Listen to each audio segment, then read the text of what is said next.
Listen up, warriors. The Frozen Sea Showdown is here. 8 Brancos, 2 sides. Ready your hooks. Well, the rules? Real simple. Hook 'em over, then bash 'em. Or hook 'em back and stash 'em.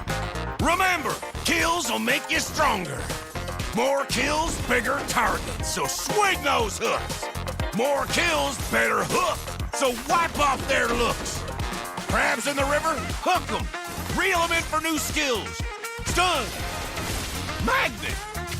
Reflect. Chests in the cave, hook 'em. Reel 'em in for new skills. Team heal. Team super hook. Crazy ults, total chaos. Triple hook, recall hook, trick hook. No equipment to buy. Auto upgrades for all. Take one down, get your hook back. Hook, kill, reset, repeat.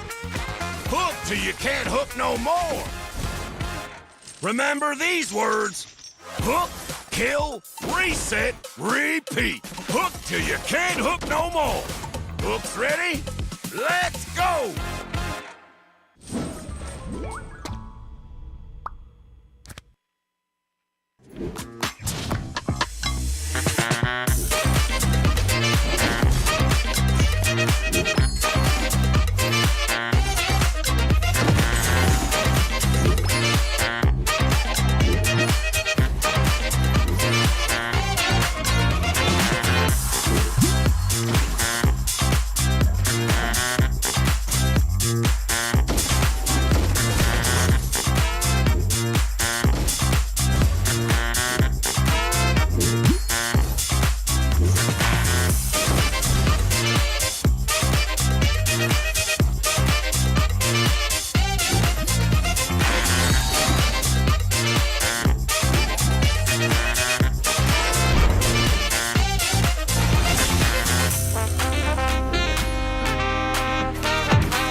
Listen up, warriors. The Frozen Sea Showdown is here. 8 Brancos, 2 sides. Ready your hooks. Well, the rules? Real simple. Hook 'em over, then bash 'em. Or hook 'em back and stash 'em. Remember, kills will make you stronger. More kills, bigger targets, so swing those hooks. More kills, better hook, so wipe off their looks. Crabs in the river, hook 'em. Reel 'em in for new skills. Stun. Magnet. Reflect. Chests in the cave, hook 'em. Reel 'em in for new skills. Team heal. Team super hook. Crazy ults. Total chaos. Triple hook. Recall hook. Trick hook. No equipment to buy. Auto upgrades for all. Take one down, get your hook back. Hook, kill, reset, repeat. Hook till you can't hook no more. Remember these words. Hook, kill, reset, repeat. Hook till you can't hook no more. Hooks ready? Let's go!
A brand new day, a fresh set of battles, and everything is still on the line.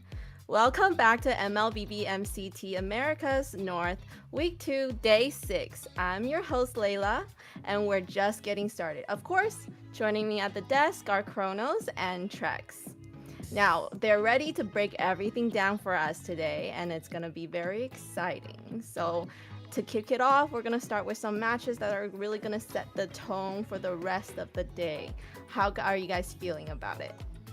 I'm feeling great about it. Yesterday, we had some amazing matches. So far, I don't think we've had a single match that I was like, ooh, I'm kind of ready for this to be over. You know, so far, I feel like every match has been amazing. And I think tonight we've got some great games ahead of us as well. Kronos? I'm super excited as well, Trex, Layla. The fact that we have one of the most awaited games yesterday in a BO5, but at the same time, we have something on par, just that it's a BO3 instead of a BO5 to kick things off, and then a BO5 that's coming in later on that's just deciding the 8th seed that nobody wants to be. Unfortunately, someone has to get the short end of the stick. It's just a matter of time till we find out who.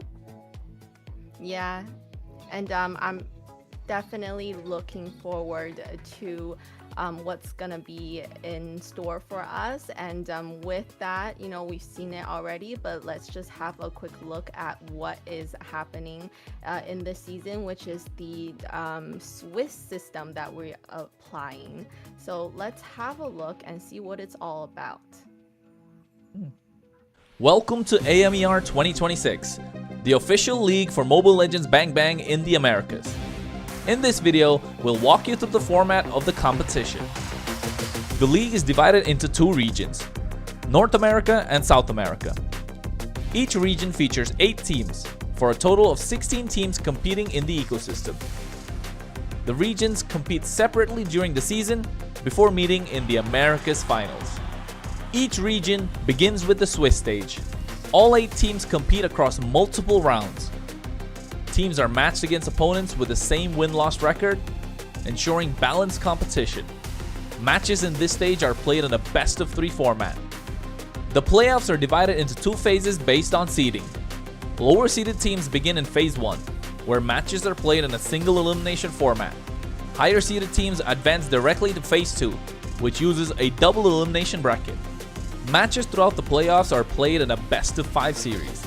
In Phase 2, teams that lose in the upper bracket move to the lower bracket for a final chance to continue. The playoffs culminate in the group's final. The final match is played in a best-of-5 series to determine the group champion. The champions from North America and South America advance to the Americas finals. Here, they compete to determine the best team in the Americas in a best-of-7. Everything leads here. AMER 2026 starts now. The Swiss system. So we have kind of seen what has happened already yesterday with Alpha 7 North. They have got seed 1, and today, because of the Swiss system, we're gonna see who is gonna be in seed 8. What do you feel about that, Kronos? I think, of course, that the Swiss system, we all like it, but at the same time, it's grueling, right? Towards the end, it becomes somewhere where teams don't want to be, and unfortunately, today we're going to find out who's that going to be. But the bright side, you still have a chance to take it to the playoffs. You still have another chance. It's just about seeding. You need to find another way to make it back alive. So there's still opportunity, but still you do not want to be ending up being the 8th place team. However, I feel like with everything being said, Trex, I think it's all right with the lineups that we have today. And I think that BO5 is going to be super, super, super exciting.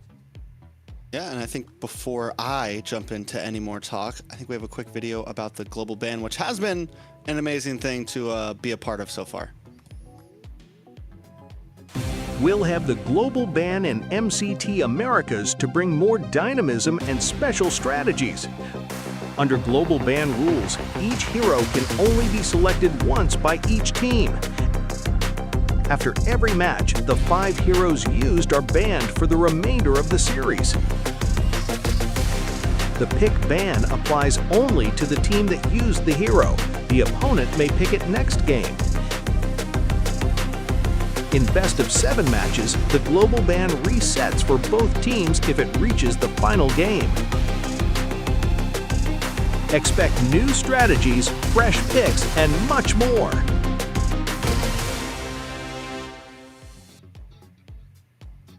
So that's our global ban system, and as you can see, it adds another layer of strategy to every game.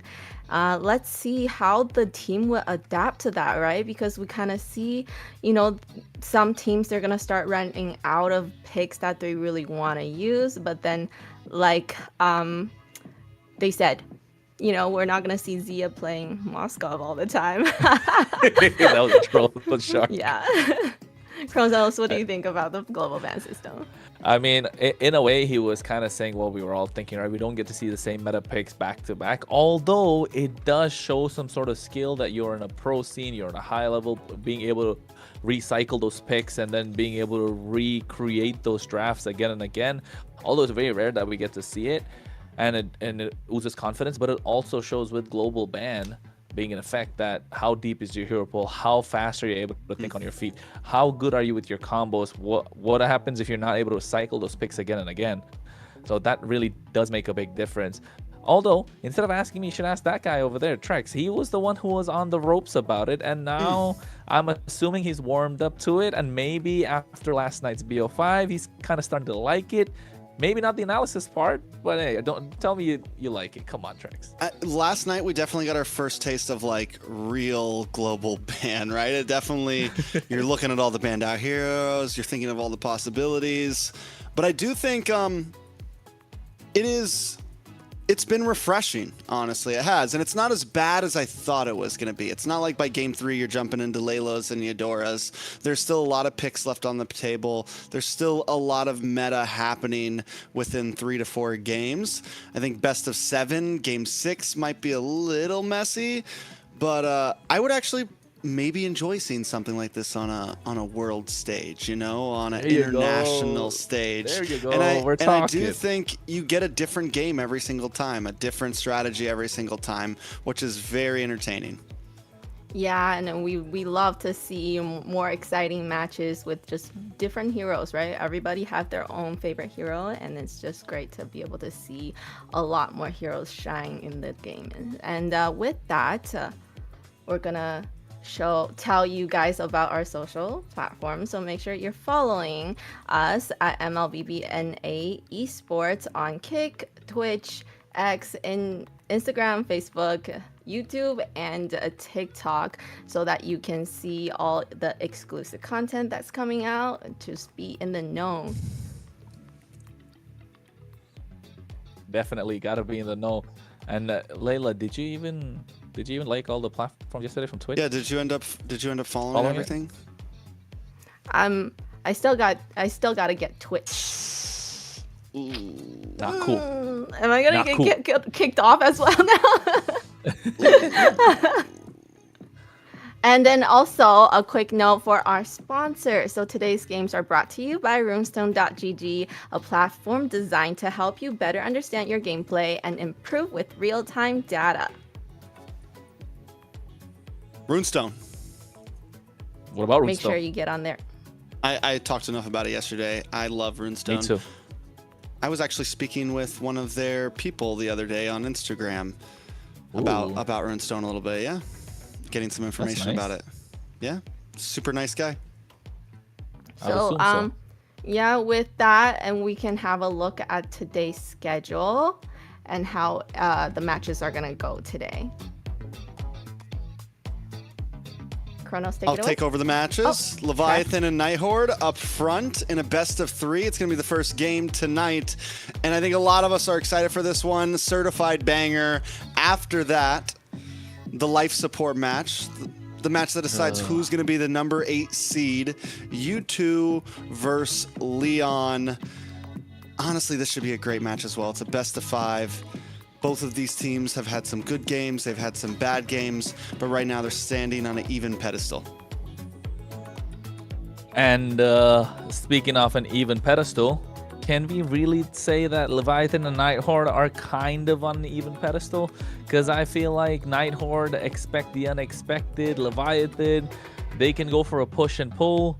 But I called it yesterday, I don't know if it still stands. It's going to be the day of expect the unexpected. So with that, we have Leviathan's lineup coming up. Yeah, Leviathan is a team that I've had my eyes on since I heard about the players that were in this team.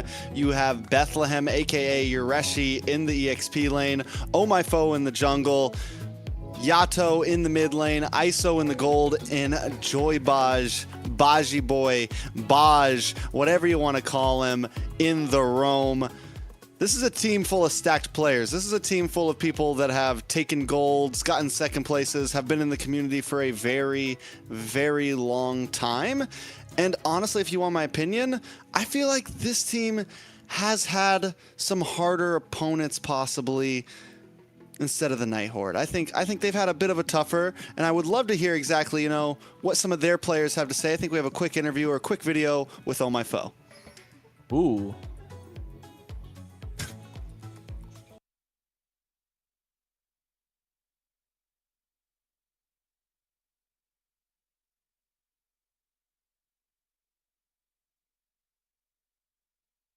There we go. That's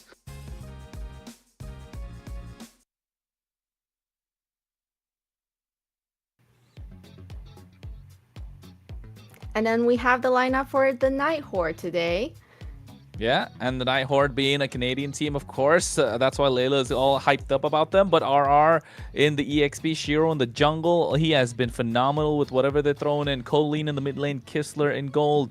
And, of course, the problem child himself, Merlin, coming in with the package, not knowing what they can put out with the Benedetta in the roam, Xborg in the roam. The only wins they kind of got were these unconventional picks. So I'm hoping to see a lot more, but the problem being how deep can their bag of tricks go, how far they can go in. And along with that, we've got a video that Kistler has put out for us. Let's take a look at it.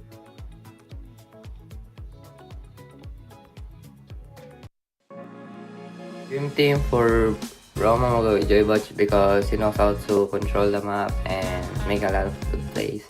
For Mage, I'm going to go with Choro because he plays a lot of good mages and his macro is good. For XP, I'm gonna go with Reshi because his team fight is really good and he knows how to go in and when not to go in. For jungle, I'm gonna go with Tarzan because he knows how to farm and I like his assassin and utility.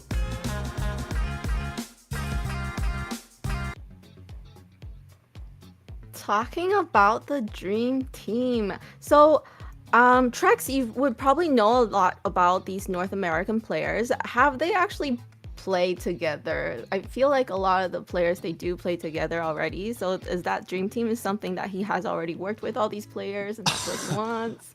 Actually, I'm pretty sure Yureshi and Tarzan have played together on a team before.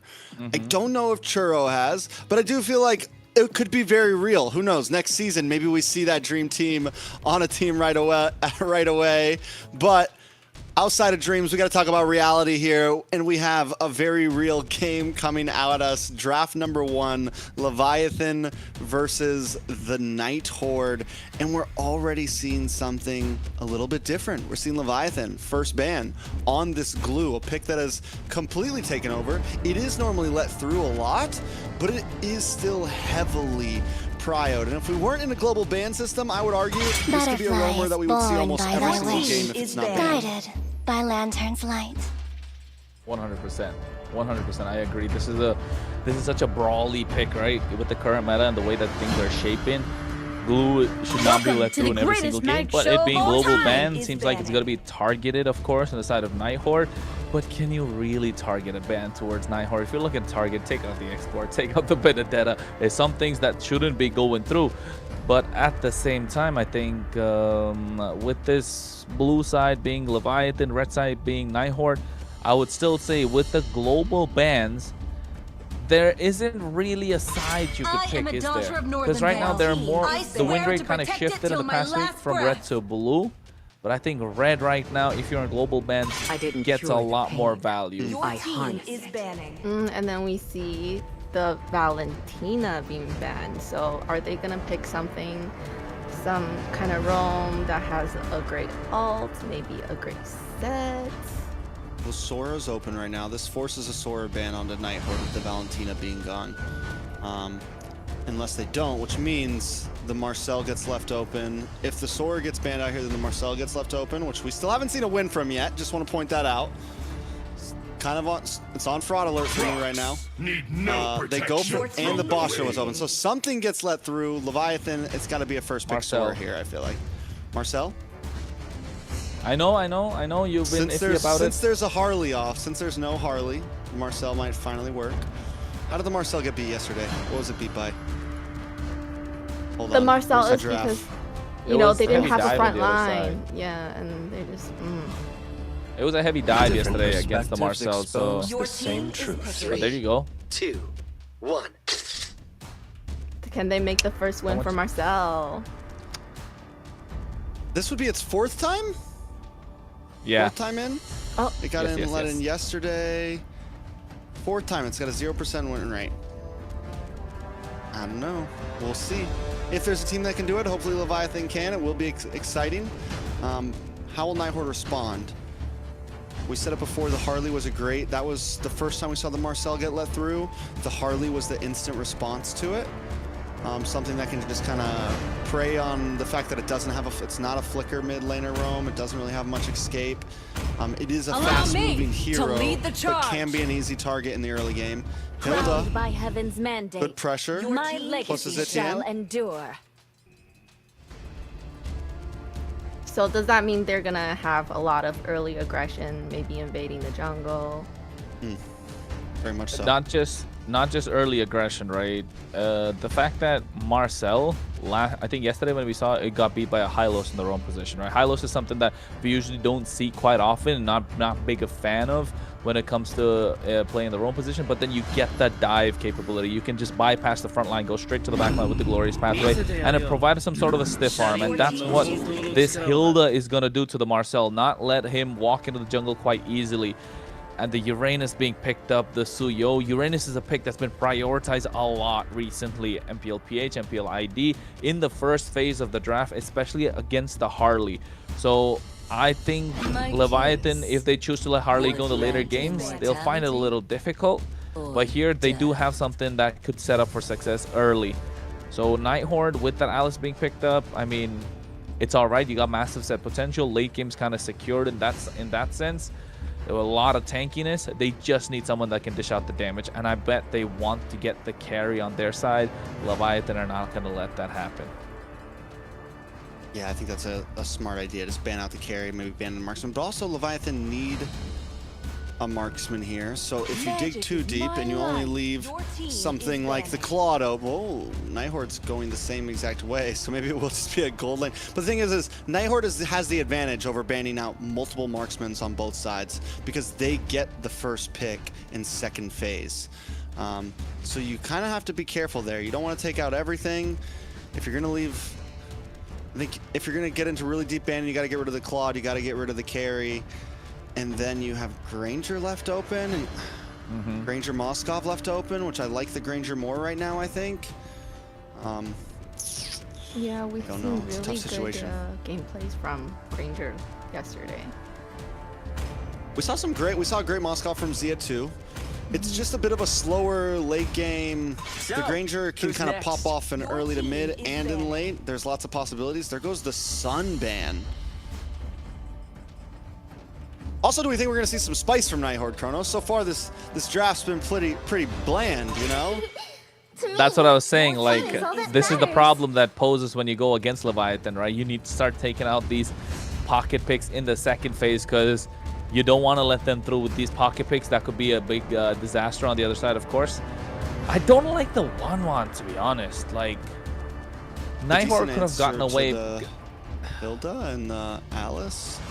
They still could have gotten away with it. They have the Zetian, right? You got a massive poke. You're just looking for some sort of a dive with the jungle, maybe a Leomord, and you're just melting down this 1-1. So Joy ban. I was think literally about to say Joy would be a good jungle pick here. Sorry for interrupting.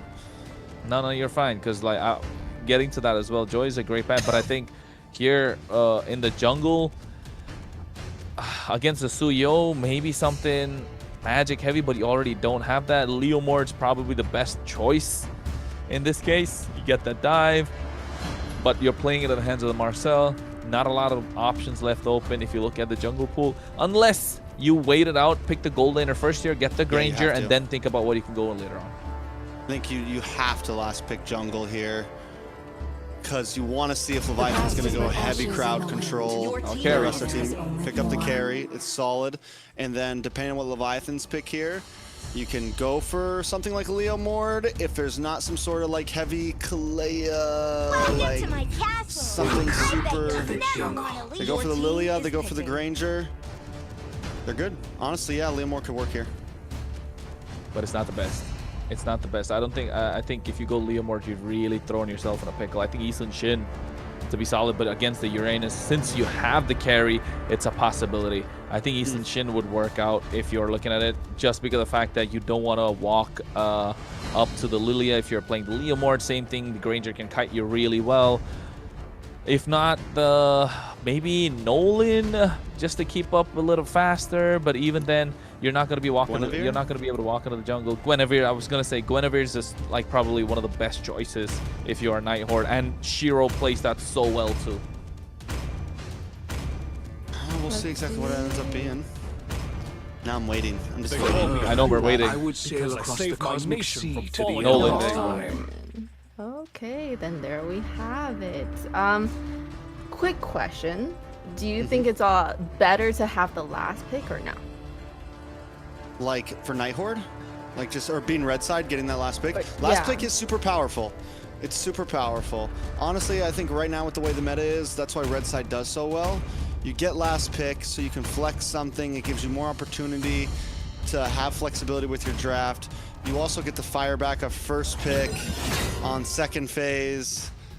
And you get the swing back of 2 picks in first phase. Like, it's just, red side does just feel like it has a lot of advantages in a sense right now. But even though red side does have its advantages, over the past week and a half, blue side has a higher win rate all over the world.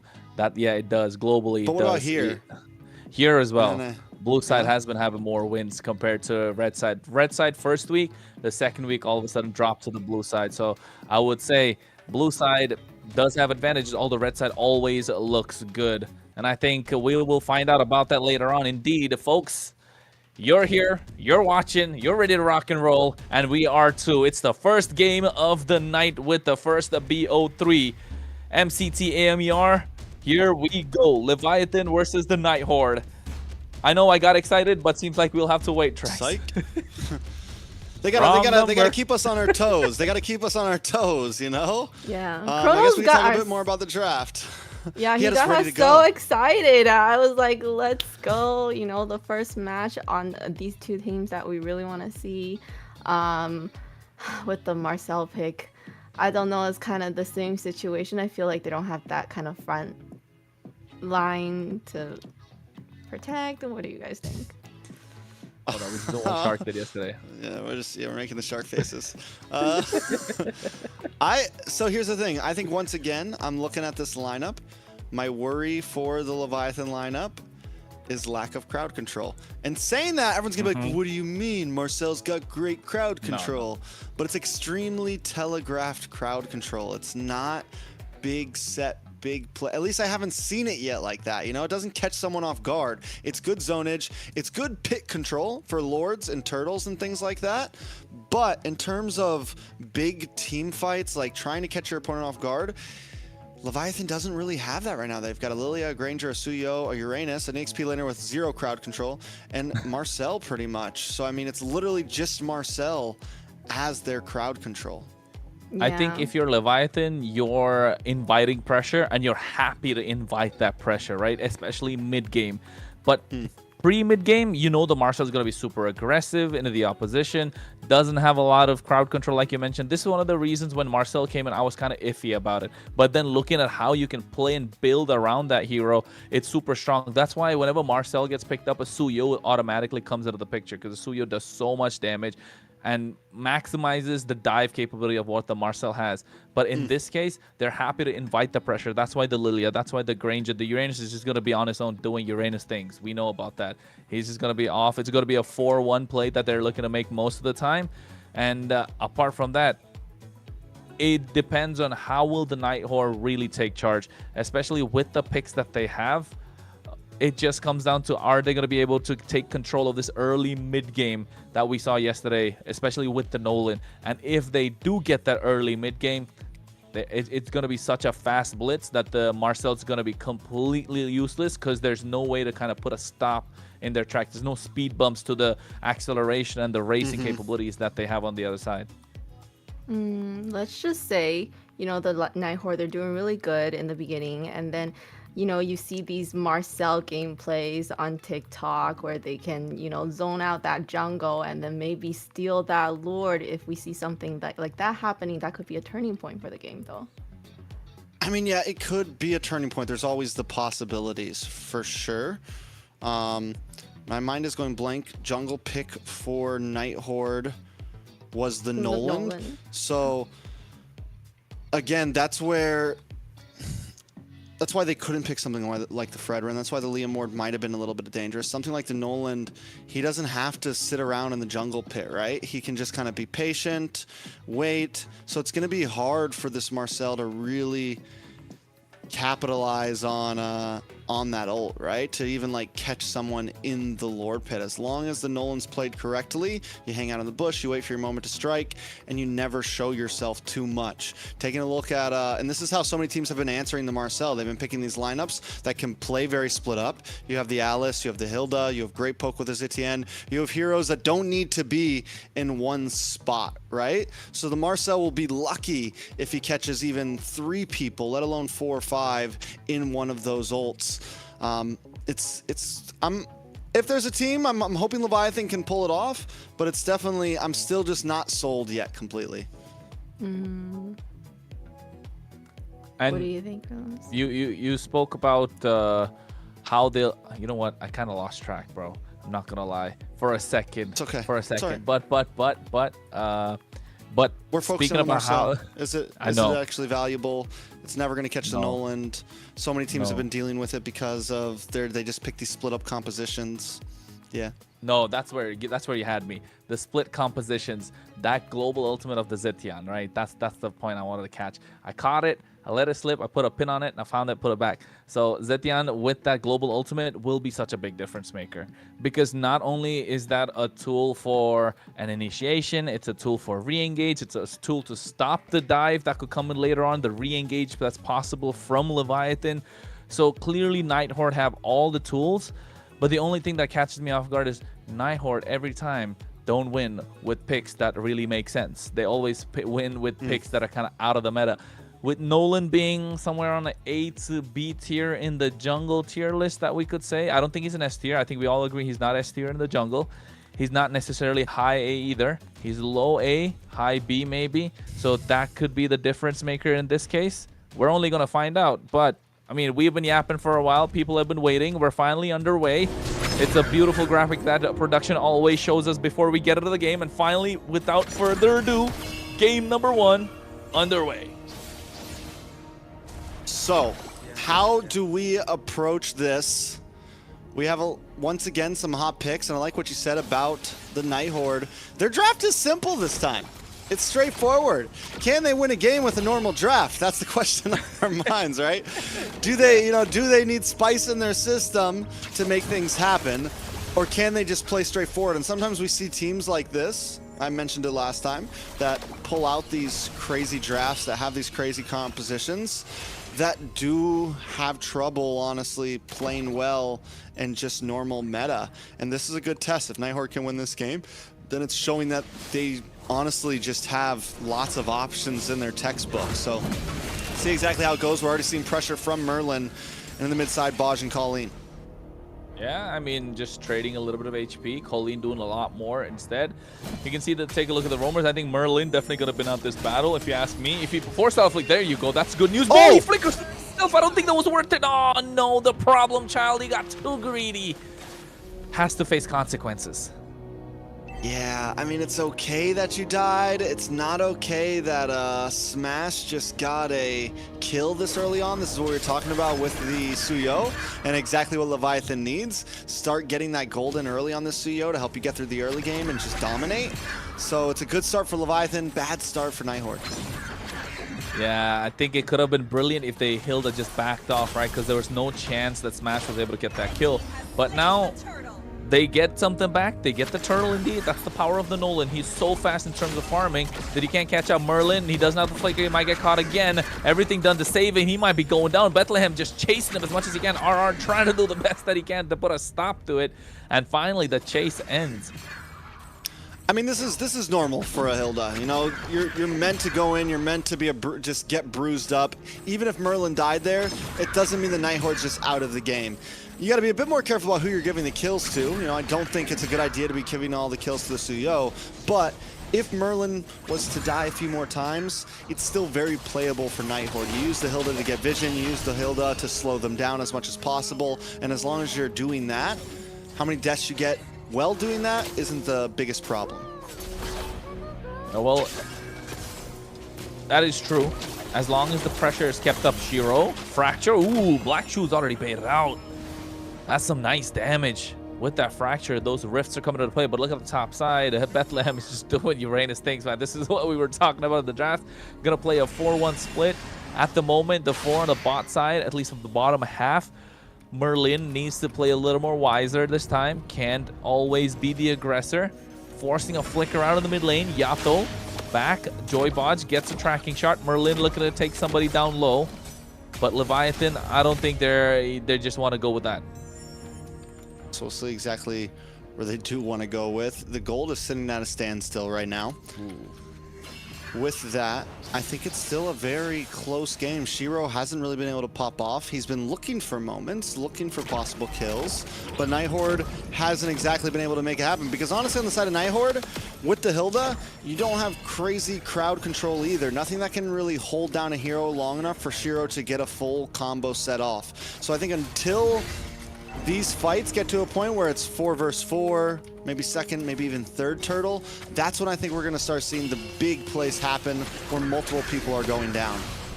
Oh, well, there it is. Jude the Phoenix popped in as well. Colleen flickered out early. Bethlehem doesn't have the mana to keep up, but look at them blitzing that turtle away. Retribution to secure it. This is the power of the Nolan again, coming into full effect. Level 8 compared to Smash's level 6, and neither of them have died a single time, and Smash are the one that got first blood. They might be getting Merlin. Again, he does have the flicker this time. Able to make it out. Kistler goes in. Smash trying to get in. The Shiro comes in as well. Fracture come out at any point. There it is, and he finds the kill, along with the Throne of Ruin coming in from RR just to zone them away. The separation was enough. Yeah, I mean, the bait, Merlin pulls them back, he keeps them in the river, and the straggler Smash gets left behind, you know, a little bit too far from the pack, and quickly Shiro and the rest of the team jump in, and Shiro looking for more right now. Now he might be in a bad spot. Merlin, he dives in this time. Oh, he gets the kill, but it's worth the trade. Very much so worth the trade.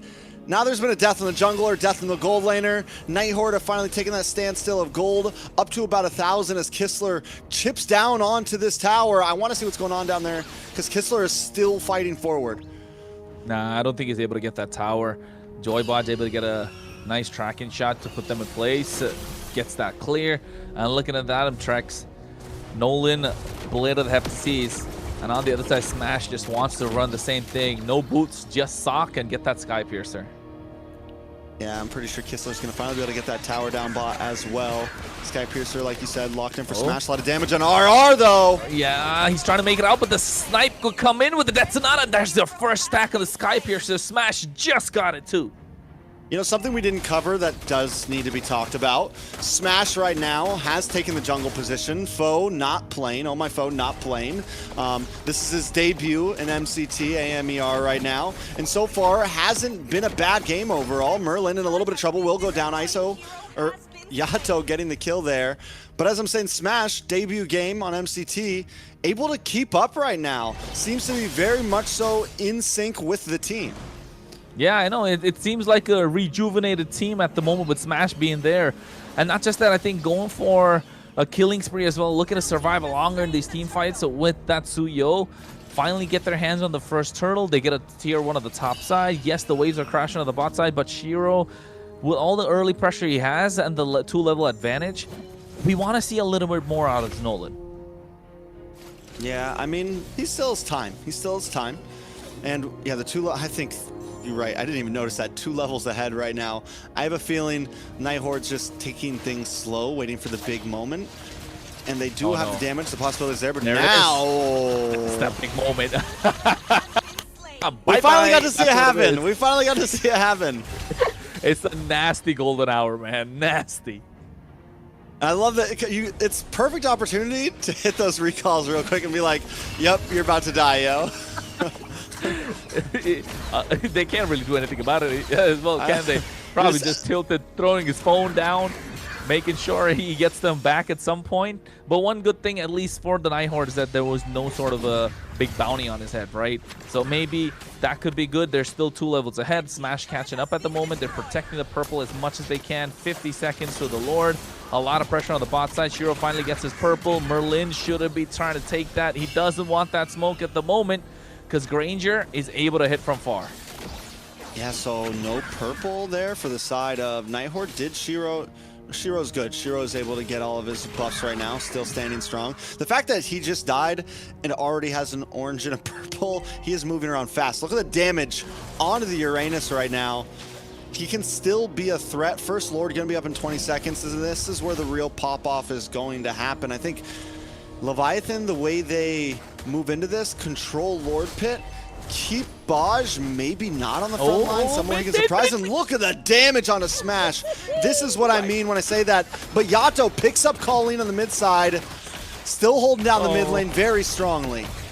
And they're going to be able to do it. This is a nice bit of a power spike. 6 to 8 minutes. Leviathan moving like a unit as they should. And the best part being, they're utilizing Bethlehem in the front lines and then allowing Yato to dish out the damage with those glooms, slow down the opposition, and ISO's just free hitting, and there's no way anyone can catch up to him. Only RR can, and to be honest, he's just not there in the fights. He's too busy clearing the sides. Colleen has the range, but it's not possible. Look at Joybot goes in, a framed moment, trying to get a perfect picture of the Nighthorde to get them in place.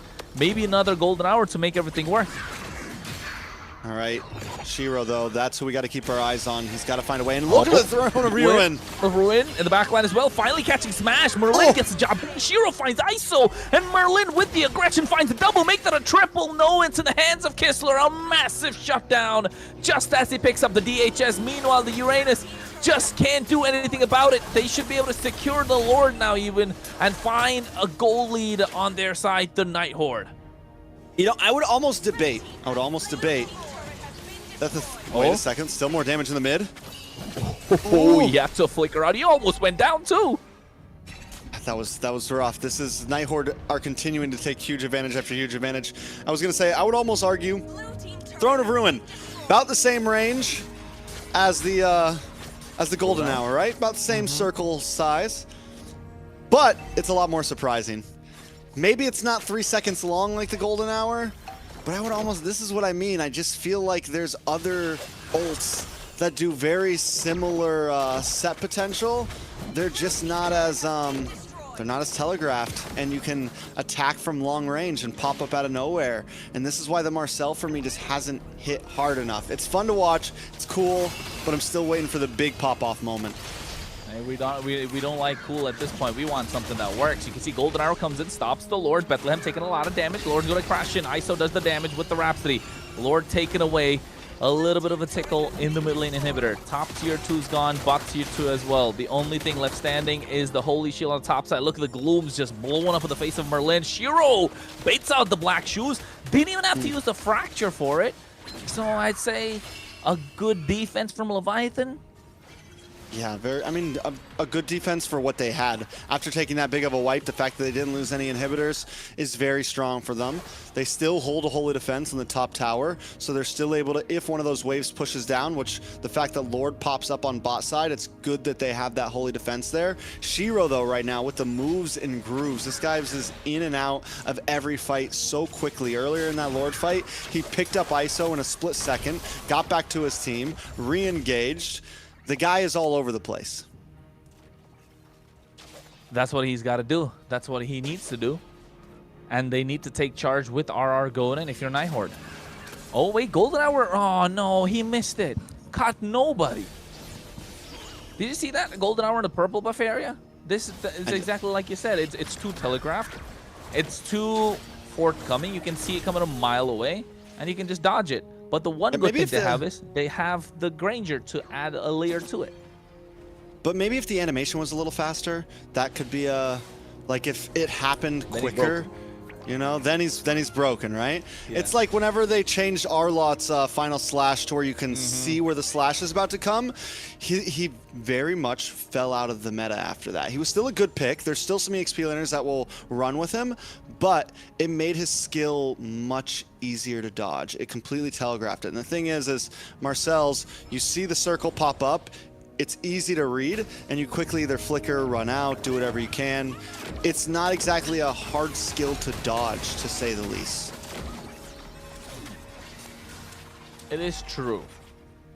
And I doubled down on that factor too. The fact that it's so slow, you can expect it coming a mile away, makes it difficult for the team to follow up with it. Or rather, makes it easier for the opposition to do something with it. Oh, this is a golden hour to catch only Merlin. Not the right target you're looking for. RR forced back a little bit. Look at Shiro. Look to go to the back line. Here comes a flicker along with the Throne of Ruin. Now they take down Iso. Tay has the Platinum Sap shield, but goes down by Kistler. Moving forward. A lot of damage to Joy Bodge, but Shiro finds a triple. The only two left standing are the tanky ones. And what can they even do without the help of their damage dealers? Now they're marching in. Bot side's going to be the target. Inhibitor should fall at any moment. Joy Bodge, Bethlehem trying, saving their mid lane inhibitor. And I don't think they even want that. They're locking down the crystal. Kistler says, let's go for it. This is the one they want to call home. And the minions marching in and finally find the angle, take the crystal. Game 1, the Nighthorn, a clean, crisp performance, Trex. They saw that moment. They didn't even need the Lord. We know we got a wave coming down the mid, a wave coming down the bot. You've got 2 heroes to defend. With a 5k gold lead, they knew they could end it, and they just pushed it in so cleanly. Even after the last minion left, it's like, wait, we have an Alice. Just take tower shots so we get a couple more hits in. And they were able to do that. They were able to finish off the base without minions in range. A very clean game from Nighthorn. And once again, Marcel 0% win rate, 4th game. Layla, thoughts? Speaking of Alice, actually, it's just reminds of me like how dangerous she really actually is, because I think after the revamp and her ult with that immobilize, and then if you pair it with a flicker, nobody's gonna see that coming. And then the set that she just had during that mid game, it was a great set. Honestly, for both, Alice won that game from, what was it, First Lord? We saw the big set. The 2 team fights that mattered the most in that game were because of that Alice Throne of Ruin. So amazing plays by them. I was going to say, who do you think your MVP is? Is it still Alice? Or is it... Whoever had the best KDA. I'm thinking Merlin, man. I'm thinking Merlin. Not going to lie. RR did a fantastic job, but Merlin applied the pressure so much and made sure it didn't matter who he was chasing after. If he got you locked in, he will flicker. He will fight you under the tower. Tier 2, no problem. I am diving in all the way. So I think that kind of a fear factor back in the minds of Yato and Iso could have made a big difference. Yeah, when I'm playing, I do still ban Hilda because it's just so annoying when she gets onto you. You just can't get away. Like, why you have to go chase me? And speaking of Marcel, I mean, yes, he didn't win, but he did work really well with Yato, and they had some really good pick-offs, and you see that's what I feel like Marcel is for, to start with those pick-offs, and that could actually change the game. Yeah, I guess once again, maybe it's the lineup around it. But for me, even then, to have a hero constantly on the ban list and it needs a precise lineup just to work is questionable to me. We'll see exactly how it goes. I'm still not a complete doubter. The hero still seems possible, but I have to see more from it. Nighthorn, on the other hand, I mean, they knew exactly what they needed to do this game. Even after Merlin dying a few times early on, we're able to take the win. It does go to Shiro, though. MVP on the Nolan. Don't get me wrong. Like I said, the guy was smooth. The smooth criminal for sure was just able to pick up kills here and there. In those fights, every time the Throne of Ruin came in, he was so fast to follow up. He always knew exactly where he needed to hit and at what time to do it. Well, gets in, finds the target, fracture out of there, able to get a kill, at least bait out the black shoes, maybe a couple of flickers. But when they're not, he definitely looked to take them down. The only one thing I'd say would be bothering him is that they got a moment, right? Leviathan got a clip out of him where they were recalling his face in that golden hour. But then again, brush it off. Maybe try and get one of your own in the next game. Looking for some good advantage. But I think well played. And one thing I want to point out here, none of us would have really noticed, the emblem. Didn't go for the assassin emblem, it's the marksman emblem.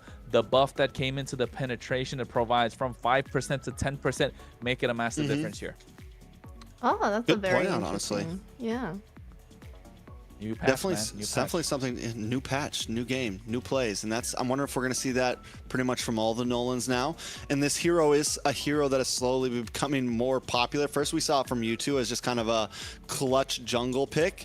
They were able to win a game with it. Did U2 end up winning that game when they picked the Leviathan? I'm pretty sure they did. So this hero has had a decent win rate overall, and it's not even just a third global ban type of hero pickup. We're seeing it sometimes in game 1, we're seeing it in game 2.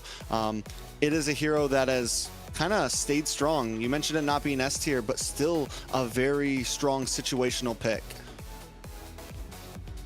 High A, I mean, low A, high B. Yeah, I would well, argue, honestly, maybe high A, like mid A. Like Mid A. I mean, if some of the other, if Basha and the other ones aren't there, pick up Nolan. Yes.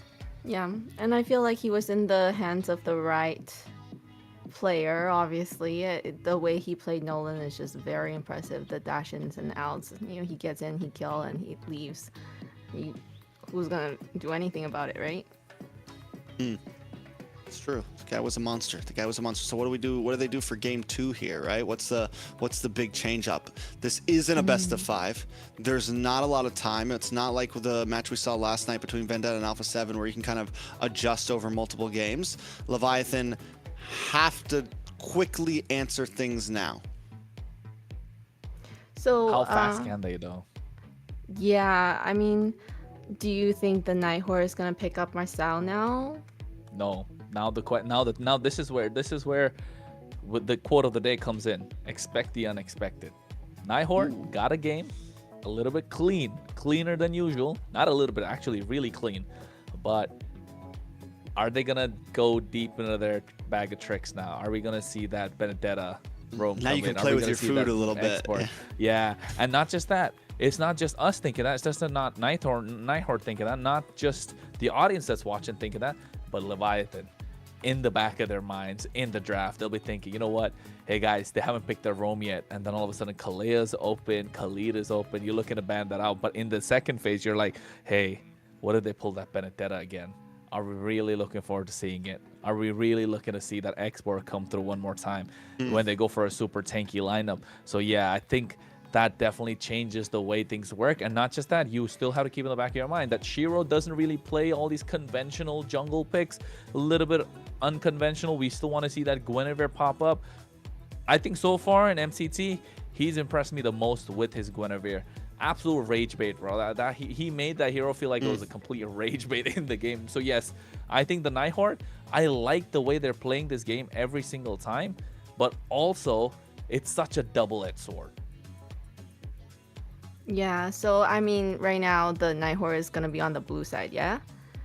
Well, we don't no, know. the loser team gets to pick. Losing team gets to pick which side they get. So it's up to Leviathan. Are they going to pick blue side? Will they pick red side? If I was the Leviathan, I would want to get the last pick just in case if the problem child picks something crazy. Not a bad point, honestly. Against a team like Nighthawk, red side might actually hold your advantage. You want the ability to flex around whatever craziness they do want to bring. Leviathan, though, says no. We don't know what we're talking about. We're keeping blue side, and we're still going to ban this glue. Ooh, they're really scared of glue. Glue taken off. Don't want to deal with it whatsoever. Still sticking to the same. Flying Cloud. So we're not really going to see Fredrins pop up. Not a lot of tankier jungle options. Not slow moving parts. Just quick paced. Hilda's probably going to be something that Leviathan will be looking to prioritize. Butterfly is Hilda's really good born in by the thy flying wish. cloud, so is the Khalid. By Jushin's lantern's off. light. I'm assuming on the red side, you're going to take away the Freya. You're going to take out the Marcel. Actually, you don't even have to take out the Marcel at this point. So that's one ban already gone, right? So Freya's got to go.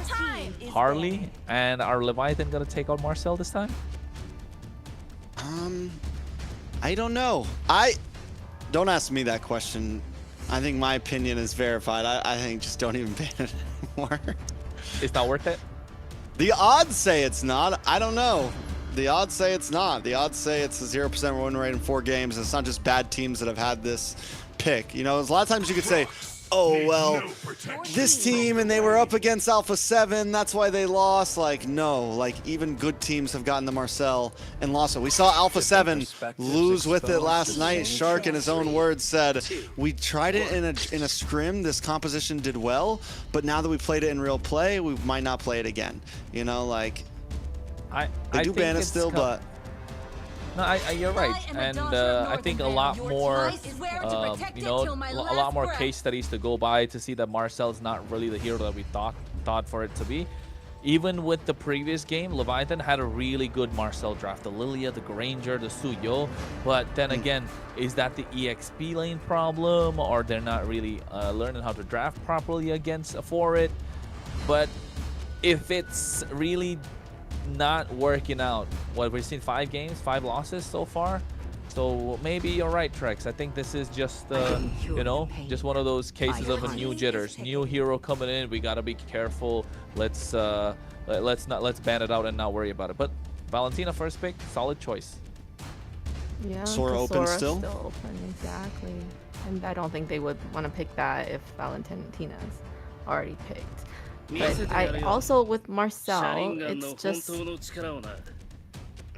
You have to have the perfect team composition to work with him. But then with the global ban system, it's like it's not really a lot you can choose from. And then if you pick that, then they can also counterpick for the perfect little team comp that you want with Marcel. So it just makes it really hard to play him right now. You know, you mentioned the Sora maybe not getting picked up. I think it's still... can be a solid pick. Yes, the Valentina helps deal with it and counter it, but it's still a strong pick. Still could be something that comes up. Instead, they go for the Hylos. Right now, Night Horde with Suyo, Hylos, solid upfront lineup, aggressive in the early game. You look for the quick stun with Hylos. Suyo comes in, gets a kill. I mean, it's decent pacing. They put up something in their mid side, and they can be even faster. Khalid here, maybe? Walk-in Khalid carry, get some sort of damage on your side, maybe. The past is but ashes in the wind. Your team there is only war. I'm not against it. I like the carry. I'm not such a fan of the Fredrin. I mean, yes, it's all right. They need to. There you go. There you go. Hi. This is what I was talking. What's the Fredrin gonna do now? He got bodies on bodies. He's gonna get bodied. He's gonna get jumped, man. He's about to get jumped in the turtle pit.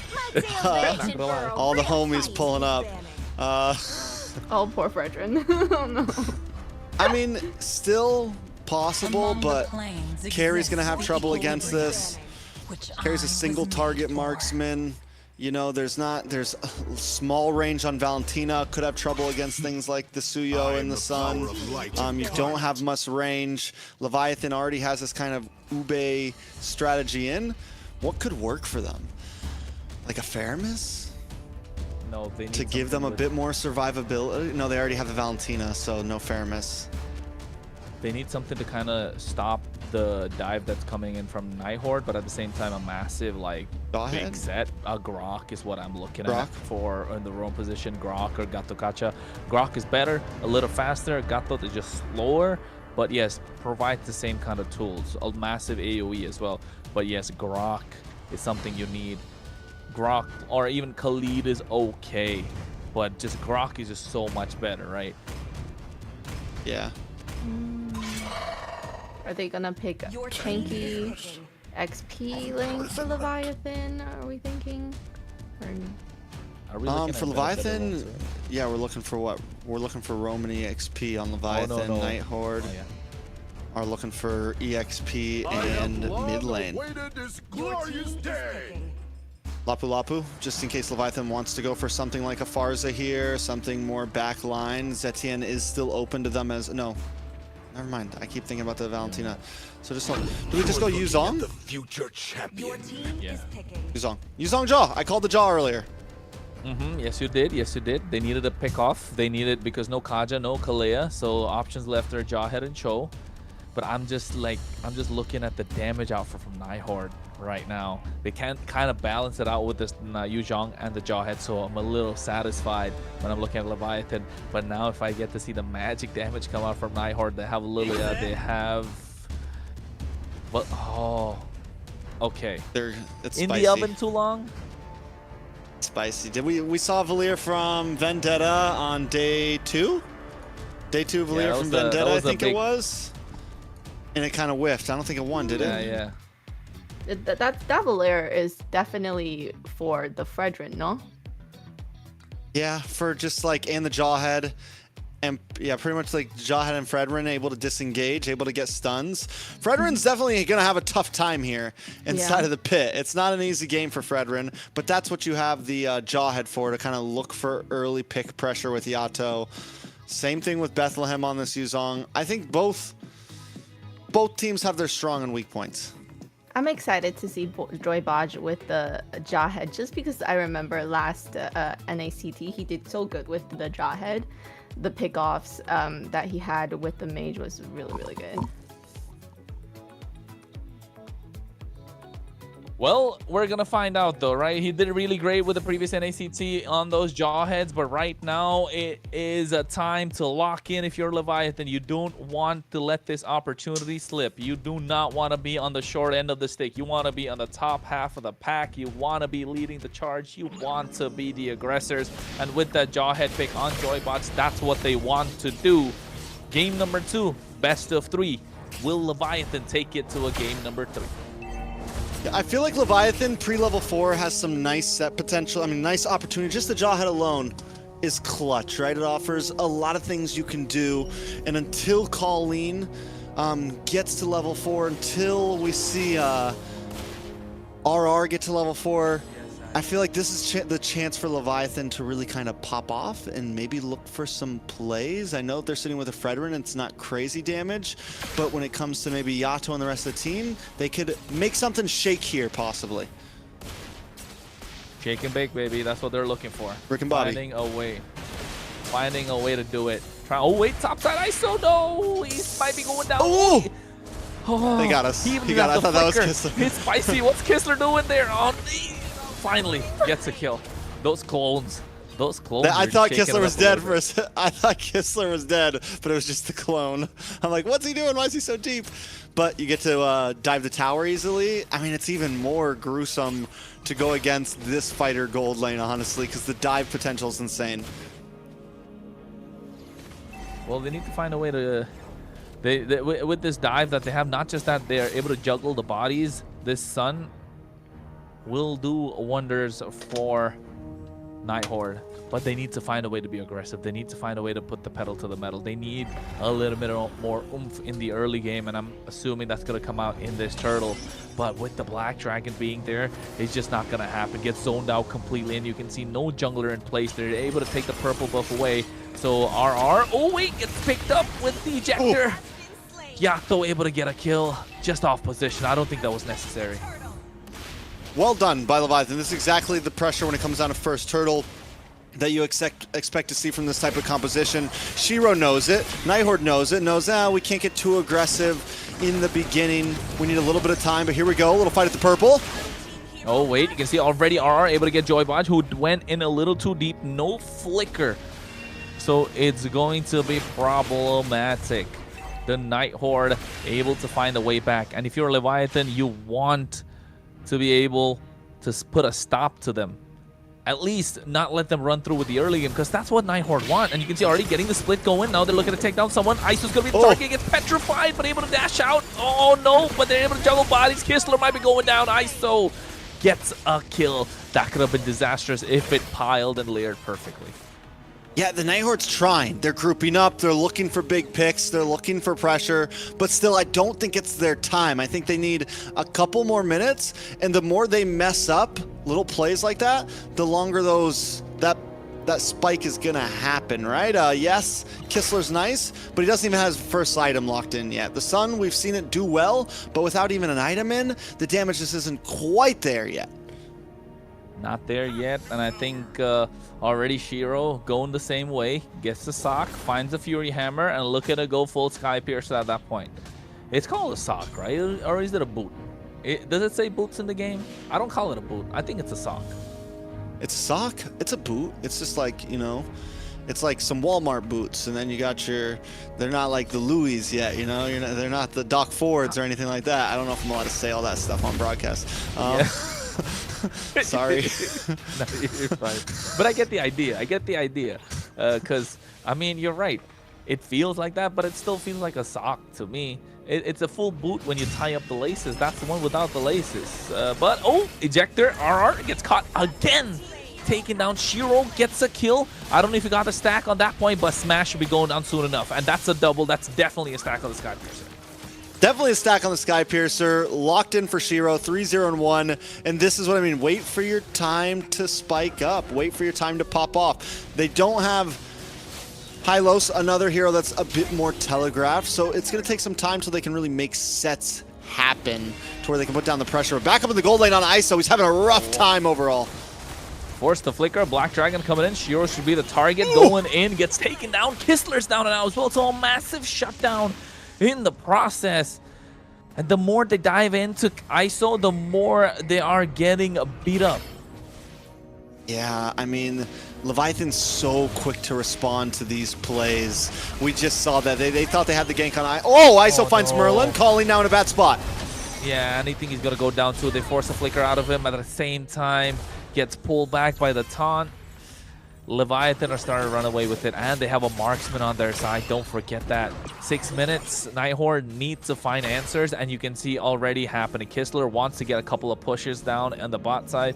Bethlehem makes his way. The flying cloud in this map prevents the Sun from being a utility pick for splitting the map. Fair enough, fair enough. I mean, I still think the possibilities are there. I still want to argue the fact that like Nighthorde is maybe being too aggressive in an early phase of the game. The Sun needs some time. You just got Corrosion Scythe. He's still not he's not an early game gold laner, right? Even Freya, like these fighter gold laners like Freya and him, they don't always pop off right in the beginning. You need a little bit of time to build up. They can do well in laning phase. At least, whoa, down to the pot, Bethlehem. Yeah, I might think he might be going down unless he's there outplay. No, he's not. Shiro finds another stack of the Sky Piercer. They need Kistler to start racking these items and moving quickly. At least take down a couple of turrets. If you're the Nighthorde Leviathan, moving, grooving, doing it nice. Just don't give too many kills away. Look for those pickoffs like Joy Bodge has been doing this entire time. He does have the flicker, does have the ejector. Now it's time for them to pull the trigger since ISO does have a couple of the items that he needs. Yeah, Bodge is looking for a target. We saw him on the Jawhead against Alpha 7, just completely bullying Zia in game number 1. They did end up losing that game, but still Bodge was on fire on the Jawhead. He just locks on a Colleen. Taken down, killing spree. ISO, that's a carry. Gonna be online even sooner. They get themselves the turtle, and they lock in a kill, and another. That's 4. That's 3 on the board. Those clones confused me. I thought that's 4, but that's 3 on the board for them. And Nighthorde, the game's starting to slip tracks. 3K behind now. Yato is also on fire right now. The guy's 4-0-4. You're not really seeing it happen that much, but he is just jumping in so quickly. Him and Bodge have such good communication. These are two players. You know, Ashley asked about players playing together. These are two guys that have played together for a very long time, have known each other, have been on some of the best teams together, have won championships together. You know, gold medalists on the same team. One of the greatest games I've ever gotten to cast. And they know how to play together, to say the least. They know how to play together. They know how to move together, and they're moving like a unit, something we didn't get to see in the previous game. Kind of like an Uno reverse at this point. The Nighthorde not able to find answers to this aggression that's coming in. A Petrify baited out as well. an ejector, but he flickered out and they threw in his own teammate. Yeah, on the bright side, no casualties for them. Kistler does get in another item finally. Windtalker comes, or not Windtalker, yeah, Windtalker comes in. They're able to get the, right? I don't know. I saw a War Axe for Shiro. I didn't see Kistler. Is it Windtalker? Kistler. Oh, yes, yeah, it is. Windtalker locks in after... sorry, I'm looking at Kronos' camera, and he's looking at me like I'm crazy when I say Windtalker. Hey, man, I was like, Windtalker, like... But, no, but like, the speed, Windtalker baby. adds It's more speed. Yeah. You Not want just speed. attack speed, mobility as well, alongside that rapid boot. So he's looking to move a little faster on the map. They want that split. They're kind of desperate for it at the moment. So, I mean, it's not the bad play, but the thing is Leviathan, they're keeping it 4-1. They have Bethlehem, and the Black Dragon gives you the ability to immediately get to a fight anytime you really want to. And the rest of the team just moves around on a unit. And I love the way that they rotate to the bottom here, get a tower. They start to all group back up towards this Lord. Joybosh stays Riverside, constantly keeping pressure. And right now, he's going to move into this tri-bush area and not really give any opportunity for Nighthorde to even find a way in. Shiro even knows, we're not taking this Lord. We can't do this. Let's just find placement on the map. Kistler takes a tower bot side. We get a little jungle, and we look for a later game to strike. In the late game. But the problem being, Trex, they're looking at a carry. They're looking at a Valentina 404. And at this point, it feels like Leviathan have the shotgun. They're just waiting to pull the trigger. The hands on the triggers with Joybodge. Nighthorde just looking down the barrel, hoping that it's not a buckshot, because that would be complete disaster for them. 12-5. Lord is marching on the bot side. All they need to do is Joybot serve a kill up in the hands of ISO, which he has been doing so far so well. Another tower goes down. Holy Defense is up, and Leviathan was unable to break it before the Lord hits the bot side. So Leviathan might not be able to take an inhibitor here, but all these tier 2s are definitely going down. And their waves are coming staggered, but I think in a position like this, you kind of want that a little bit. You want to be able to move from tower to tower and see what you can get out of everything. Petrified on Brazil. Kistler might be going down. I think he might be surviving. No, he doesn't. The Sharp Rescue picks him up, but at the same time, Merlin, he's not able to make plays on this hero. He's a playmaking roam. You give him something so meh, is what I can call it. He's not able to do a lot. Especially on a composition like this where you're a very divey, aggressive. You have the Lapu, you have the Suyo, you have Kistler, you have these heroes that want to be able to just jump in. And something that's kind of so slow as a Hylos, so telegraph, we're using that word a lot tonight, it's the word of the night. It doesn't really give everyone the opportunity to pop off.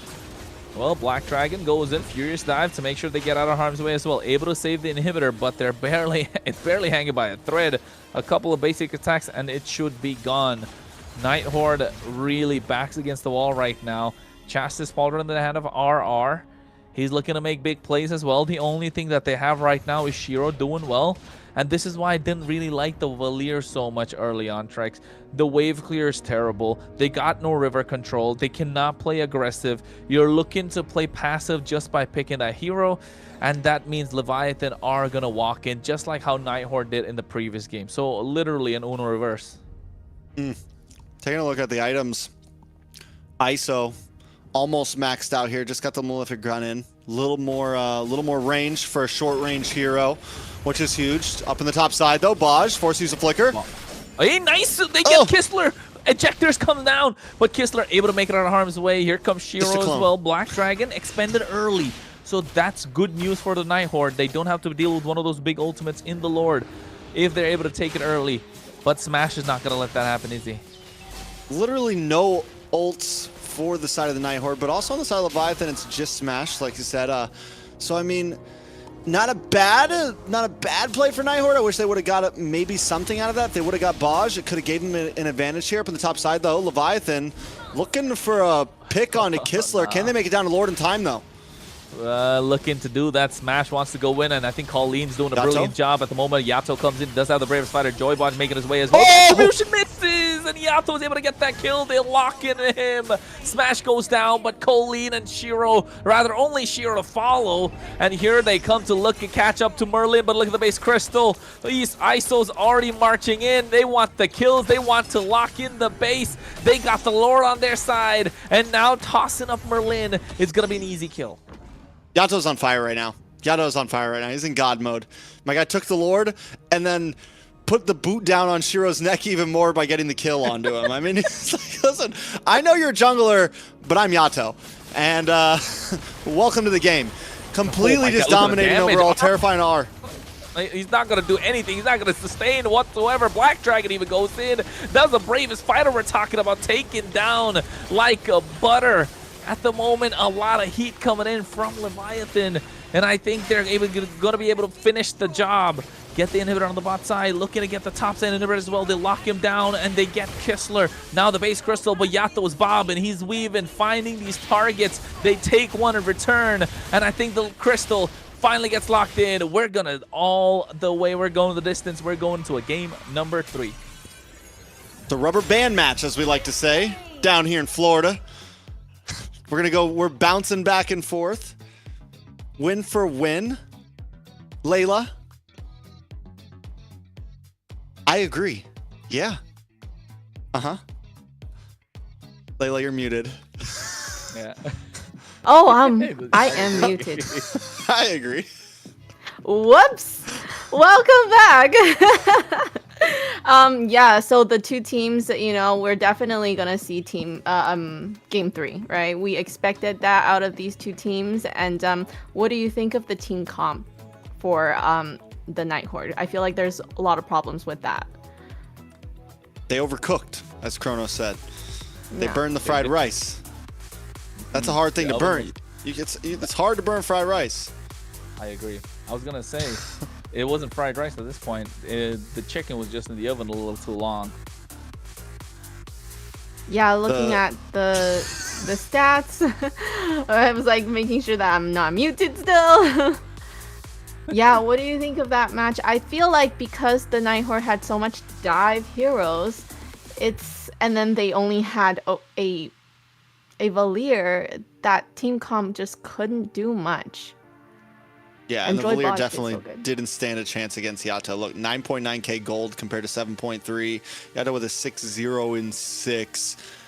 I mean, the guy just made plays around the map, and it's not very often, especially when something like ISO, when you have these carries, I feel like the mid laners haven't really been able to shine in a lot of games that we've been watching lately. Like, they've done well, but not like that. Not to a point where Yato was a threat to everyone on the map. And yes, Baj is the one who kind of bought him the time.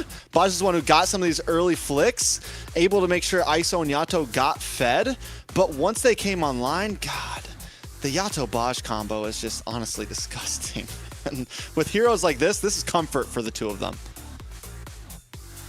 Yeah, Joy Baj, his Jawhead was very memorable, and I remember in NACT at the end there was respect Ben for that. Definitely, he loves playing this pick-off heroes, right? Not just the Jawhead, but also the Kalea, also the Kaja. He's really into that kind of a role, provides what the team needs. You place an order, he serves it up hot and spicy just there at the right time. ISO was having a field day, and so was Yato on that Valentina, and I think he's definitely going to be the MVP in my books as well. I think that's a unanimous vote. But at the same time, Better hey, be. You know what? We get to see it. It better be him. Better be Yato. And our MVP, Yato! Nobody expected less from that one. I just think he did really, really well, and he had a great roam to help him get there. I agree. I mean, he's able to... There's games like that where it's like, well, was it really Yato or was it Baj who was able to make all those sets happen? But for every player, not everyone can capitalize on those moments, and Yato also always capitalized. I think the final nail in the coffin, I'm sure we're going to see the replay closer to the end of these replays, was that big Lord steal. Just jumping in there solo. First they go up top side, they gank Kistler. I'm waiting for us to get to the spot. I'm excited to see it. I mean, able to get the 1v1 plus take Lord, that's for me, it's like, okay, yeah, he's got the MVP here. Well, it didn't matter what his KDA was, even though his KDA was phenomenal. Definitely was. Able to get control of the map, able to get control of the river, and I think it kind of got to the point where the Night Horde, you could blame the draft, right? I think we can all kind of, if we're looking to point finger somewhere, that's what we would say. Everything was all right until that Valier pick. I mean, yes, he's got the scorching powers and all that stuff, but that kind of overheated, overcooked, whatever you want to call it, burnt fried rice. That's what it felt like right now for the Night Horde, and they need to find a way to make a comeback, and they've done that a couple of times before as well. So maybe find a way to reset. Don't really get too deep into it. Just because it's a global ban doesn't mean you pick up a Valier and give up river control just like that. I mean, did they pick that so that the third game they could have something, you know, that's right up their alley? No. Nah, I don't think so. I think some teams have been, I hate to use the word delusioned, but put into the thought process that maybe Valier, maybe it's been working in scrims, maybe it's something that has kind of came through for a few teams. And I get that it's like, on paper, it is a counter to the Fredrin. You know, like 3 years ago, when we were in heavy utility meta, like all utility junglers, everyone felt like the X-Borg, on paper, the X-Borg was a beautiful counter, but it never really worked in game, you know? So like there's heroes like this sometimes that you think on paper could work, but they lack other things in their kit to actually be viable in the match. Hey man, like they say, the Lulu's not the Solulu. The Lulu's not the Solulu. Exactly. I love the fried rice little thing that we're throwing there because I'm assuming Chronos, you know how to make a great fried rice. Do you? I do. Yes, I do. You sure? Rice to make with Wagyu, man. Loved it. The trimmings of the Wagyu. When you get the Wagyu obviously ribeyes. they were not making their fried rice with Wagyu. No one can tell. They That's why they're not up overheated. here on the desk. Yeah, that's why. Their fried rice was the bare minimum. Just it was like a spam leftover fried rice. with Hey, spam fried rice is better. But we gotta. Anyways, next game. Night Horde versus Leviathan. It's a 1-1. Night Horde, do we go back to the basics here? Do we just get back to a simple draft, nothing crazy? I mean, they've already used the Sun, they've already used the Valier. We could still see something crazy from Merlin, but we haven't really gotten to see him. Game 2, he didn't have a moment. He's very similar to Baj, where put him on something that he can make plays happen, right? Yeah, that's what I was gonna say. I think leave the problems for the problem child. He's the one that can figure it out. Don't put a Valier in the mix all of a sudden. Let them do what they do best at this point. Give Kistler, yes, you've tried the Sun, it didn't work. Put that aside, give him a marksman, let him carry the game. You want to go a surprise pick, you want to throw a wrench in the plans of Leviathan, let Merlin do that job. I think that's the way they got to do it, and that's the way they approach it. And another thing still being, Shiro still hasn't picked up that Guinevere. I don't know. He looked really good. Correct me if I'm wrong, or am I like just you know? Fight. Am I in Fight Delulu for land? the ultimate answer. What did he win his Yeah, he did it. First game. First game against, he played against Stamina. Won with it against Stamina. Different perspectives. I definitely, yeah. I mean, Same it's truth. plausible. They could have 2, honestly used the 1. last game against the Fred instead of picking up so early, right? So the Valier 2 could have been saved for last pick. This time Leviathan is going to be on red side, so Night Horde does pick blue side. Teams are, even though we were saying how good the red side can be, teams are still opting for blue side. They feel like it's a better position. Leviathan banning out this Marcel, even though it's on fraud alert. You know, we'll see what happens. I don't know any team. Maybe in MPL you guys have seen better Marcel gameplays, maybe no, not even in MPL. I've been lacking on my MPL PH watch parties, honestly. I need to do like a big grind and just watch the past few weeks to see what's going on. I know TLPH is dominating. Let's go. Yeah, they are unbeaten. Team Liquid all the way. The Farmers League, from what I heard. Anyways. The Alice ban. Honestly, it's getting to that point, isn't it? Dangerous. But didn't we see? Oh, it was on Nighthorn's side. Yes, they did really good with Alice. So true. Good ban there, definitely. Yeah, the Alice is a monster. Honestly, it's been one of my favorite, like, in terms of just the XP lane, it seems to work in just about any composition. Decent damage, decent survivability, plus crowd control, like massive crowd control. It is, for me, Alice feels like, we're talking about S tiers. Even though it seems like teams have been using it more situationally, in my mind, Alice is just a monster in the EXP lane right now. I agree. I think Alice is such, it kind of provides a lot of answers before the question is kind of even asked, right? You got massive set potential if you're lacking a tank. You definitely have the body to body block a lot of those hits, get scales with damage, and if it starts snowballing, and not like it can't put out any damage, it definitely can do a lot of damage too. And in the midst of minions, in the midst of a siege, in the midst of a base defense, it's super strong when the minions come crashing in, because you get a lot more of that lifesteal as spell vamp going. So yes, but Boxia being taken off on the blue side, Kalea, Harley.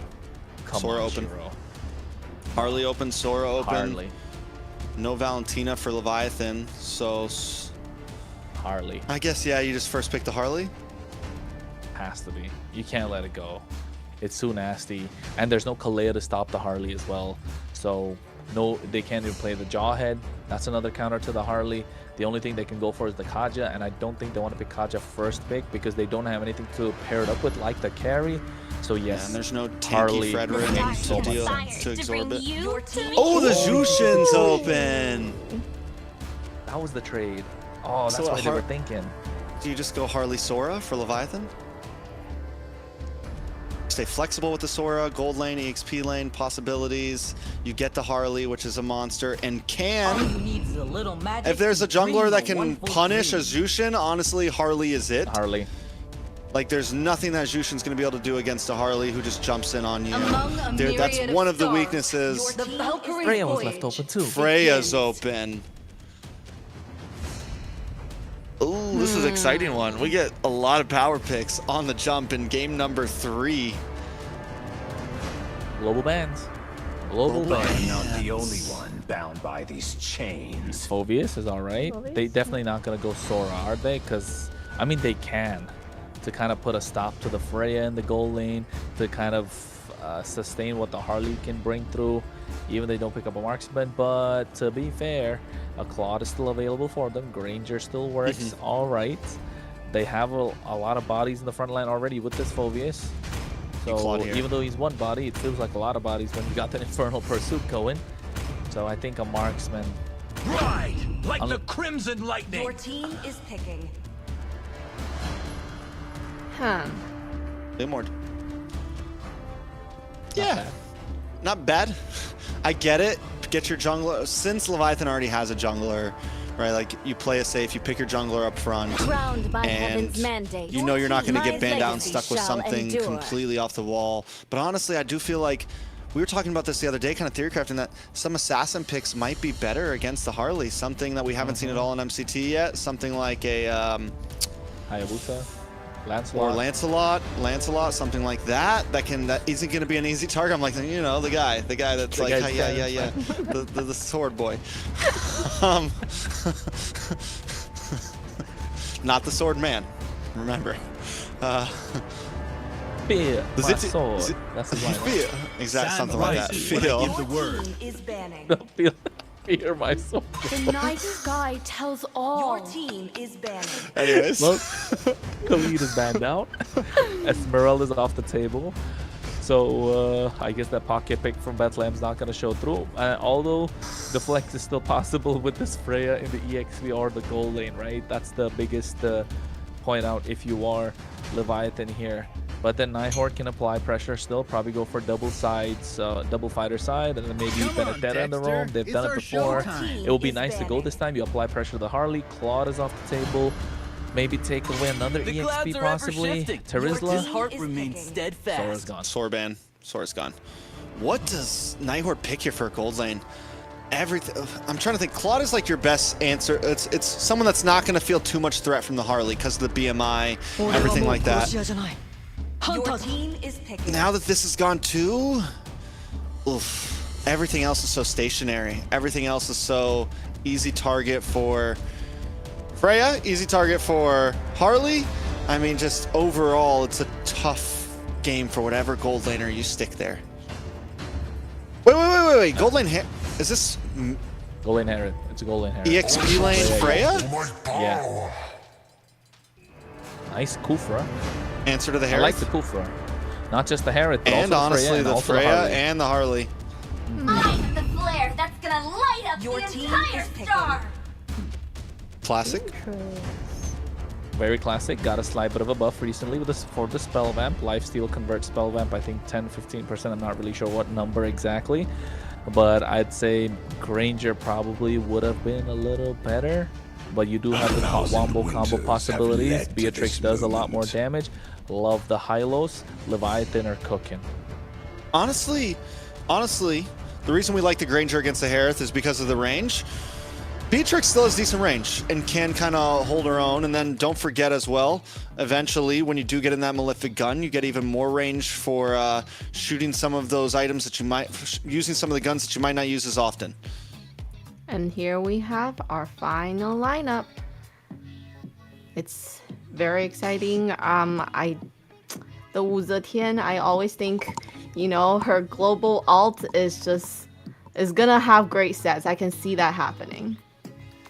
It's definitely going to have great sets indeed. And I think right now, it's winner takes all. Nobody wants to fall behind the pack that is leading. You want to be on the top half of these groups in these seeds. And Night Horde, Leviathan, who's going to be the one to take it all? Bragging rights, especially, right, Trex? That's what this is about, bragging rights. Yeah. Talk smack in Discord channels. That's what these games are actually all about. Nobody cares about the prize pool or MSC. These guys all know each other so well that for the next 6 months they're gonna say, "Remember when I solo killed you in gold lane last week?" I mean, that's what really gets hurt the most here, for sure. What I like about these lineups is we come into game 3. They decided, listen, we're gonna give everyone a show. We're gonna let the Jushin through. We're gonna let the Freya through. We're gonna let the Harley in. Zetien's on the field. I mean, overall, this should be an exciting game. Some of these heroes we barely even get to see played, so we haven't got to see the Jushin not once so far. This is the first time we're seeing it let through. Freya's only been let through twice. We know how good Harley is. This is peak right here. This is what we wait to see after weeks of multiple games. This is what we want to see. This is a stacked meta lineup from both teams, apart from like 2 picks on Night Horde, 1 pick on Leviathan. I mean, even Hylos is still strong, but yeah, if you give this to someone who sees MLBB for the first time from any region, they'll be like, yo, both side, how did they get a Harley, Freya, and a Herod? What's going on? Did we miss something? Did we not get the memo? Did the other team like start thinking about trolling? But then they look at the other team, be like, okay, Jushin, Leomord, Fulvius, all right. Seems like they did get the memo. It's like that drawing, right? Like the horse. The first half of the horse looks super nice. In the end, it just gets out really weird with the Beatrix and the Kufra. But it's still possible. It's still a finished picture. And I think Nighthorde looking to take it all with this game number 3. We're getting ready to go in. A lot of sounds being heard. We're just waiting for the graphic. It's a cowboy with the... What? Is it a cowboy and a soccer player? It's a cowboy and a soccer player. Football, man. North versus south. You know what? Okay. Layla, what do you call it? Soccer or football? Football. We call soccer. Yeah, we do call soccer.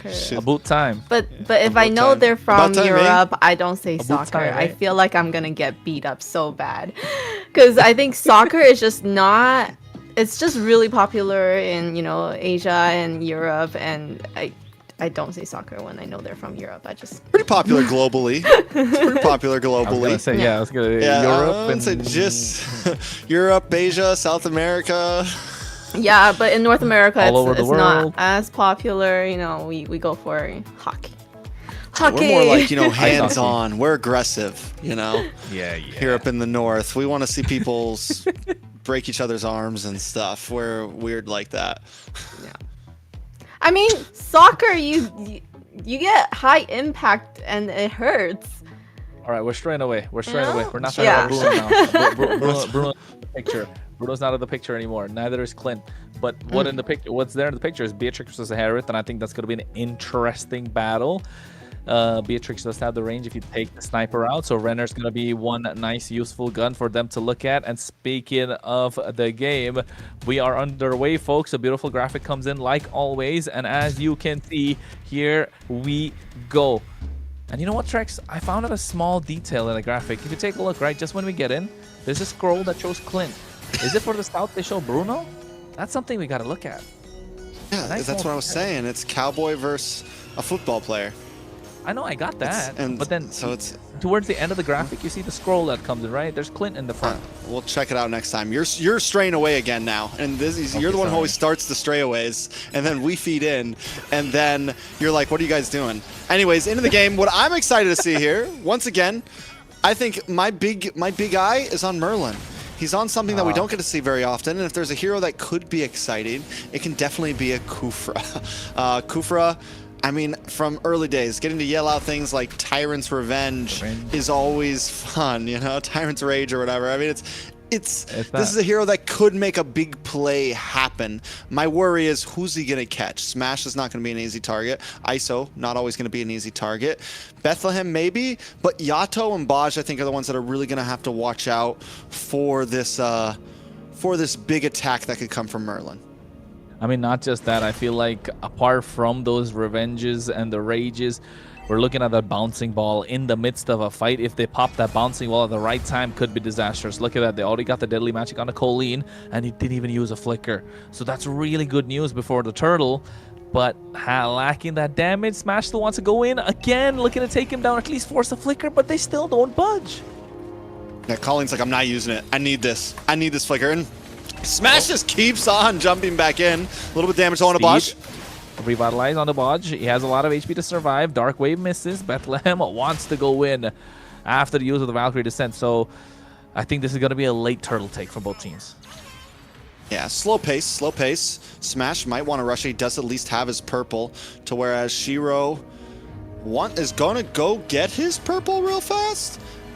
Leviathan doesn't have vision on him, though. So, yeah, both teams taking it very slow. This could be a 3.5 minute turtle, honest.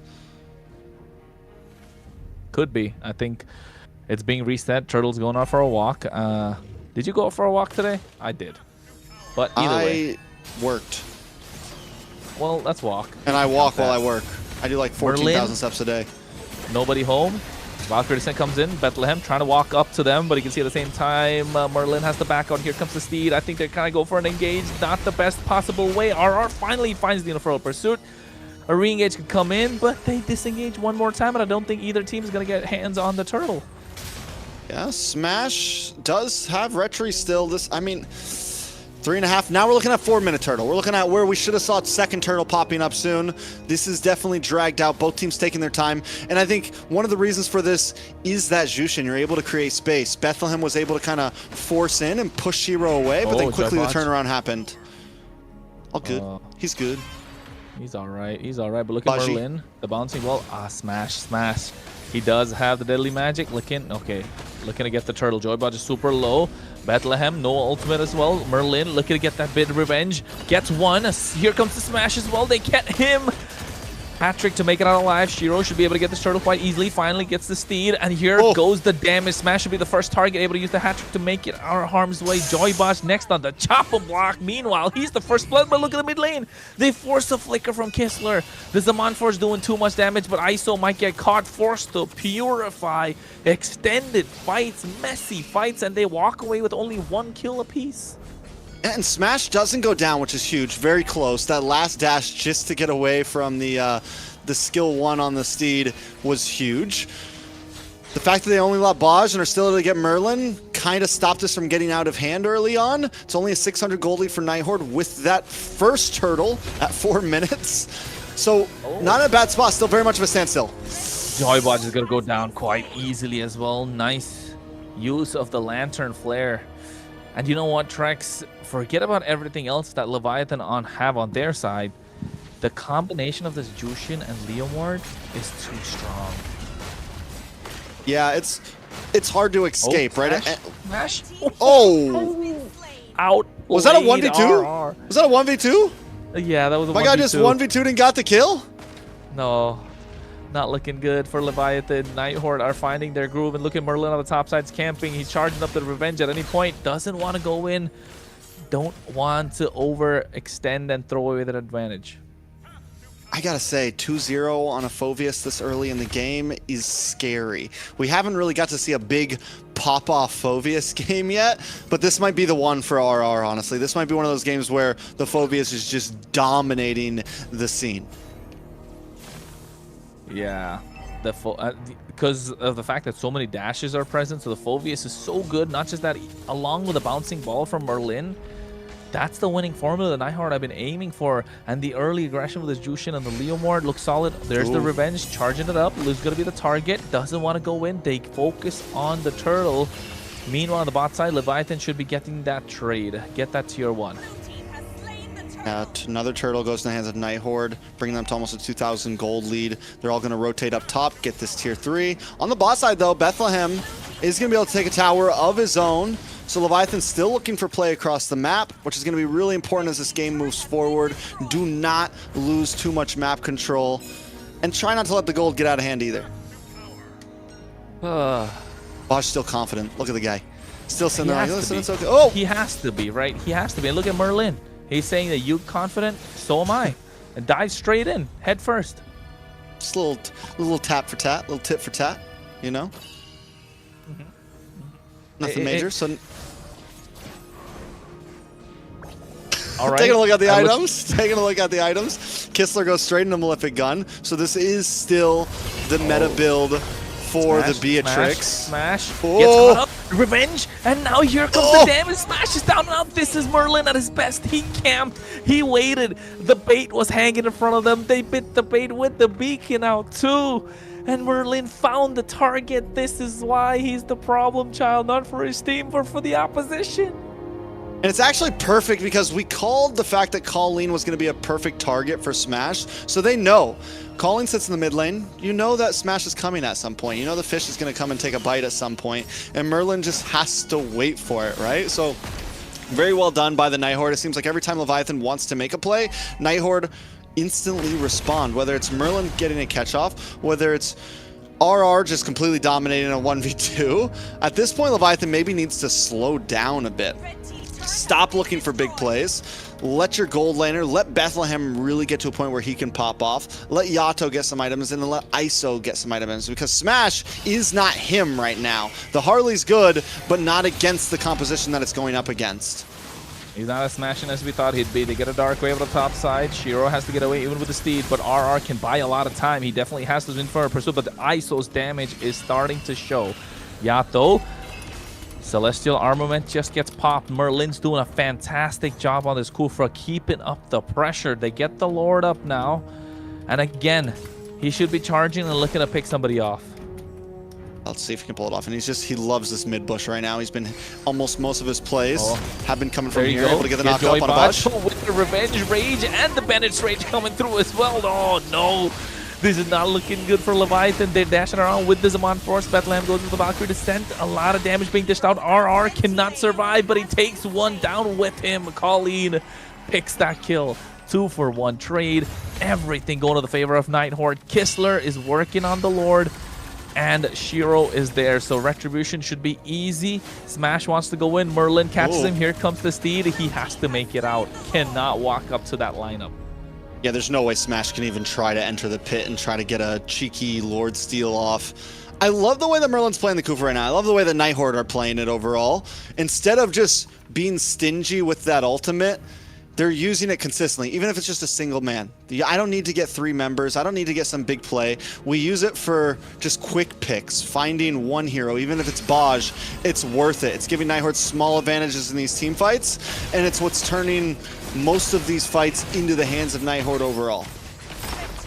Well, they're able to get the tier 1 in the mid lane right now. All 3 tier 1s conquered. Next is going to be the tier 2. Zaman Force is there. The Lord's already hacking away. Got the tier 2 on the bot side. Holy Shield will get popped in sooner or later. 6-2 kill score. Look at the goal lead though, Trex. 5K. And I think Night Horde have finally found their footing. More than just a footing. They are steps ahead right now of Leviathan. Holy Shield does get popped off on that bot side.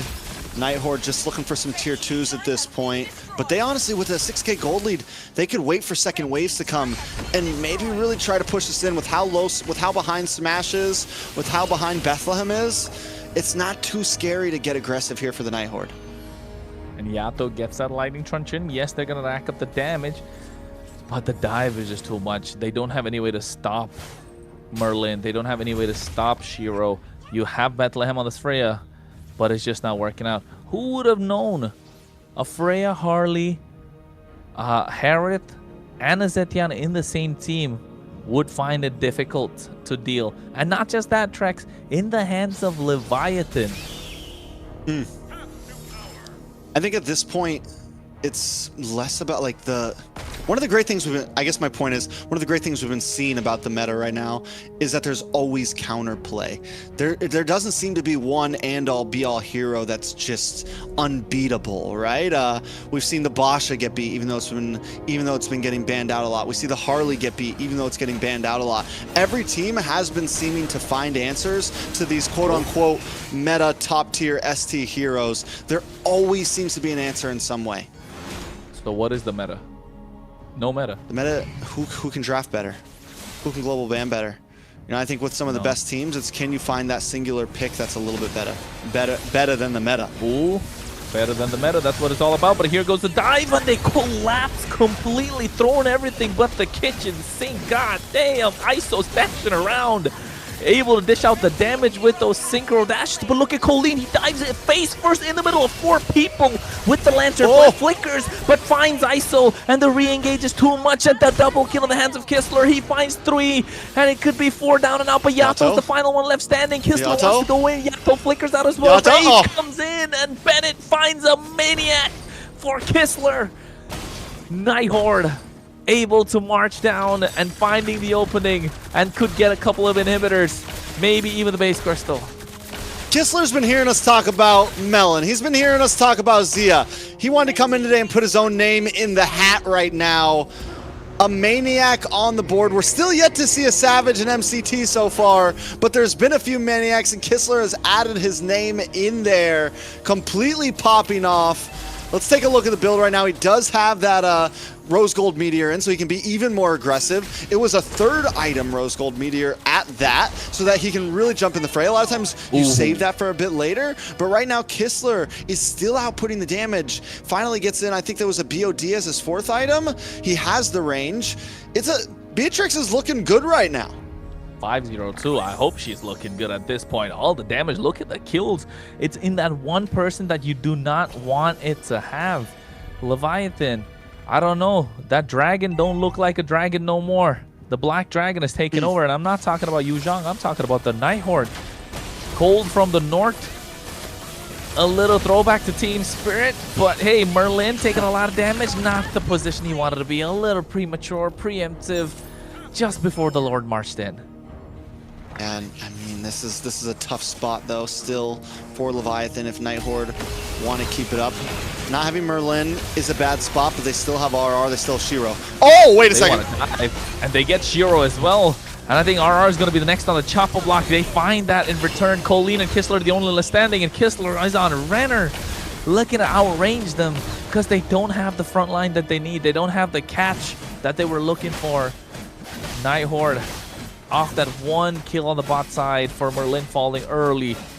It wouldn't have been a game of Night Horde if they didn't throw once, did they? It's got to happen at least once, you know, like at least once. We'll see if it happens again. Leviathan, though, is showing true colors, true form, in a sense of even when we're losing, we can still hold on. And this is the thing I talk about with a lot of teams that separates some of the, you know, the best teams from the mid-tier teams. Can you, at a 5K deficit, put up a great defense and find a moment to turn the game around, and that's what we're starting to see. That last big fight, yes, Kistler ended up getting the Maniac, but they were still able to take out a lot of their members. Merlin misses the these two. Baj and Merlin are going head-to-head right now. There's a lot going on behind the scenes there. Hey man, who catches the? Hey, whoa! Okay, I was gonna say, did you see that shadow of the buff? I didn't know that was possible. You get to see that fall. New interactions. We learn new things every day. But Joy, Baj, and Merlin trying to get into each other's heads. First it was Merlin going in the head first, and now Baj doing the same. Fury of the Phoenix to find out where everybody is.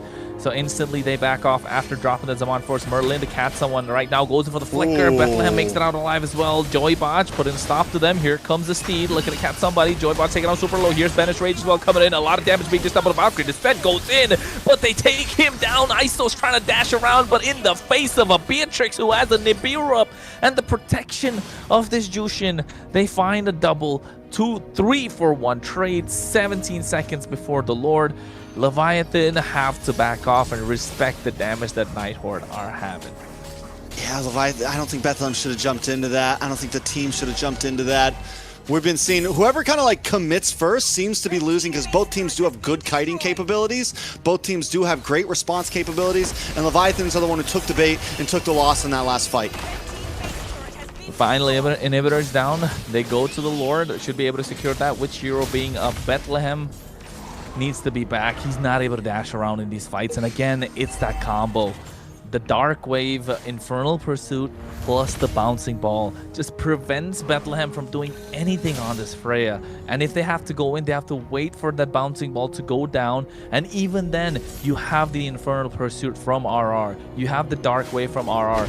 So this lineup from Nighthorde has completely countered what Leviathan can put out. And the only thing that they had was Smash on this Hartley, which was neutralized in the early game. So the damage, the aggression is too much from Nighthorde, and Leviathan are not respecting that. And I think if they walk into this Lord right now, which they have to contest, it could be a full wipeout, Trex. Yeah, I mean, but you're right, they have to contest it. They're in a very bad spot. They can't contest it. Maybe they look for a pick-off at least.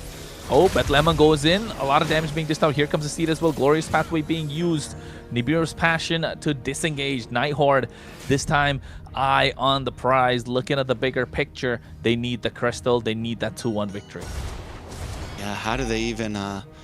Leviathan, will they be able to defend this?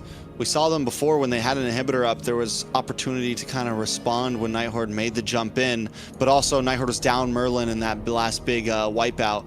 Taking a look at the items, everyone's just about maxed out. Gold is soon to become no longer a problem. Leviathan just have to survive this Lord to try to make it a tie game. Can they do it? Oh well, Glorious Path expended a little prematurely on the bot side. Now they're off position. Beauty of the Phoenix comes in as well. Zaman Force from Ice, so he has to go back. So they're not going to have this ultimate to try and defend. Shiro goes in with the Steed, looking for the base Crystal. That's what they're doing, trying to do. RR able to go in, and Shiro finds a kill along with Colleen, and the base Crystal gets locked down. Nighthorde walk out with a victory. Confident, looking good. 2-1 score.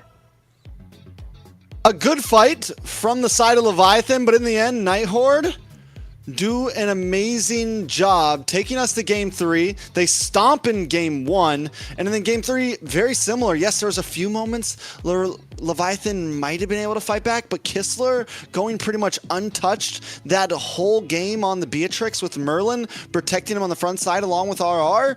There just was no real answer for Leviathan to even get a big team fight win there. What a game. What a game. I think also just with Leviathan, you know, their team comp, it's a lot of magic. There's not a lot of tanking, just Hylos alone tanking everything.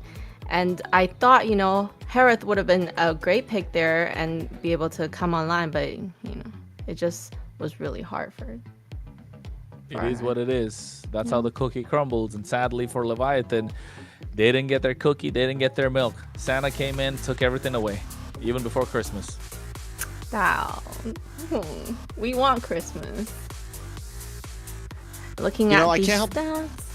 I can't help but wonder if this is strict, you know, I know the fans might say it, and I hate the fact that this is Smash's debut and it's a big loss. Would things have been different with Foe? on the roster. I think Smash did a good job. There was still synergy there, and I'm definitely not putting the blame on Smash, because honestly, drafts from game 1 to game 3 and game 2, honestly, drafts heavily won all 3 of those games. It wasn't just about gameplay in any of them. Game 1, Nighthorde able to get the better of Leviathan. Game 2, Leviathan able to get the better of Nighthorde from overcooking. And then game 3, Nighthorde with that, with Merlin on this bouncing ball, with the Phoveus, all of it, just Smash was the Harley was unplayable. Very much true. Yes. And for everybody that deserves a cookie, also, who else deserves a cookie? Our Beatrix. Well, the one with the maniac in the game. The answer that they were looking for. You can ban out all the gold laners you want. People from MCT will be looking at this Beatrix pick and think, hey man, we can actually make this work right now. We got a lot of damage, a little bit of a buff that's come through. 605 KDA in the hands of Kistler. And look at that build. He got everything that they really wanted, and it worked out to perfection. And Bethlehem on this Freya was just meat. Just free meat. Buckshots on the table, and they get everything for Nighthorde. Quite the way to put it, but I do agree. Free meat at the market right now, on the grill, whatever you want to say. But either way, Kistler, I'm thinking we could see some more Beatrix, honestly, down the line. I still don't think it's Claude material. I don't think it's best marksman in the game material, but it seems viable. It seems playable. It's strong. It scaled well. Yes, Kistler never died, and it's still honestly kind of easily gankable in the lane, but the possibility is there. I think for everything that's going on with this Beatrix, this is the maniac, that moment that they were looking for. Yato even flickered out of harm's way, but here comes Bennett, and boom. All it took was one shot, one missile, and Merlin throwing the game here a little bit away, but Kistler was still somehow able to get something in return. But you know what, Trex, you're right. I think it's not Claude material yet, but we have seen Beatrix one time be so super meta that it had to be prioritized. Even someone named after the sniping renner that you could snipe with the renner that was possible, right? And now I think if Beatrix slowly starts making her way back, you can start expecting those kind of shots. And, with Merlin doing really, really good, right? He was able to...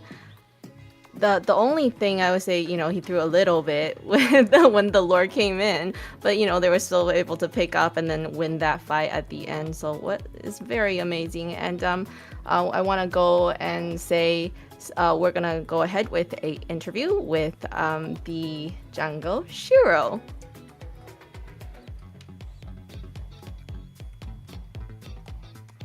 Hi. Can you guys hear me? Yes. Good. Hello, Shiro. Congratulations on the win. How do you feel? Did you get everything you expected out of the games? Is that what you were expecting when you went into the games? Honestly, we were just kind of being present.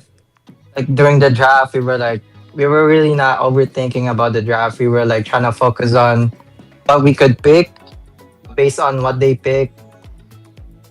See, I just think that we had a good draft and we had a good gameplay, except the game 2. Kronos, do you have any questions for Shiro? Congratulations on the win. You guys had a rocky start so far.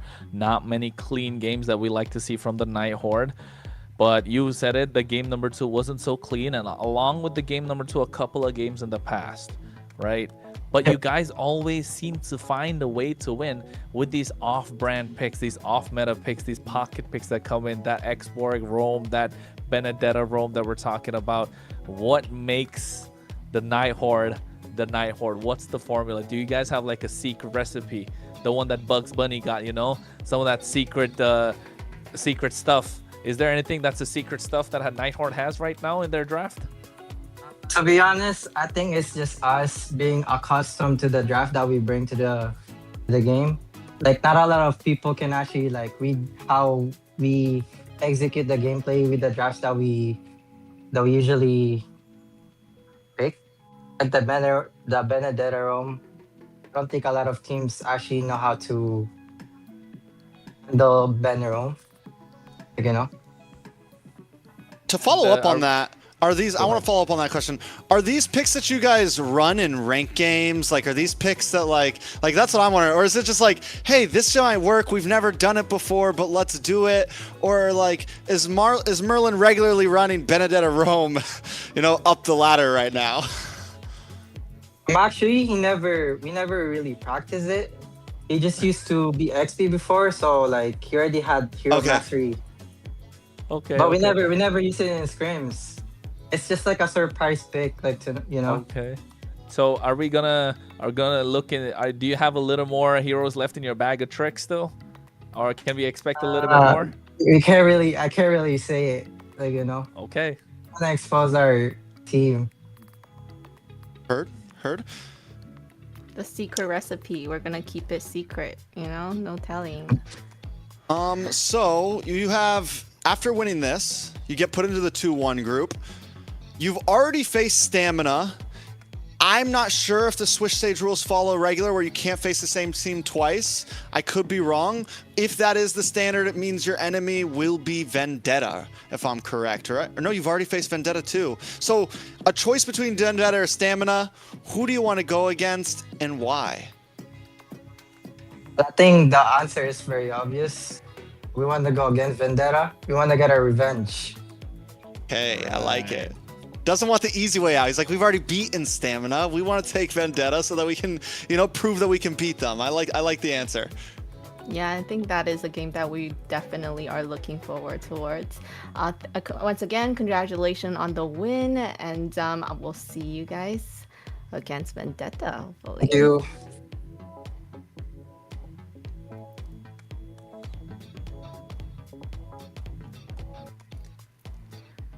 What do you guys think? A game against Vendetta? Is that something that you guys are looking forward To even the Vendetta? Yeah, and which team would you want to kind of see I want to owning see it? Vendetta. I want to see Vendetta versus Nighthawk again. Yeah, and then, Ashley's team. We got to cheer on Ashley's team. But I mean, yes, no matter what, very we gotta cheer Ashley's team. No matter what, I was just like, no matter twisting for who it. they go against, it's a banger of a match. Like if they end up against Stamina, you get the revenge match there. Stamina wants that match probably. It's like the love triangle. Everyone's like, I want to face this team, but I want to face this team. Everybody's looking for revenge in this 2-1 group right now, and Vendetta's just kind of sitting there in the middle, like, ooh. So yeah, fun. Definitely is. And coming up, we have Kronos. Yeah, sure. It's Runestone, about baby. runestone.gg. How could you forget about that, Layla? You got to remind people about Runestone. Runestone's a platform where they track live data, of course, of every esports that's going on at the moment. Make sure you climb smarter, not harder. So, folks, runestone.gg, the sponsor for MCT AMER 2026. Hey, what more can we say? We've been talking about them the entire time. Layla, you got some more? Trex, do you got some more? I mean, I've already said enough about Runestone. They're an exciting platform. They help not only people, but tournaments get quick information, live information, zero lag, all that good stuff. I'm sure we're getting our stats loaded up in there right now. And this is exactly what I think people want right now. I mean, for me personally, I love being able to jump into other websites and pull information as a caster. I love being able to, even when I wasn't a caster, figure out, what's going on with these teams? What are the stats on heroes? What's the meta over in this region right now? All of those types of things. And that is what Runestone is trying to do for the world right now. So very exciting. But we are going to be going into a break real fast, a quick 3-minute one. So grab your popcorn, call your moms, pet your dogs, do whatever you got to do. We'll be back in 3 minutes for a big best of 5 between you two and Leon.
enough, warriors. The Frozen Sea Showdown is here. 8 Brancos, 2 sides. Ready your hooks. Well, the rules? Real simple. Hook 'em over, then bash 'em. Or hook 'em back and stash 'em. Remember, kills will make you stronger. More kills, bigger targets, so swing those hooks. More kills, better hook, so wipe off their looks. Crabs in the river, hook 'em. Reel 'em in for new skills. Stun. Magnet. Reflect. Chests in the cave, hook 'em. Reel 'em in for new skills. Team heal. Team super hook. Crazy ults. Total chaos. Triple hook. Recall hook. Trick hook. No equipment to buy. Auto upgrades for all. Take one down, get your hook back.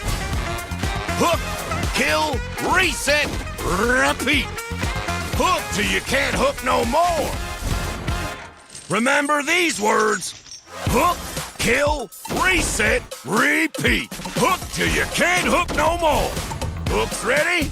Let's go!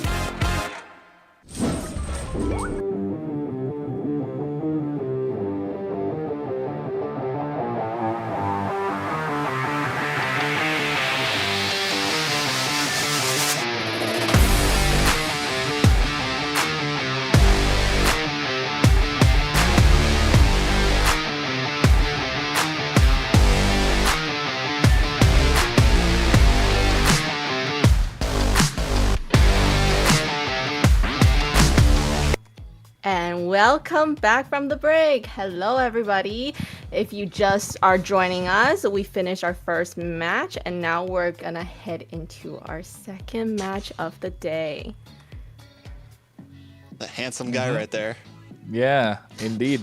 Come back for the second match of the day, and I think looking at a cutout of Trex, there he is. All of a sudden now, but then again, that's a nice picture. 3-minute bro, break went not gonna lie. fast. Thank you. I tried. Yeah, it went super fast. Not gonna lie. That's I didn't even get to go to the toilet yeah, I did, but yeah. Anyways, Gotta hold it. big match, best of 5. Survival of the fittest here. Someone gets knocked out. Layla, who's gonna lose? Oh, that was a harsh question. Who's gonna lose? I mean, yes, whoever's losing is gonna go to seed 8, which is horrible. I'm not. I don't have a view on this one yet. I think we're gonna have to find out as the game goes on. Maybe in game 3, game 2, I'll probably have a better idea. Good What do answer. you think, Kronos? I think looking on paper, we can tell that you two kind of have the upper hand with the performance that they put out so far in MCT, right? On paper, with the performance that they put out.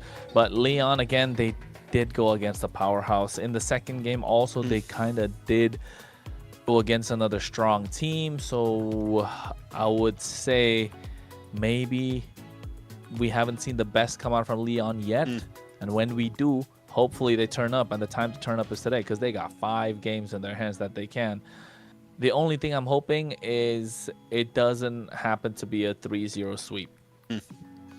I'm definitely hoping that Leon puts up a fight here, or U2 puts up a big fight here. But as you said, on paper, U2 seems like the better team. They were able to get a win off of Leviathan. They were able to get a win off of Influence. They have not just, gotten stomped through by any teams by far yet. They've even taken teams the distance. Leon, the only time we really seen them show off was game number 2 against Stamina Esports. That game went to 28 minutes and 3 seconds, and we actually got to see them have, some moments of greatness there, some possibilities. They used a Kadita as well in that game, and were very close to taking the win from Stamina Esports. But we still haven't seen them get a win yet. They're 4-0 in total record in terms of games, and this is their last chance to at least show us that even if they get put in the 8th seed slot, that, okay, maybe they can make something shake in playoffs. And here's the lineup for U2 Esports. We have Ziggy on XP, Sykes on jungle, Accuracy on mid, and Inky. Oh, Inky is gold. And Zotra. No. Roam. Exactly. You're right. I think there was a Inky. switch, right? Yeah, I think there's a switch because InK is a mid laner as well, so I think accuracy comes in, and they're looking to get that change. But before we talk about that any further, here's a video, so let's check it out first.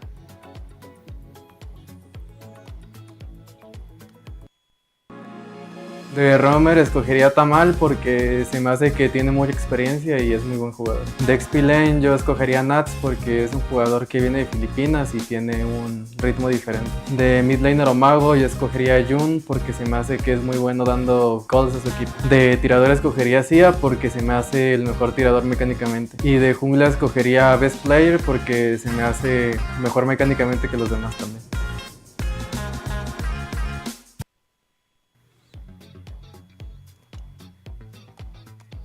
And for the lineup for Lion, we have Hayase on jungle. Sorry, can I? EXP. XP. Yeah, Bernoulli is the Keep going. jungle, and POV is mid. Lionheart has the gold lane, and Raquel is our roam today. So both teams actually getting a small roster change here. Bernoulli's going to be subbing in, but normally he would sub into another role. It seems like he may be forced to pick up the jungle. Again, we never really know exactly. They might make some final changes even in draft, but at least it seems like it's an even stand for both teams. You know, they're both kind of forced to bring someone else in. I'm wondering if it's going to be a full swap or if there might be a swap back later on. We'll see exactly how it ends out. Well, on that note, there's a video about Leon as well that we can check out.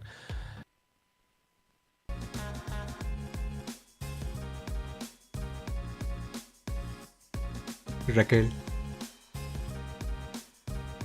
En 2018. Sask. Suchin. Shark.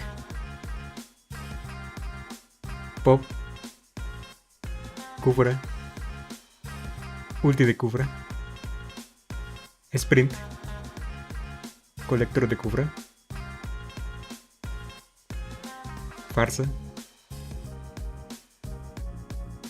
Urano. Ailos. Leomord. Leinhardt.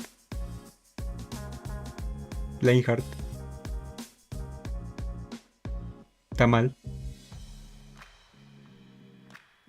Sia. Khalid. Early game. Shotcaller.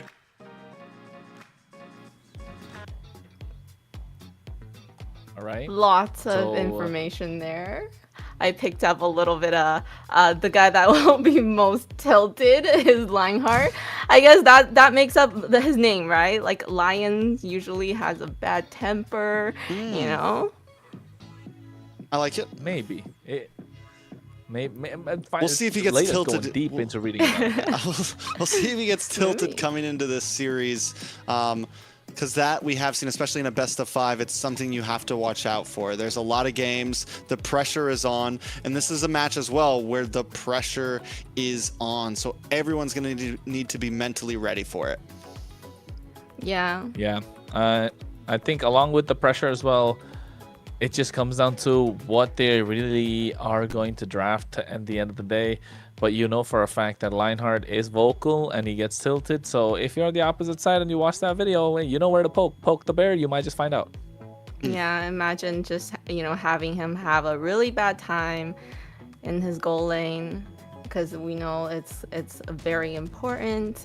And coming up, we're gonna go right into the draft and see how they're gonna draft. Maybe they're gonna try to, you know, pick heroes that can counter him, making him have a really hard time in the goal lane. I'm excited to see where exactly Bernoulli. So Bernoulli does look like he's going to be jungle. Is this going to be a major problem for Lionheart? I would say on the side of U2, Psych still regular jungle. Their swap doesn't seem as tough because Bernoulli's not a jungler, right? Normally he swaps in for EXP lane. Correct me if I'm wrong, Kronos, but yes, this is you're definitely right. this is definitely a big change up for Leon. I'm wondering how it's going to affect exactly. And not just that, right? Bernoulli is one of the most experienced players that they have in the entire team for Leon, and that's why he rocks the EXP lane. The team kind of revolves around him even when he's in the EXP lane. So yes, maybe in a way it's good that they slot him in the jungle, but you're right. Shifting from a mid laner like NK to a gold lane is a little easier compared to someone from the EXP to the jungle, because the EXP lane more prone to being aggressive, maybe kind of overstep your boundaries there a little bit. Bernoulli has to really hold himself back, think like a jungler to play like a jungler, and that's why you can see already the bans, they're hard locking down any of these frontliners. If you are you to take away the Hilda, take away the Phoveus, well, are we gonna see another frontliner getting taken away? Freya maybe? Freya definitely needs to get locked out, but with the Gwenny, the Phoveus, and the Hilda on the ban mark, there's a lot of stuff open right now. Once again, Jushin still in the field, Eve still in the field, Basha, there goes the Eve. I think at this point, Leon has to take out the Jushin, honestly. And then you have the Basha, Sora, Harley, Valentina. A lot of options coming in. But again, we've learned that the meta is not always beta. You know, there's always opportunity to counter, so... Which lane or which role do you think is the hardest to play right now? In the meta right now? In the meta right now, I think mid lane, not a lot of options, if you ask me. Yes, there's quite a few, but you need to pair it up with the right roles. The most flexible ones are, of course, jungle and EXP and roam, but mid lane, not really a lot, right? Unless you pick up the Valentina. But here, I think Baxia versus Harley. You two are thinking, what do we go with? I think, personally, if I was playing, I'd pick Baxia. But I see the trend for Harley. You know what? Never mind. Kick both out the window. Go Jushin. Because then you still can have the Basha or the Harley after this, you know? You get the Jushin up front, and then it's, listen, they can get the Harley or Basha, and we'll take the other one. I do think, on that debate, the Harley might be the better pick for Leon right here. But instead, they also know we can get the trade. Take either one. We take our carry, we take our Zetien. Sora plus Basha or Harley, right? Yeah, something like that. And Raquel did say he does not like juicing at all. And then they just picked it for him. That's what you gotta do sometimes. Yeah. On the side of you two. Yeah, I think the Sora here too, because then if you still want in second phase, you could still pick up a gold laner if you want, if it doesn't get banned out. It forces Leon to really decide how they want to draft, and I mean how they want to ban in second phase. So I think Sora is super clean here. Khalid, I like it. Khalid plus Harriet? Maybe? Never mind. Comfort picks. Comfort picks coming in clutch here. I agree, There's another one that's on fraud alert. But also, Moskov being picked up here kind of prevents the Harley coming in from the side of Leon, so I would say that makes a little more sense too. So Baxia has to be the way to go here, right? You're okay absorbing the damage from Khalid, but you're really taking some abuse from Jushin. So Sora, a better lock-in, you get everyone together. It's just too much when the meta is open, right, Trex? When everything is kind of left open, yeah, you're just scrambling for ideas. It comes down to the compositions, what they've practiced, what worked. Because at this point, we can keep going back and forth on what's good and what gets countered by who and what. They could just ignore everything and just go a completely different route. I think the Sora, one of the reasons the Sora is good here though too is dealing with the Jushin. Because of the ability to just get in and close the distance quickly, he's not going to be an EXP laner that really falters in terms of these team fights. So you have poke with the ZTN, you have damage with the carry, and you have someone that can kind of target down onto and get past Khalid, can disrupt his quicksand guard. So I mean, there's possibilities. I think Sora definitely a solid pick, and with the side of you two still needed a jungler as well, definitely worth leaving that for second phase. Layla, thoughts? Thoughts? She's lost in the draft. Sora. She saw Kaja and decided to think about fried chicken. First fried rice, now fried chicken. Nah, fried chicken. I think the Farsa, you know, like that makes me think of fried chicken when Farsa does not play well. But the Sora is gonna be just annoying for their backlines because, you know, when he shifts and then he locks onto you, what are you gonna do? You're gonna use your dash, your flicker. Yeah, you definitely gotta figure something out. After that, I think at the moment, Kaja, Kalea taken off the table. They need something in the roam that can provide some sort of early clear, keep up with the Khalid. The Hilda's gone, no Kaja, no Kalea, no Guinevere, no Marcel. Hylos maybe? Are you really? But that's not really going to put a stop to the Khalid. You're not going to be able to contest quite a lot. I'm looking for early game answers. I can think about the Cho, but gets bullied by the Jushin again. So do you just... Grok? Grok is solid no matter what happens. You go for the... His favorite pick. Favorite It's his favorite pick, isn't it? Oh, he yeah. He did. He likes the Kubra. Okay. Yeah, and the Kufa I can and vibe with it. Zetian. And the Zetian was really good. We saw one together. work. We saw one work. I mean, yeah, we'll see. We'll see. I mean, that for that last the last composition we saw, the Kufra was literally like the perfect pick. This might be a little early. I think with the Kufra, they could have maybe waited for 5th pick. It's not gonna. It's right now. It's only really affecting the Moskov slightly, and Moskov doesn't really. I mean, he's never dashing in really. He's more like side to side, things like that. Khalid maybe gets a little affected by it, but yeah, just you know. Side to side. There's the Alice pick. Love that draft. Love it. So aggressive. You give enough space to the Moskov. I like when you pick short-range marksman with the Jushin because that Crimson Beacon feels like a cloud of protection for the Moskov or the carry to play under, right?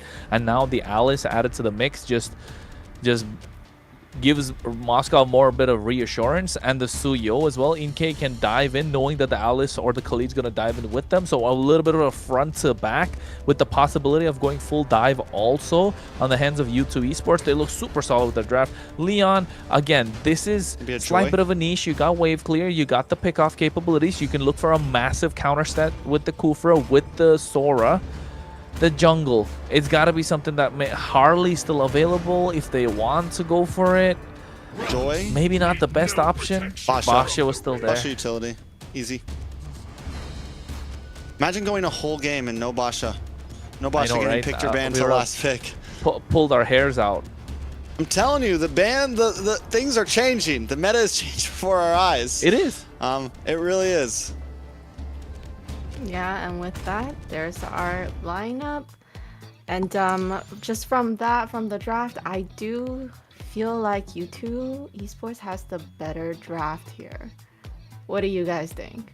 I think at the moment U2 Esports do have a slight bit of a more straightforward draft. Leon needs to get the early game in their favor. Use Hayase in these turtle fights. Maybe Raquel can get a couple of pickoffs. Leonhardt as well as Pav should find their POV of taking people down. So I think U2 Esports, easier win conditions, not threading the needle. Meanwhile, Leon looking for a needle in the haystack.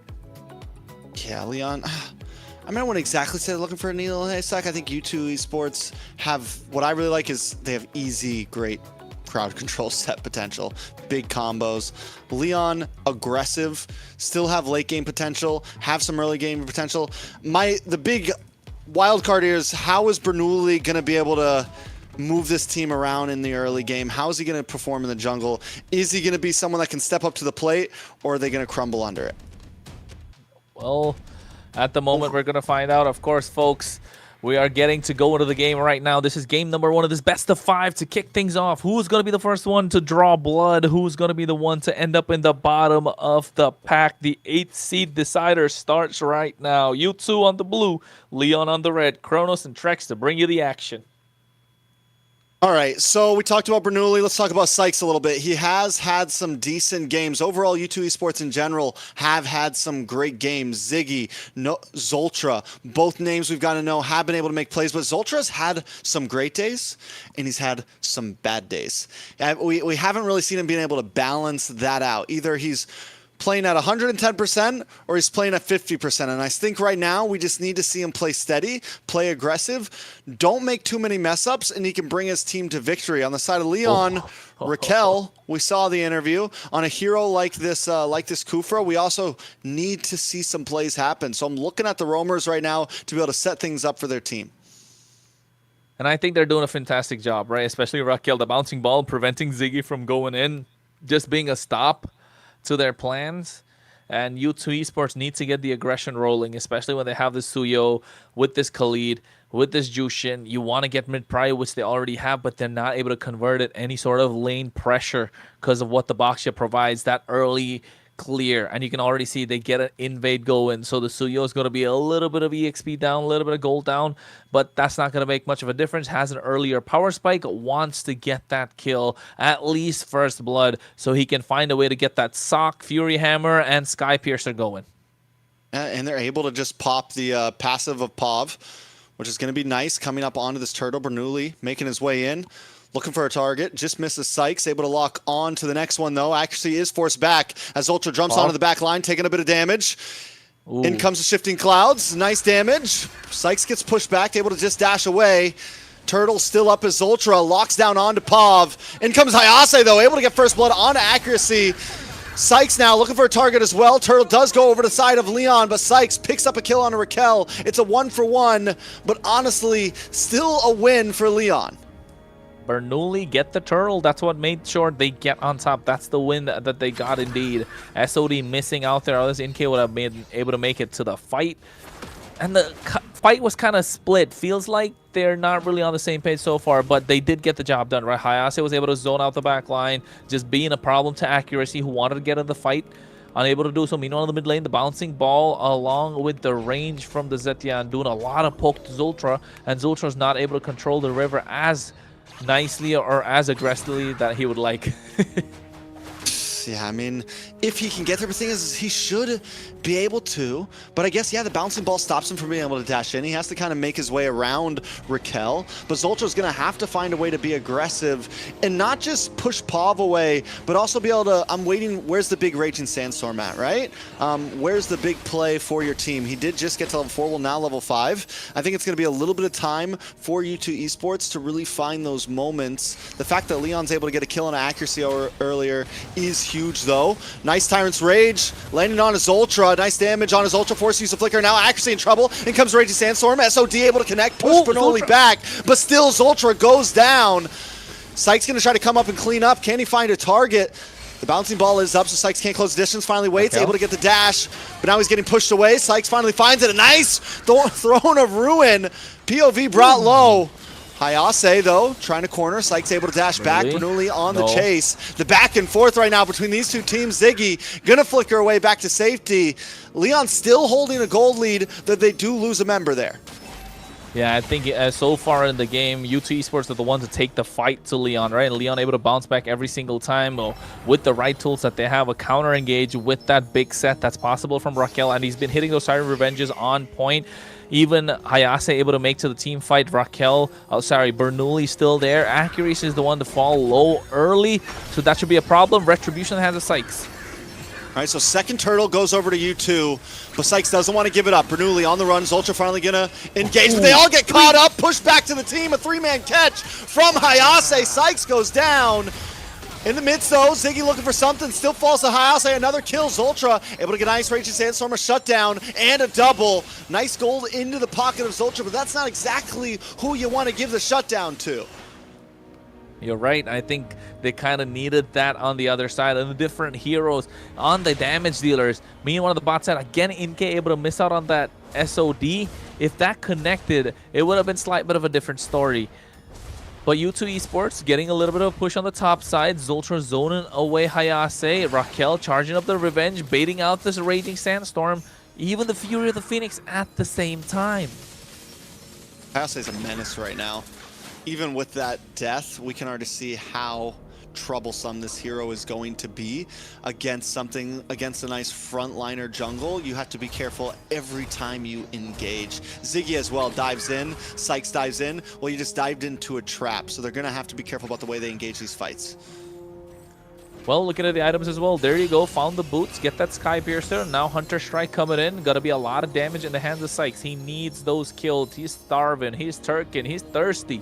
He needs something to fill him up at this point, and he's looking at those squishies, especially Leonhardt, and that's why you can see Raquel just moving around, making sure that marksman is protected. Yeah, we haven't even seen the marksman get involved in these fights just yet. They've just been hanging out in the gold lane. No one's tried to gank them. We haven't even had the camera on them at all. Both of them, level 8, Leonhardt with a small advantage right now. I mean, we're talking small amounts of EXP here, but nothing major. NK catching up. I'm waiting for that to be the pop-off moment, especially since both of them are more late-game marksmen. Who's going to be able to be the game changer when we get to First Lord, Second Lord, things like that? I think when it gets to the First Lord, right, looking at the composition and the way things are going, U2 Esports should have slight bit of advantage still. But if Leon keep this up... A lot of damage on his Ultra, but he responds with a Raging Sandstorm. Everyone able to get away safely. Continue. I think if they keep this up, Leon could actually hold on, because that nice bit of a clap coming in with that, never mind, Throne of Ruin there. Ooh, SOD does connect as well, and in comes Inke, able to get the pin on the wall. Hyas on the backside, 1 against 2, goes down to Sykes as Inke shreds into Bernoulli. Bernoulli on the run, accuracy now locking in. Inke switches positions, dashes on to the next target. 4 of them moving in. Raquel looking to lock onto someone, might be in a bad spot as Pop tries to make his way in as well. The passive able to keep the enemies away. U2 Esports do finally disengage, but not after they found Hayase and the last turtle. And the way that U2 are moving right now, as they should, taking the fight to Leon. And Leon's still able to bounce back. They're still holding their own. It's not looking terrible. Yes, a 3K goal lead on the side of U2 Esports, but Leonhardt hasn't been taken out a single time. Pav has been pushing them away. And Hayase has set potential. And here, Raquel has been getting these time revenges on point. Hayase, watch for Hayase. Looking for the grab and nab, not able to connect. Raquel goes down. I like the way Raquel's playing, the fact that like we keep on looking for moments, but maybe slow it down just a little bit, you know? Look for the right targets. Caster's curse, man. I just said about that and he got picked off. Yeah. But looking at the way you mentioned, they need to slow down a little bit, or at least have the right tools around you, have the right members around you to try and take them down, especially Leonhardt, right? You want Leonhardt to start getting online. You want him to pop off. You need to give him that big moment, that big clap. That's probably the best ultimate in the game, according to me, to get a nice sound effect. That clap sounds so much better than a Fatal Links, a 5-man Fatal Links even. All right, but here comes a play of U2 themselves. Still looking for this mid lane as Sykes controls the map elsewhere. And we've just been seeing him go from bot lane to top lane. And this is sometimes what you want to do on the Suyo. He's got such great movement across the map. Yeah, and not just that. I want to talk about Sykes as well. He got a 20 stack on the Sky Piercer right now. He was 2-1-1 when he got that. Now up to 20, gets the War Axe. So you know the damage is starting to rack up. He was thirsty, now 2 levels ahead. He's already hungry. He's got a little bit of a taste of the starter. And now looking to get that aperitif going and then maybe get to that main course, that big tomahawk, right? It's been in the grill, it's been cooking. Accuracy is the one serving it up. And Sykes, when he walks in, especially with Ziggy, it's going to look like it's going to be mealtime. Raquel looks for an angle in, unable to find enough. Big Throne of Ruin wasted, but wait, here comes Ultra, right onto the carries, but he is instantly taken out. Inke now next on the block. U2 Esports looked for the play, and it was not there. Call an ambulance, but not for me. That's what Leon said the entire time. Zultra going in, a false engage, abort, mission abort. That was the call from U2 Esports, leaving him in no man's land at this point. Oh, it's not working out. Leon found a way to make the comeback. They get themselves the Lord, even a dominance ice in the hands of Raquel, so you know for a fact a lot of those heals are not going to be working out. I still want to see that Chastis Pauldron to come in. I hope Bernoulli or Raquel have picked it up early on, and Raquel right now in no man's land might be picked up and put down. Another Raging Sandstorm. The cooldown on Raging Sandstorm isn't that bad, huh? It's like, what, maybe 23? 23 seconds? 25, I think. Because it's one of the reasons why Zultra just uses this so much. But now, speaking of Zultra, going to get pinned against the wall. Actually is here trying to help out, but the damage is just too much. Leonhardt gets his first kill onto the board from Zultra. Leon finding movement finding cohesion as they move across the map, taking little pieces away from U2. Well, they get that siege in the tier 1 in the mid lane. Bernoulli might be next on the chopper block. SOD misses Ziggy. Ziggy able to connect onto 4 there. Hayase does go down. Bernoulli as well as Sykes finally moves in for the double. Leonhardt trying to run away. Pav might not be able to get away from this one. Forced to use the flicker. Sykes wants to chase him down along with accuracy. Yeah. A couple more hits and Pav goes down. A beautiful triple for Sykes. And now all they got to do is clear through this Lord, pushing in on them, and then maybe be able to look for this tier 3 in the mid side. Hey, MVP Ziggy, bro. Not gonna lie. Forget all the kills that Sykes has. Ziggy has been on point with these Throne of Ruins. Well, we've seen it's 11 minutes in. I think we've seen only 4 really good ones from him, and he's been the one that's been initiating all these fights, and the worst part being Leon have nothing to stop it, nothing to take him down. Yes, you have Leonhardt, but you don't have that sort of a crowd control, a single target pick off that could really enable or enhance what Leonhardt can do. And that's why we were wondering, right, maybe a choke could have been all right, maybe the jawhead that we saw early on in the previous series could have worked wonders. Bob gone. Bob gone. Off the map. Send home. Try again later. U2 Esports 4K gold lead. We've been back and forth. Leon's had some nice moments. But at this point, as you said, Ziggy's just making these sets happen. And Sykes is able to move so quickly across the map. Another Throne of Ruin. Under the map, Hayase trying to defend, able to get a knock up onto 2. Will it be enough? Inke does go down. Leon still with them, fighting them. But Sykes doesn't want to give it up just yet. Look at the damage onto Hayase as a monster kill falls in the hands of Sykes. U2 Esports quickly disengages. They got what they came for, a tower and a member of Leon. This is why the Kufra can be a boon and a bane in sort of a way, just because of the fact that, yes, when he gets those massive sets, those massive engages, it looks super nice, looks super clean. It could be all or nothing. That's what this hero is. But the moment you kind of get a miss, you're not able to get that full engage. The re-engage takes too long, and by then your team's already wiped out. You know, earlier you were talking about Sky Piercers. We were talking about stacks. Well, Sykes is now at 8-1-1. 60 stacks. Just completely shredding through Leon right now. If you're down, oh, look at the damage though. Raquel able to find Zoltra. Zoltra's just been on the chopping block nonstop. Now Bernoulli, but a nice AOD does connect. He's not going to commit to that one. To be in the midst of 3 Leon members. Inke makes his way up. Ziggy looking for the re-engage. He does have the ult, but not able to find a nice spot to use it. Raquel gets a knock up onto accuracy. Accuracy and Inke looking for another target. Bernoulli brought down to about 20%. Sykes looking for the execute. Able to come in, just a couple more hits, but he's not able to finish him off. Now the members jump on as bouncy ball comes out. Sykes, oh God, Raquel. Bernoulli still goes down. There's nothing to stop Sykes right now. In the face of U2 Esports, Ziggy didn't connect that one, but it's okay. They were able to take out the jungle, and Lord is up. And not just that, right? In the fight, Hayase made his way in, took out accuracy before. But then again, if there was another small 1v1 of the gold laners in the mid lane, Inke already using the Wind of Nature, and there you get the Malefic Gun, Raquel going in. But the Raging Sandstorm does connect down. Fear the Phoenix comes out. Sykes sneaks to make his way in. He does find the Lord. Ziggy. No retching on the side of Leon, and now Ziggy into the backside. Sykes able to find Hayase. Ziggy off the map, but they're not done just yet. Raquel trying to make a play happen as Sykes is so low. The burn unable to finish him.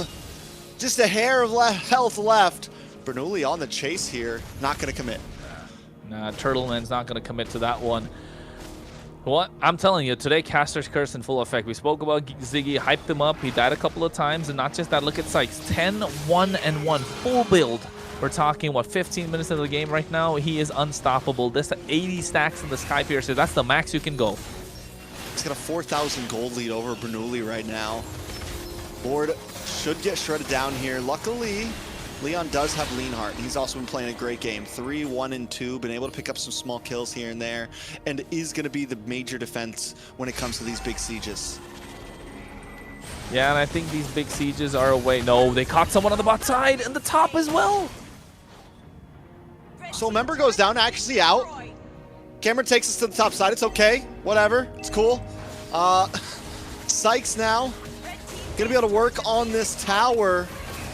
Raquel looking for Sykes as well. Leonhardt Did use the speedy light wheel to be able to make it up to top side and help defend. Bernoulli looking for a target. Leon maybe not really trying to take a fight here, but at least trying to get some ground back. Make sure they secure these buffs. Yeah, I think at this point, Leon needs to hold their ground. They've already given up with the top inhibitor. U2 Esports 4K gold lead. They've been leading the charge the entire time. Hayase is going tankier and tankier by the second, so you know that Thunder Form's not going to do a lot. Ziggy. This is what I'm talking about. Raquel's there. Raquel's job is to be annoying, right? And he's being as annoying as possible.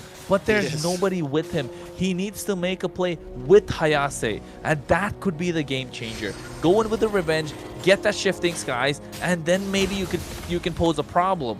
Layer those skills rightly so you find a way to get your team and out. The entire time he's been getting really good sets, but it's not going to get his team and out. Yeah, but a lot of those sets have only been like one member. It's a hard team. It's a hard composition to go against and look for like a 3-man Tyrant's Rage, you know? Everyone's fast moving, but Zoltra comes in with a Raging Sandstorm, is brought low. Tyrant's Revenge, Inkay down. There goes Zoltra as well. Leon now on the hunt as Hayase leads the front, looking for the next target, but Sykes able to dash back and still get the kill. Now they're just on the run. Leon doesn't want to give it up just yet. Immortality does pop for Ziggy. He's not going to be able to get away from this one. Leonhardt finds it. 5-1-2. The back and forth continues as Leon take the win on that last fight. Hey Trex, we're in for a long night, aren't we? This is only game number 1, 17 minutes in. First game of the best of 5. You can already see Trex making emojis right now on the camera. You guys can't see it, but what you can see is that backdoor that Sykes is looking to go for while they're trying to blitz down the Lord. That's a good play. Honestly, he might have been able to just commit on that tower. The Kufra's not going to be able to take him out. He does back off. I mean, Leon get this Lord, which is huge. But U2 Esports still holding a gold lead. We are getting to that 60K gold mark soon.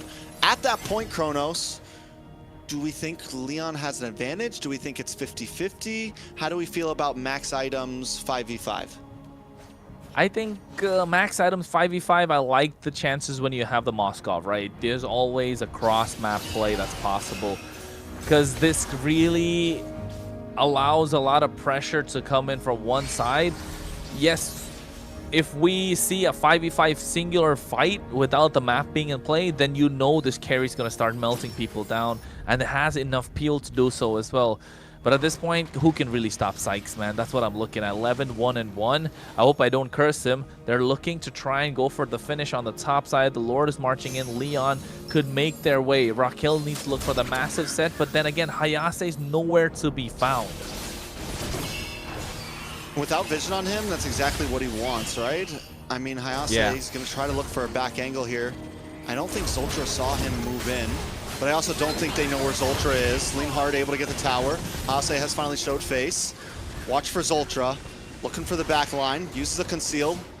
He's just going to go back to base safely. He's not going to make a major attack, and I think that might have been the good move from U2, honestly. Don't fully commit right before Lord's coming. That's the way they gotta make it. Play it safe. No, Sykes, what are you doing? Ooh. Is able. Ooh, immortality pops. That's a big utility gone, and Zoltra has to sacrifice his own life as accuracy moves in. It's Zoltra and accuracy against the world right now. Ziggy there as well to help back him up. Lord still at half health. This could be a big push for Leon as Hayase finally decides to join the fight. Bernoulli in the front side. Hayase unable to connect onto anyone. Throne of Ruin does come out, and Bernoulli's brought low as Sykes finally locks onto a target. Ziggy will pay the price though. Raquel, immortality pops again, actually falls. Leonhardt able to kite back, but Leon is low on health. 4 members drop for U2, but they can't fully connect just yet.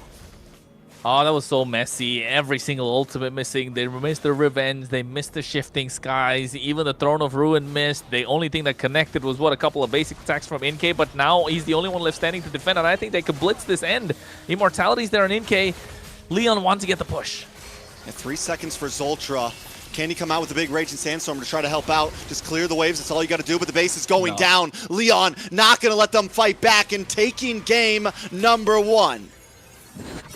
Messy, messy, messy, but found a way to get to the base crystal.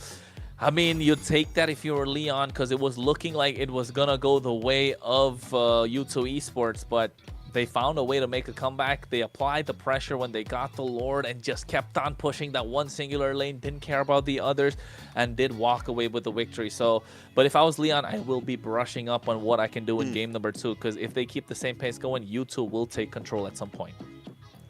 Yeah, what a great game. There's a lot of back and forth, and you know, right now it looks like, how can you see which one is the better team? You can't, right? They're all just performing and they're just doing their best, and it could go to anybody. Doing their best, but I think both teams could definitely do better. U2 had some major mistakes. Leon had some major mistakes. Right now it feels like it's not a battle of who's going to play, who's going to make them more big plays. It's who's going to make less mess ups in a sense. Zoltra did do well, but once again, we see some of those ults get wasted. We see some bad disengages. And on the side of Leon, though they were able to get the win, there was still, I feel like it could be polished. And whichever team polishes up quicker in this is going to get the dub. If Leon can continue this pace and U2 continues, because don't get me wrong, U2 had some moments of greatness there. We saw Ziggy pull up with those Thrones of Ruins and just completely dominate the early game. But then we started to see some get missed. We started to see some big whiffs. We started to see, you know, the ults not always connect. So we'll see how it goes in the next one. Taking a look at some of these highlights, Kronos, anything to majorly point out? And I think, Trex, when you take a look at everything that happened for them, right, for Leon, can you say they just kind of like, it's like one of those fights where they're just trying to make it through. They do whatever they can. So scrappy at the end of the day. They walk away with a victory. They're happy, but you know the game was super scrappy on their side. I agree. I mean, that's actually the best word, scrappy. Scrappy. But the teams, they were just going. It was brawly, it was scrappy, it was blow for blow. Even in the beginning, this is first turtle, and they're spread out. Everyone's looking for different targets. They're all over the place. I mean, it wasn't blow for blow. It was missing. I miss my skills, you miss yours. Let's take a look who can make it out alive after that one, because that's what most of these fights look like. Ziggy did get some really good Throne of Ruins, but I mean, after it reached the 15th minute mark when Sykes was going crazy, he was 80 stack on the Sky Piercer, man. You can't let a game slip away when you're that ahead. 80 stacks on a Sky Piercer. 5K goal lead too. 5K goal lead too. Sheesh. Sheesh. Yes, sir. Layla? Yeah, Sykes, he was doing so well, so that was a throw, I guess. I just got to the end and then nobody can finish. There was an end where they pushed into the inhibitor and nobody can finish. And then Inky, I feel bad for him because he just adjusted to goal lane, and poor guy, he was left alone. They were all low HP on the enemy team, but obviously he can't get in there. Taking a look at the MVP though, it will be, drumroll please, Raquel.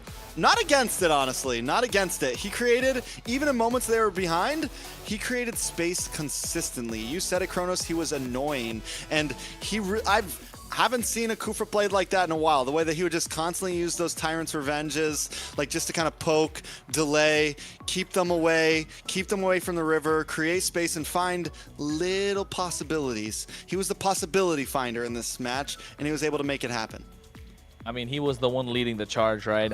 Showing the path, showing them, leading them from the front, showing the light, and leading the way, whatever you want to call it. Not really finding the words for it, but what I want to highlight is 2-3-16 on the KDA. Out of the 19 kills that Leon had, he was part of 18 of them. So if that doesn't scream MVP, I don't know what else will, right? If you're Leon, with the amount of scrappy fights they kind of had, being annoying in the face, you can see the pickoffs when he got the single targets, when he's with Lionheart, it makes sense. But when he's getting these massive team sets without the help of Hayase, that's when they started to crumble. That's when it started to fall. But then the game got to the point where it was super late. Leonhardt could just melt everyone down, shred everyone away. And then, hey, it was just one left. Inke was left standing. They took down the base crystal. But yes, Raquel, well-deserved MVP. Should have a KPA of what, about 90-something%? Right? With that, with 2, 3, and 16. So 18 out of 19 kills that they have on the board. Even Flicker plays never really caught that one, to be honest. Yeah, he did an amazing job. And it's a well-deserved. I think in where we were worried about Bernoulli being the sub in this game, the rest of the team was able to stand up. Lienhart was able to buy time very well due to Raquel, due to the rest of the team. Pav able to continuously kite, and even Hayase in the early game, though at the end he missed some skills here and there. In the early game, he was another one that was able to kind of make sure some of these fights did at least fall into Leon's hands, and it never got too out of control. And we're back. So yes, Raquel, he did really, really well and well-deserved as a roam. He was able to do all that and be able to be there for his team. What do you think coming up on the second game? So you said everybody was a little bit messy. So how are they going to be able to kind of do better on the second game? Because, you know, I guess he already played his best hero, Kufra, right? So what is he going to do next? I think second game, yes, he's played his best hero, but then it's a good way to start off, right? You get the momentum on your side. You're able to pick the team's morale up, of course. So I think if you're Leon, keep the ball rolling, find angles to make some of these combos work. One, I don't know if it's good or bad thing. They've already used up the carry. So if you go for the Kaleas or the Kages, you don't really have much of a combo to latch onto. So if you're looking to go for a combo, maybe look to go for the Guinevere plus Kalea. Look to go for something like the Alice now that could be in your hands. So yes, I think find more aggressive tools. So, and the other thing about picking up this Kufra is that he's not such a meta pick, right? So you still have a lot more options in the roam position available. And then when it's a best of 5, that's very important, right? When it's a best of 5 global ban, it's extremely important. One thing I will say, things that we saw from U2 in earlier days, especially when they went up against Influence Rage, they seemed very disciplined. You know, they slow played in the early game. They didn't always try to rush things. And I think that's what I want to see from them to be able to win this next series. Don't try to rush things. Play a clean game. Play the map. Play the macro. That's what we were really expecting from U2 and Influence Rage. After day 1 and day 2, we're like, okay, yes, these teams took their losses, but they seem like they have great macro potential. They seem like they have a great slow play style. You know, something that we see sometimes from some of the, you know, the potential of what we see from some of the best teams in the world, right? That aren't always just trying to fight and rush things. But U2 seems to be falling back into the habit of just, ooh, let's fight, let's go. And they need to not do that in game number 2. Play the long game against Leon. Play the smart game against Leon. Yeah, so from what I saw before, Leon was very disciplined with the way they play, and then they take it slow, right? So if it's like this, and then what are we gonna think about, you know, heroes that are gonna be doing really, really well in late game? Are they gonna prioritize on heroes like that? I mean, it's definitely a possibility. I think whatever you end up picking, because even last game, right, like U2, they kind of wanted to pop off early. But you have to know when and where, right? It's just not like constant boom, boom, boom. And for Leon, kind of similar. I think Leon could keep on playing the aggressive way, like kind of what they did there, but also polish things up. Their stars are definitely right now, for me, the stars are definitely Hayase, Lienhart. Raquel's going to do a good job. But if they can make sure their offlaners do well, it can really help guarantee a victory for them. With Bernoulli, he's an XP laner. Do you think the jungles that he's going to pick are mostly going to be utility jungles? Instead of the burst I think him being an EXP laner, of course, he can play a little more utility jungles. I would assume so. But yes, with the history that kind of, I mean, with the limited information that we kind of have from him playing in his region, in the Mexican region, I can say definitely that he plays a lot more utility compared to Assassins. And yes, he can play the Assassins, but it's not some of those meta picks that we'd see. Not something like a Joy, not something like a Fanny, not like something like Hayabusa. Maybe the Yi Sun-shin, probably the Suyo here and there. But then again, if I was Leon, I'd be happier playing more of these tank jungle picks, right?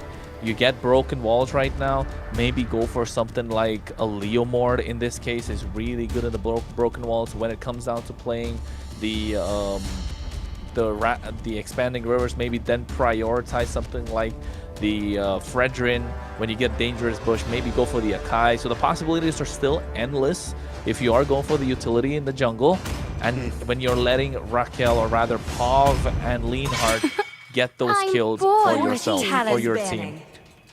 I thought he could play the Guinevere, to be honest, but they're not letting it through. Which I think is fair for Leon, especially since they're on blue side. And like we said earlier, they used the Kufa earlier. They're looking for more power picks in this pick 1 and seeing what U2 is willing to give. The Jushin's already been given up. This should be a hero that's consistently banned now from U2. I don't think they're going to let it on the field at all.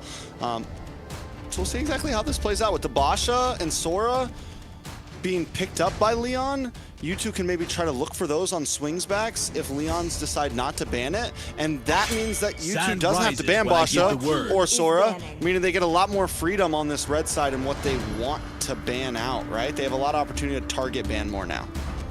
Do you think Alice would be another pick that Lion would like to use? Yeah, of Alice course. is a monster, yeah.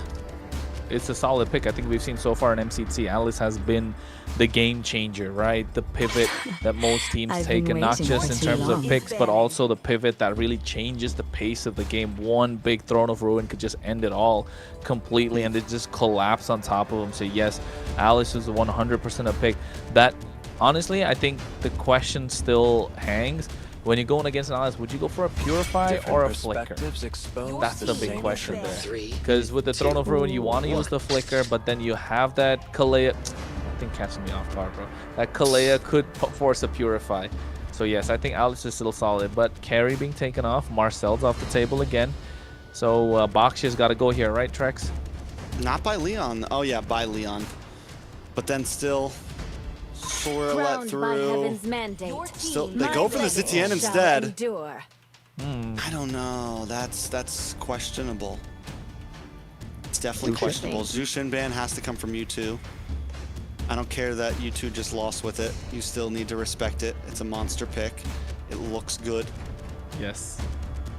Hardly open. Lots of opportunity open in the second draft for either team to take. Freya? Freya's I think still they're debating. open. Yeah, that's a lot. Yeah, it seems like they're just. The thing is, if they. Your team I swear to protect it till my last breath. It seems like they're just banning, the heroes that they picked up because they believe those heroes are dangerous, are gonna be able to win them the game.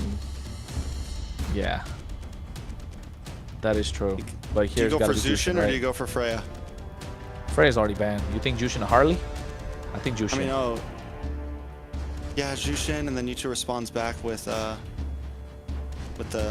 Harley, right? You got. No, I mean, you don't have to go Jushin. You can go Harley. You can go Harley because Jushin can't be picked up on the other side anyway. Oh, they can't take Jushin. Yeah. So just Harley here. Double ban's Has hard. to be. Hard, guys. What else is there though? Claude? If they want to go for We haven't seen any Claude today at all. Oh, first pick on. I just think they want us to be wrong. I think they're doing this on purpose at this point. Yeah, this Valentina Harley, right? It has to be Valentina Harley. Is there any other answer? Valentina, maybe Valentina Kalea, Valentina plus something. You can't let it go. I think Valentina Plus is decent. You still get the tech charge for yourself. You get the opportunity, and tech charge looks great on a Valentina because you're able to dash and then quickly get away after the engage. They want us to be wrong, bro. I'm telling you, they're listening to us and be like, yo, okay, this is what Trex and Kronos are saying. We got to take it the wrong way. They got to go the opposite approach. At least we get one, right? We get the Harley on, but it has to be Leon gets Valentina. But I don't think they need. Yeah, I guess. Yeah, I think they picked the RWM up. No, Valentina's actually not bad against the Harley because you get the Terrify. If he jumps in on you, you can dash away. Valentina's not a sitting duck. Even though it doesn't have like a flicker skill exactly, you got the dash and you got the Terrify, so. Valentina plus... You're looking at the future champion. You want to just drop it and walk off? Yeah, we'll just talk about the picks after. No more guessing. We'll talk about the picks So I guess after. they're going to give the Sora to U2, right? U2 must be... Sora? Yeah, Sora. I'm done guessing. No. I have surrendered to the global ban. It's a new day. I will talk about this though. I'm not crazy about the Lilia, honestly. Black shoes are nice, I guess, against the Harley. It's a decent. That's like the only reason why. But it's good like defensively, but attackingly it might be a little earlier. Normally we see the Lilia pull up against like utility junglers, big fighter comps, tanky slow based strategies. It's a great answer too. Layla got a pick when we couldn't even get 1 of 4. About to say. We guessed the Harley a little bit, right? We guessed the Harley. 1 out of 5. She got 1 out of 1. So, hey, man. Because I'm not making any guesses. I think Layla takes over. I think she just takes over. Yeah, Layla takes over right now. No, you guys are doing great. I'm based it off of you guys' analysis that we're able She's learning quick. She is. Do I have potential? We'll see. The Fredrin gets banned off, right? You're right about the Lilia, Trex. I'm not a big fan of the Lilia as well. Apart from the black shoes, you're not really doing anything. You have to run the Purify, of course, and that kind of means you're not going to be able to walk up to the Eve in the RWM. If you had the sprint, maybe that could be a possibility, but then you're walking into the Sora, so you need the Purify, and you're taking a lot of damage. You're too squishy to walk up to the Eve in the RWM. You need the Grok and the Yuzhong to make a lot of space. The Glue is a good ban. If you are U2, you already take out the Fredrin. That's kind of like a counter to the Harley. But in the RWM, I'd say you still have a better chance as U2. So I think wasted ban, but it's okay. Could be that the fact that, like Layla mentioned, that Bernoulli likes to play tank jungle. So that's Leomord off the table as well. Now if you're looking at a couple more gold lane bans, maybe... Unless they think the Sora's going to go into the gold lane or roam. Yeah, that's the tricky Kalea. part, right? Kalea? Yeah, you could just ban a roam, honestly. Yeah, maybe take out the Kalea here. They ban Minotaur. You don't want to ban EXP or gold, because either way, Sora can just swap. So, with Fredrin and Leomord taken out, Leon still need a jungler. Leon still need a gold laner. Claude is still open. Yeah. Would be a decent pick for Leon. Claude Plus. On the side of U2, though, Claude still. They still need a roam. And a gold. Or an EXP. The purple dragon is ready anytime. Hey, throwback. Whoa. If it was yesterday, it would have been fun. Is that a No, first show? not a We've seen first show, but yeah, we've seen show, but not in the hands of Zultra. A throwback, if it was yesterday, we throwback Thursday, right? Show in the hands of Zultra.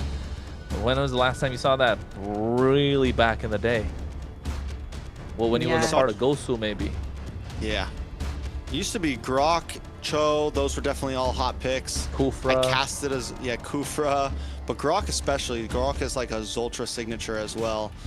I casted some Zultra Grok games. I think I have some clips on my Instagram channel still. We did it. We did it in the MCT as well. He played the Grok, remember? He played the Grok the other day, yeah. All right, so two picks. Claude and... Claude plus Akai? Welcome to the land they of didn't God. We got one. We got one. Akai plus Irithel. I don't like the Irithel. I don't like the Lilia. We already saw the Irithel, right? Why not just go Claude? You can pick up Purify with Claude. You have a Flicker built into your kit. I get that U2 is not tanky, but Claude is... I mean, Claude will shred down squishy heroes too. He's just him. You know, it's a great marksman pick. I feel like this is definitely a little off for me. U2, maybe Claude or Carry, but the Carry's already banned. Beatrix could come in. I think Beatrix is solid here if you use U2. Pick up. I mean, I feel like they have a lot of freedom right now. And all feels comfortable. They take the Claude. And they pick it. Okay. I don't like how Lion has their draft. There's a lot of front line. It's a tanky, but Irithel and Lilia. That's the only damage that you really have. You know what? In how they say it in Mexico, right? In Spanish, Leon's draft, más o menos. I think Fernando's probably listening to this and laughing at the moment, but U2 Esports look a little more solid, muy bueno. So I'd say going into the game, Trex, I think we all agree U2 Esports kind of have a better draft. The only thing they don't have is the synergy between Zultra and somebody else. The only one they have is Sykes, but definitely a lot of siege potential, definitely a lot of control in the turtle pit, definitely a lot of early game pressure as well. But if Leon, with these big ticket ultimates, the Black Dragon, the heavy spin, the tech charge, if they find moments, layering those AoE skills could be a massive game changer if U2 overextend. We'll see exactly how it goes. I do have a couple remarks, but first, we're going to have to jump into the land of Dawn here. Leon, you know, we hyped U2 Esports up as possibly the team that could be the favorite here. Leon comes in, drags things out, takes game number one. And I guess I will have time to talk about this because we have a quick tech pause. Now, we're kind of talking down on Leon's draft, and the more I look at both these drafts, I gotta say, U2 Esports is kind of squishy. They're dive centric. They don't really have much of a front line. Even Cho is not a tinky boy. Now, when you take a look over at Leon, you've got the Akai, you've got the I'm mind blanking, the Yuzhong, plus the Grok. I mean, it's big set potential. It's crowd control. It's the type of team that even if they fall a little behind, they can make something happen. And first turtle, they have opportunity with the Akai. They can zone away with the Black Dragon. Like, they have the draft does still look good, though it doesn't have like tons of meta power picks, you know? I agree with that angle, right? I 100% agree. And they have the Lilia to add on top of it as well, with the Black Shoes, kind of a second lifeline, a lot of mid-game power spike, heavy 6 to 8 minute kind of power, 5 to 8 minute heavy power spike heroes, where you get a couple of items or even one item and then all of a sudden you don't know how to stop them.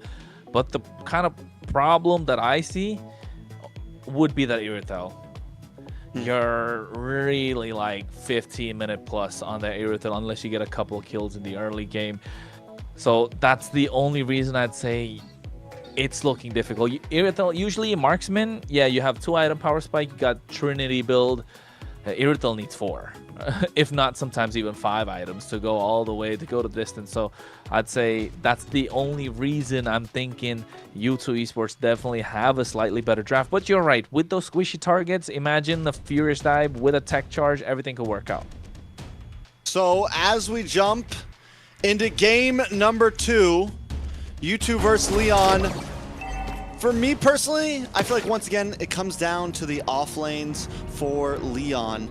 Since they don't have huge damage early on with the Airthel, Hayase needs to have a great game. If he can pop off and maybe get a kill in the first turtle, second turtle, something like that, get a kill or 2, he can be that bridge to the late game. He can be that bridge to the mid game for the team. A good Yuzhong that gets fed well can be a game changer.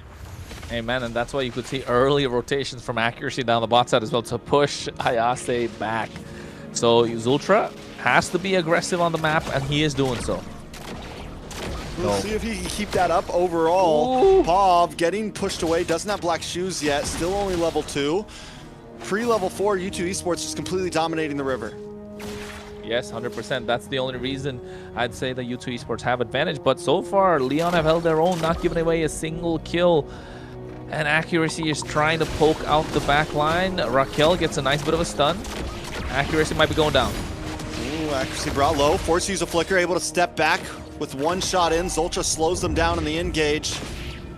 River does come out as the turtle's up in 10 seconds, and Bernoulli wants to get a good position over it. Yeah, along with the fact that they've got some good positions. This is what Leon like, the turtles, right? The neutral objectives, the heavy spin, the Black Dragon should be able to secure the turtles quite easily.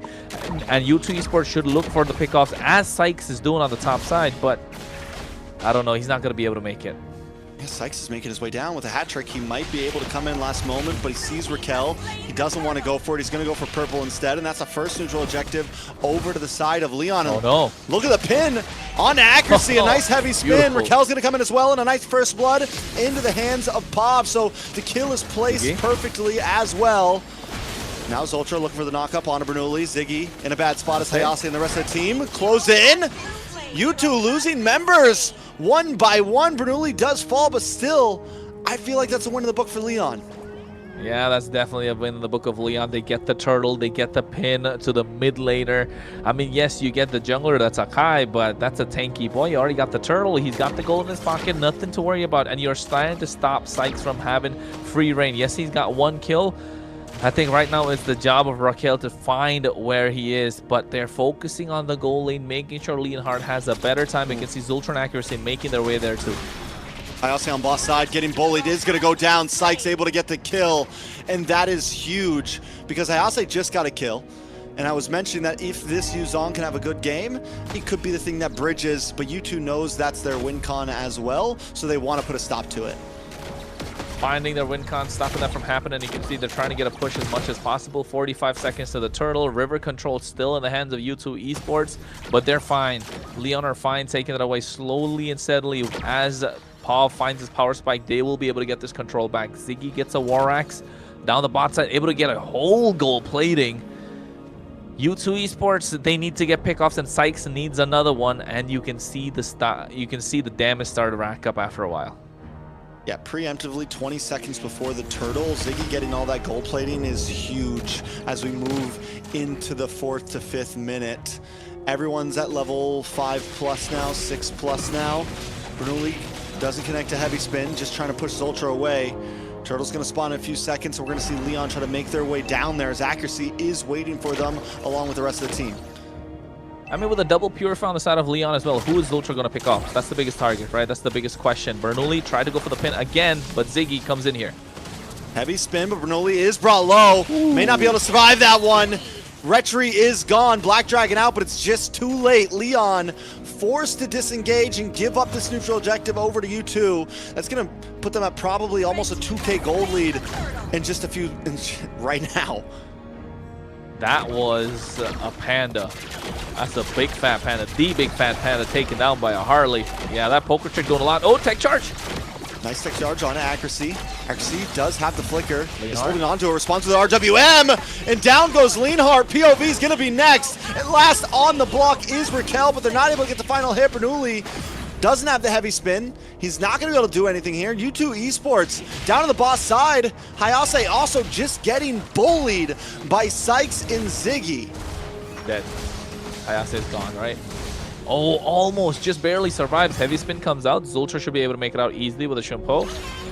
U2 Esports, this is what we were talking about. Those big ticket ultimates from Leon are there. They're really good. But river control and then the early aggression, U2 Esports are going to take the charge, and they have been doing so. Getting all tier 1s. Now tier 1, or rather only tier 1 on the bot side.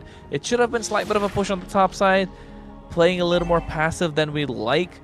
3.8k gold in their favor. Leon needs to find big sets and big moments like this one. Zoltra just trying to get away. Oh, nice shifting skies. Comes out. Leonhardt pops the heavy crossbow. Still unable to connect on to anyone though. U2 disengages. Nobody goes down, but still U2 controls the pace not only of the map in the game, but even of these small skirmishes. The small skirmishes are what matter for U2 Esports, but the big fights are what matters for Leon, right? They need Raquel to be a little more dominating on the map, which he's doing so far. He's been all right. POV now, or Pav definitely has his power spike. Here we go. Bernoulli, heavy spin. Oh, Accuracy just keeps on getting picked off by Bernoulli. Oh. Nice shifting skies though, brings him onto the tower, and the damage is unloading onto Bernoulli. Ziggy able to get the kill, and a nice kick onto Raquel, brought back once again. A double into the hands of Ziggy. The heavy crossbow in the midst of it though is able to find Zoltra, but the trade is still an advantage to U2 Esports.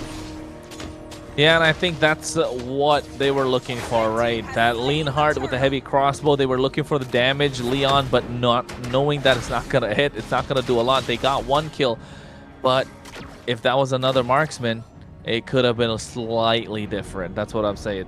But U2 Esports able to get this turtle now, finding a little more gold in their pocket, reaching that 5k power spike, or 5k mark rather, where you know the game's going to start to slip away if you're Leon, and they've got the items on the board. A couple items already.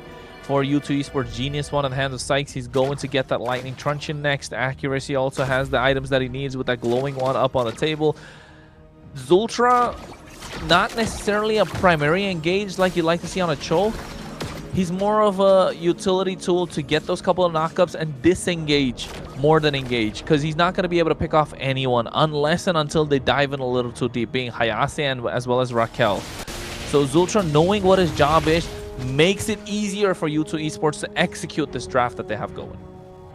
Yeah, it's all about, the only way they're going to be able to get Pav or Leanhart is if somehow they find a way to bait out those Purifies, which could maybe be done by accuracy with a, oh, nice knock-up.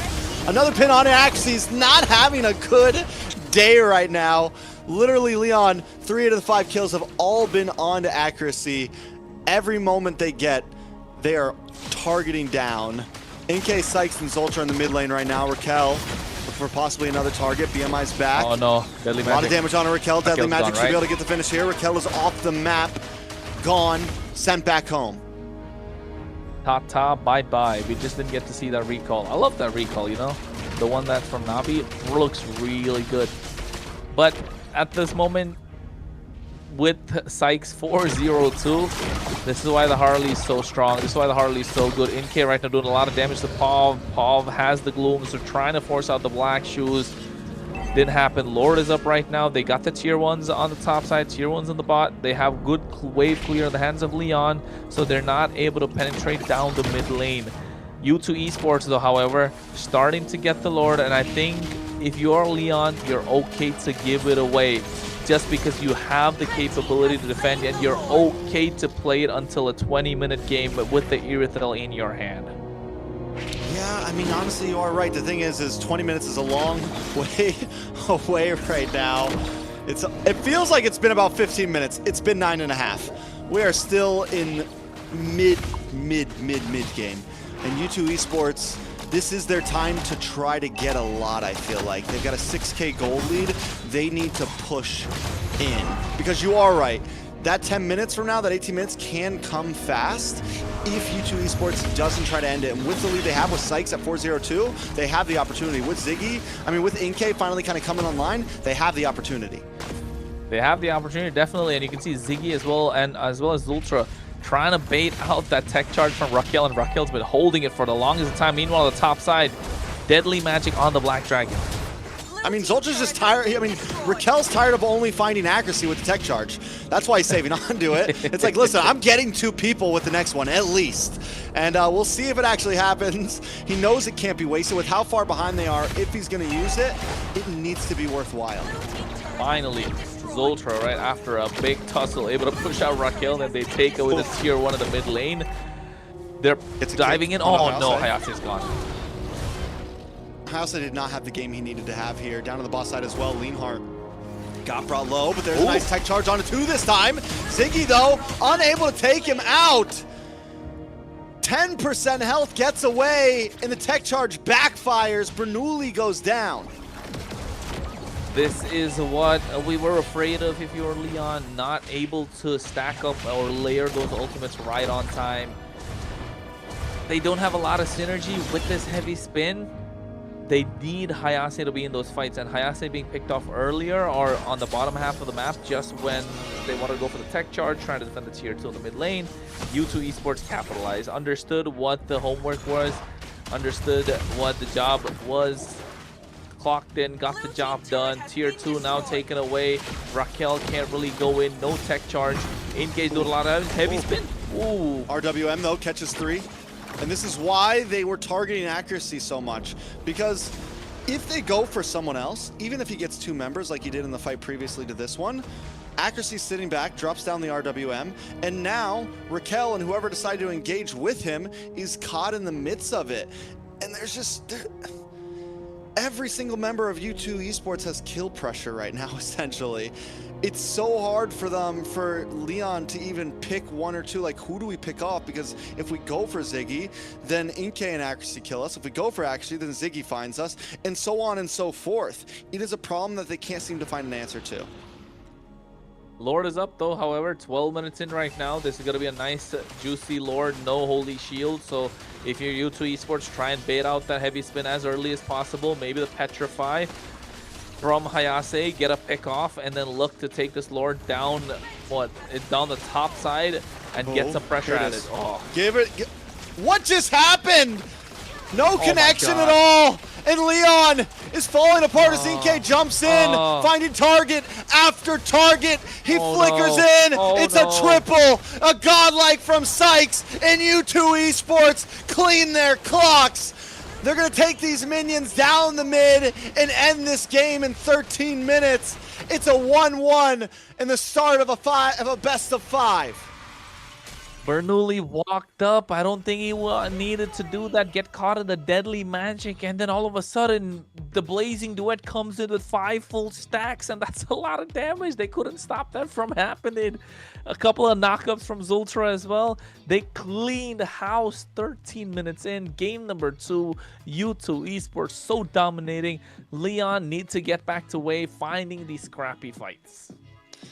You know, I'm sorry, Layla, but the big mess up there, that last tech charge, I'm expecting maybe an angle, maybe a flicker, not to build the wall, but to hit off this top wall. And he just pops it too late, literally comes in. I mean, I'm ready. I'm like, ooh, they're all bottlenecked in. This is your opportunity to get the big play to happen. He goes for it, literally connects to nobody. Yeah. It was just, ugh. I see it. It was rough. It was sad. It was sad. I agree, Layla. I agree, Layla. Wise words. I agree too. I agree. Loud and clear. Mm-hmm. She Tell us didn't get more it. about it. There you go. I'm muted again. Oh my goodness. And as I was saying, sadly they can't make it to late game with the Irithel. Is it possible? Like if they actually picked Claw, would that made a difference? And no. Maybe. I Yeah, think, definitely. I think Claude has a much earlier power spike. Claude is just a good hero. He's not an easy target for a Harley. Like the Aerithel pick was just kind of a sitting duck in that match, because the thing is you pick up Purify, you have literally no flicker. And the great thing about Claude, which makes him such a viable marksman throughout all of these years, Claude has always been, even if he's not the meta marksman, he's always been a decent, viable pick. And one of the major reasons is because you can pick up Flicker if you want, and then you get a BMI plus a Flicker, which is you essentially have you have a huge getaway option, or you can safely go for the Purify like the Aerithel needed to do here, and you still have a Flicker built into your kit with the BMI. So his kit is just so good. In my opinion, that's one of the reasons why it's always a good pick. You can't really go wrong with a Claude. Yeah, and I think not just that, maybe the Granger could have been a better option. Because they had the heavy spin, right? So you have the tech charge, you'd have the range to poke somebody down, and all of a sudden you have the ability to walk up along to the to U2 Esports with the help of this Lily as well. And it could have been even better when you get these heavy spins. Bernoulli was getting a couple of good heavy spins, and if the Granger was present, pew pew pew pew pew, get a couple of kills, Sky Piercer stack, and all of a sudden POV or POV looks so strong on this Lilia because nobody can really touch them, because the moment they come in close, they get poked by the Detonata. So yes, anything but the Irithel. Yeah, when you have a low damage, utility jungler, you can't go for a late game marksman. I don't like Irithel. Maybe the Fredrin, but you can't they got nothing to gap the distance to the late game. They've got a Lilia pretty much, and that's not it. Look at that. See, there was no connection on that.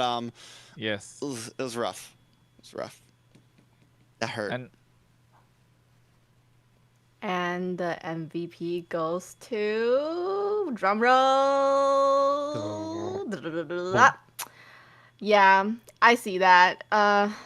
Sykes, what an amazing jungle. You know, last game as well, he's done really great as the jungle. 11-0-1 last game on that Suyo, or 11-1-1 or 11-2-1, I don't know what it was, but now with 7-0-3 on the Harley, an absolute monster.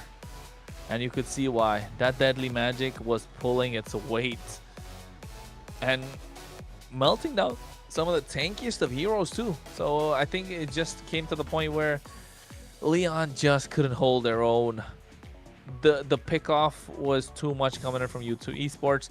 Leon wanted to move around together, but even if they moved around together, they would have walked into the RWM. They had this blazing duet, and of course the shifting skies coming in from Ziggy just wasn't the best use of the tools, or not even building the right tool set to get that victory for Leon. So Trex, with that game and with the way game number one went, are we still thinking Leon have a chance to make it, or are we, you know, going all the way like U2 Esports have it on paper? They've been showing it. They show in first week, now second. They've been showing up. It's 50-50 still in my mind. Still? I mean, we've seen both teams. Game 1, U2 made a lot of mistakes. U2. Game 2, U2. Not me, Yeah. U2. U2. I've been waiting for someone to drop that one. I just decided to hold it in for the past 3 days. Anyways, U2. Me too. Made less mistakes that time. You know, I feel like Leon just kind of, even at the end there, we saw Bernoulli kind of whiff with some of the ults. Yeah, I think the draft was also an issue, but we know that Leon can still draft at least decently enough to put up a fight against U2 Esports. So for me, yeah, it's still very 50-50. This could end up being a very boom, boom, boom, boom series, a back and forth. I agree. I feel like U2 has a better chance right now, Okay. just because from the way the jungle is performing, I do think Leon does not have much of a jungle, and if they keep on picking, you know, jungles that has really aggressive play in the beginning, they can just keep on snowballing. I think if U2 Esports find a way to build a draft around them and you give them the win condition, they're able to pick it up. But if you are Leon, you don't want to play for such a slim win condition. You don't want to invite pressure. Find a way to play aggressive. Give Raquel some space. Give accuracy the space that they kind of need, and then give Pav the space they need. And find a way to get multiple win conditions, not just one. And don't play for ultra late game, please. Yeah. We'll see exactly how it goes down. Before we jump into game number 2, quick shout out to all the viewers out there. Make sure you like the stream. And, you know, we have been on the Indonesian channel, guys. So to all of the Indonesian fans watching, I do not know how to say. Kronos is our 12 language guys. Maybe you can say something nice. I don't know Bahasa, mate. I don't know Bahasa. Oh, Mirko, where are you at? Give me some lines. Oh. Wasalam, or something like that. Huh? Right on. Is it? Learning. Terima kasih. Don't know. That's thank you. Isn't it terima kasih? Terima kasih, eh? Yeah. Yes. Thank you for watching and supporting us. So make sure you like whatever you're watching, wherever you're watching from. Make sure you like. And you know what? One more thing, guys. Those are watching in the Indo channel, even the Philippines channel. There's a new channel called MLBB Esports, right? Go and subscribe there. Go and follow there, because that helps the MCT America scene grow even more. So if you want to see Americas in the world stage, because we know everyone loves the Americas region, if you want to see us more there, small thing, just go search for MLBB Esports, subscribe, maybe watch there. It'll benefit us for sure. So let's jump into this draft now. We've able to get the people hyped up, get the people on our team. U2 Esports and Leon need some hype of their own right now. Marcel Freya banned out, Zetian or Zacian in the great words of Ashley, Carrie, and Zaytan. Zoltan. Zetian. Zoltan. Zoltan. That was a long time, man. A long time since you see that. Yeah. All right. Anyways, a lot of y'all youngins won't know about that one. But yeah, anyways. the kids wouldn't understand. Guinevere banned out as well. We're getting into dangerous territory, and the way this series is going, I'm feeling like we might finally see the Game 5 40 ban whatever, you know? And then with a lot of the global bans already, are we gonna see a sub out of the players? Of the players, will we finally see them roam back? I don't know. That's a good question. What I do know, Leomord gets picked up, which is a first pick Leomord is crazy, but honestly, they are starting to run out of choices on the side of Leon. They've used a lot of powerful picks, the Basha, the Zora, the Zitian.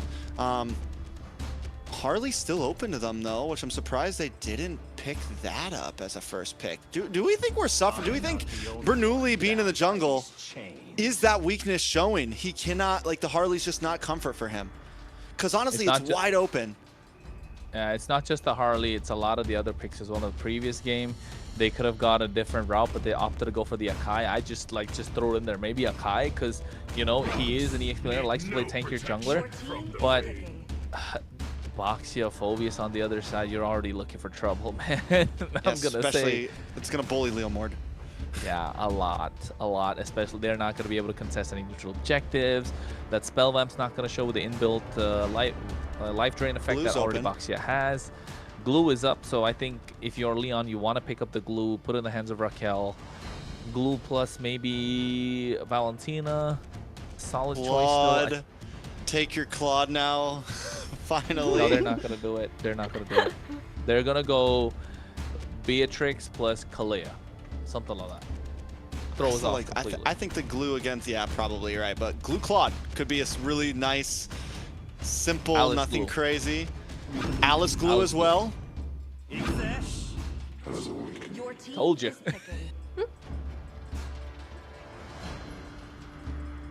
Layla, it's on you. Oh, interesting picks. We didn't see Valier do so well in the past game, so I don't know how he will do here. And Uranus is kind of annoying, so I mean, yeah, depends Uranus on does what their Uranus backline things. is. Exactly. What do we think we see from you two? Any guesses, Layla? Lilia.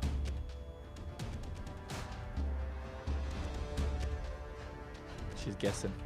Anything? I'm not You got sure. this. Just throw a hero out.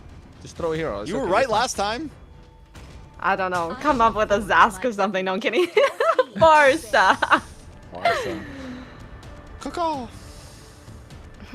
Okay, if you two get aggressive, looks really good, but not. Yeah, I still think strong. I would have probably gone for Lilia, but then again, they're not listening to us, are they? I mean, when you don't have the Yve, when you don't have the ZTN available, and you don't have the Jushin, the Farza is decent, especially with a Basha and a Phobius in front of you. Yep. And Leon's already showed their jungle, which is going to be a fighter jungle. They've already shown a Uranus in their EXP lane, so no Lapu, no kind of like... I think the Farza, like, when... This is the first time a Farza, like, looks good. The past couple Farzas we've seen have been kind of sketchy. This time it's like, okay, this can work. It outranges Valier. It should have faster rotations. It'll pair well with the rolling of Basha. I like it. I think Valentina comes out next if you're U2, but if you're Leon...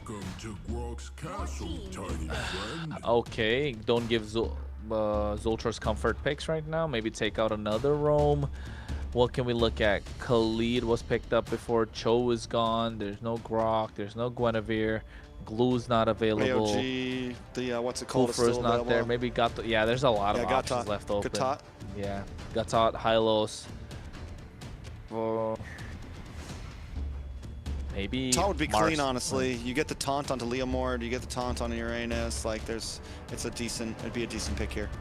But would have trouble against the Valier, right? That's what I'm looking at. But still, you're beefy boys.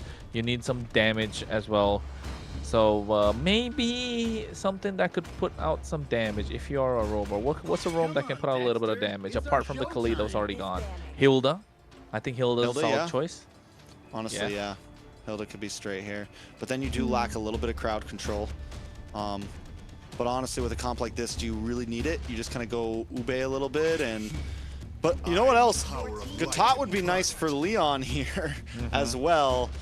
if U2 continues onto this route of, hey, we're just going to do a solid front to back, we'll pick up something like a Beatrix or a Moskov here, or no, they've already picked Moskov, but something along those lines to kind of sit in the middle with Farzo while we have our 3 frontliners.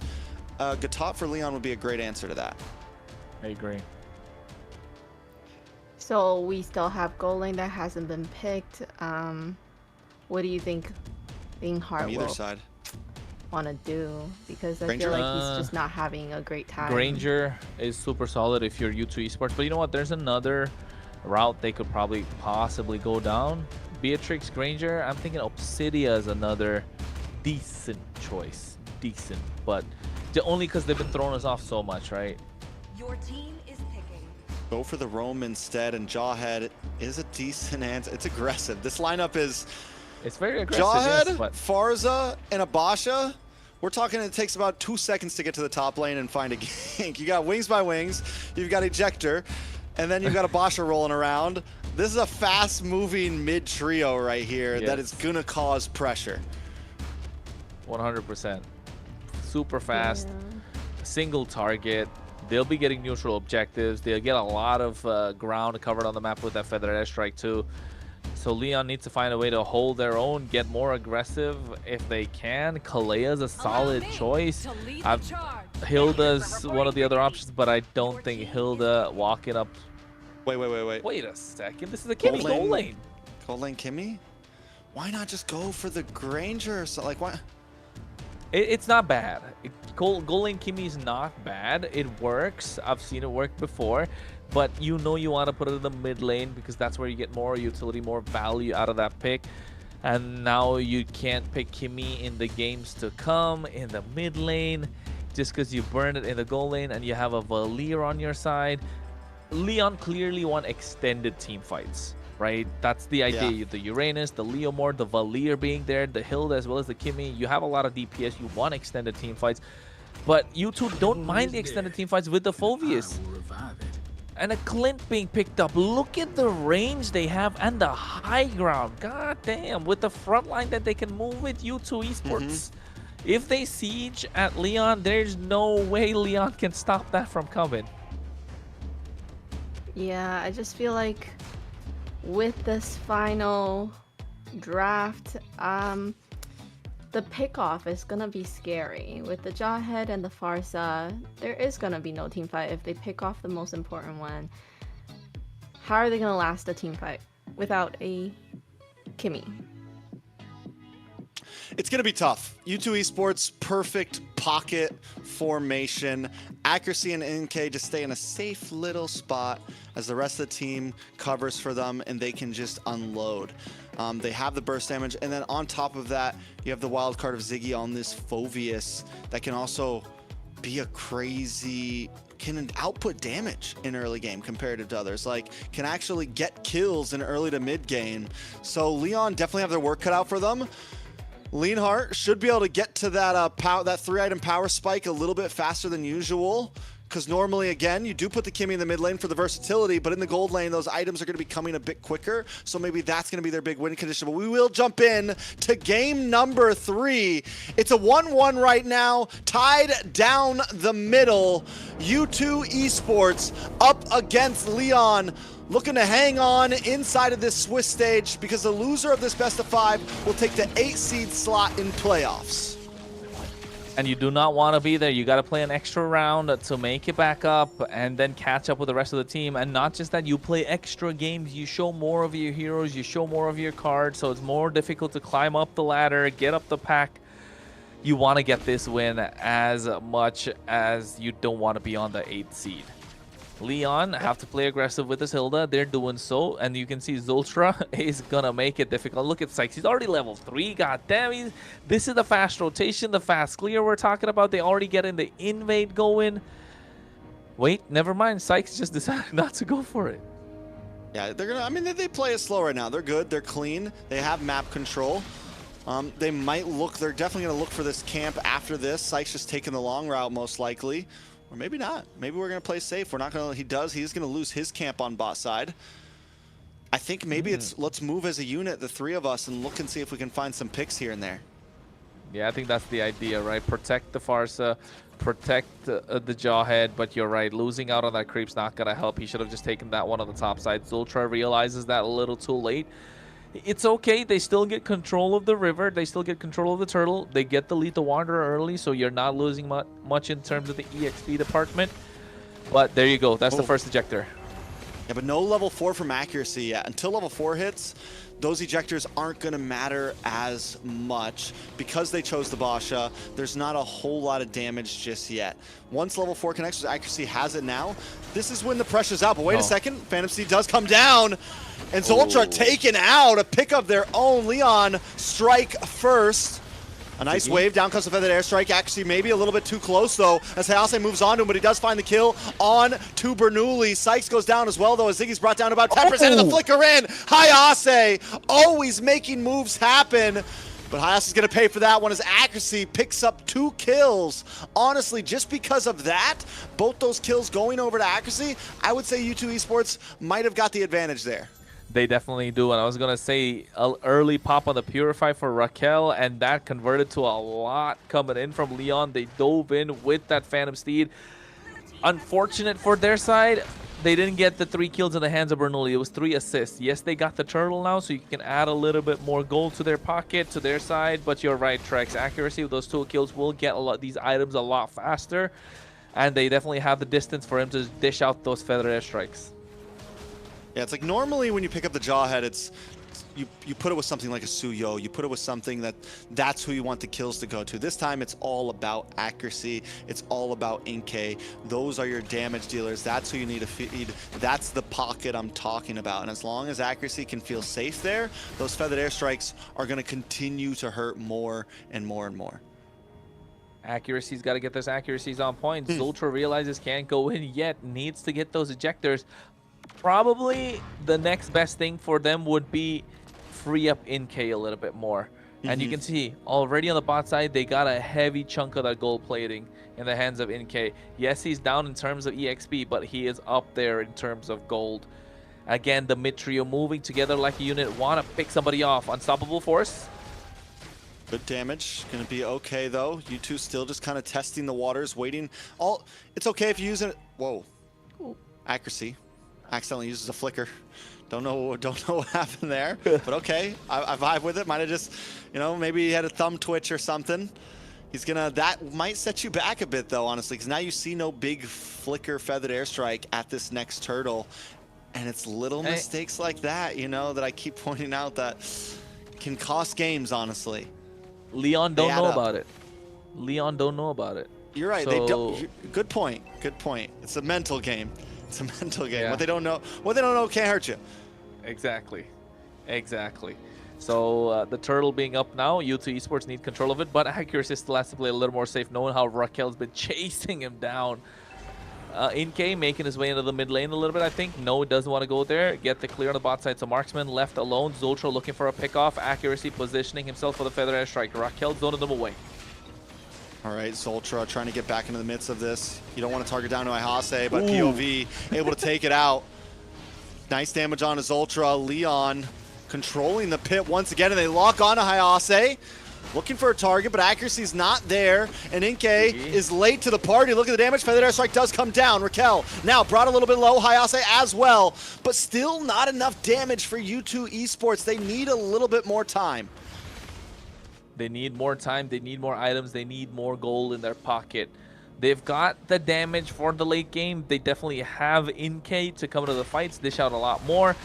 But the problem being their composition is so immobile, right? That's why you have the massive front line with this Boxio, with this Phoveus. And so far, you were hoping for the Phoveus to pop off. We just haven't seen it. Gets taken down low a little too early because of the damage from Raquel. So the Hilda is working out really well if you're Leon, but if you're U2 Esports, you want to find a way to get Phoveus and Inkay into these fights as fast as possible.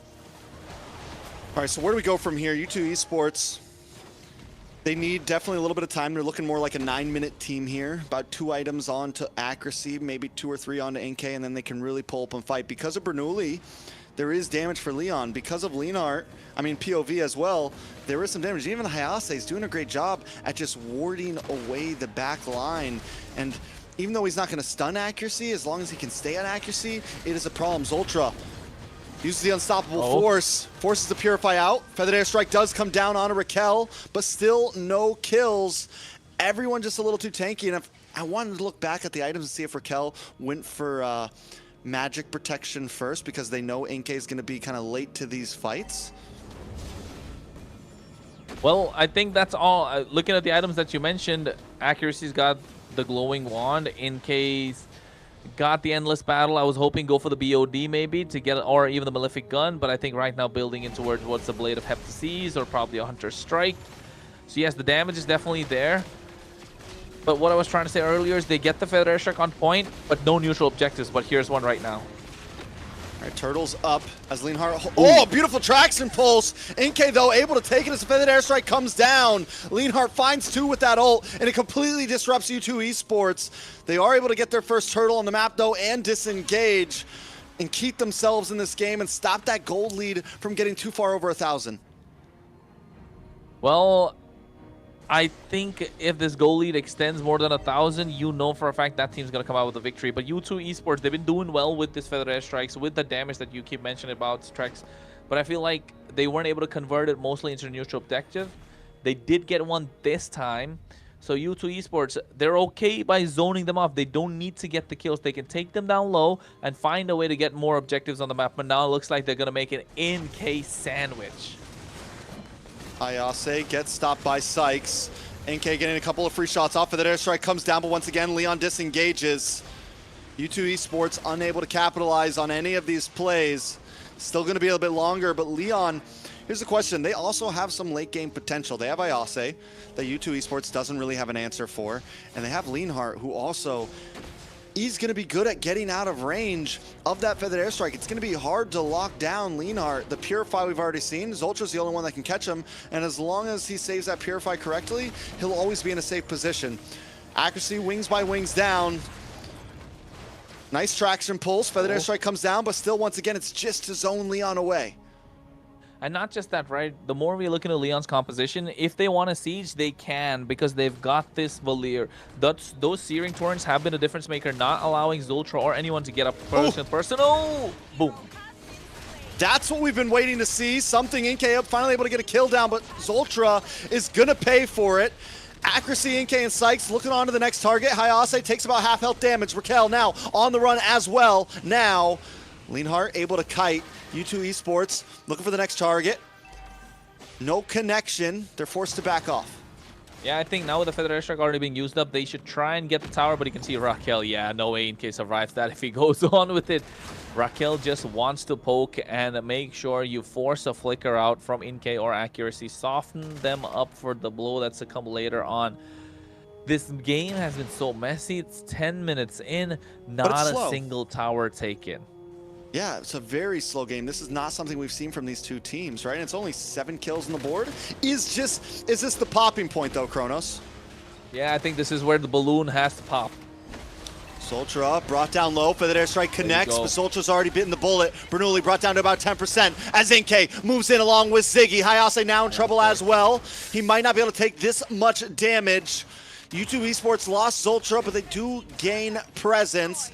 Leonhardt isn't even in the fight, though. He's in the bot side, taking away towers, controlling the map. Yeah, and I think that's good news if you're Leon, right? Because you don't want to give anything more away, and your marksman, your main source of damage, not being in that fight means you can definitely do a lot more. Inkay gets the Malefic gun right now, so you have the range, you have the damage. This is where you want the Clint to start popping off a little bit more if you're U2 Esports. You have a lot of damage present on your side. Just the fact that Leon are too tanky and there's not enough DPS, just burst. Ooh, look at the damage. Sykes able to move on to Bernoulli and Hayase. Traction pulse connects onto Sykes. Sykes pushed back to the base. He just wants to try to get away here. He might not be able to do it. No, Raquel gets the kill. Inkay once again just too late to the party. I was just about to say, Leonhardt doesn't have the Purify. He lost it to Sykes earlier. This was the time to fight, but U2 Esports picked the wrong place. They can't walk up to him. That's the problem. You got Raquel who's going to poke you down early by the time you get there. Hayase is doing the same. So the major problem right now that's being revealed for U2 Esports is this Valier. There's no chance whatsoever that Valier's going to let them walk up to him. That Searing Torrent has been saved. Look at the timing of the use as well.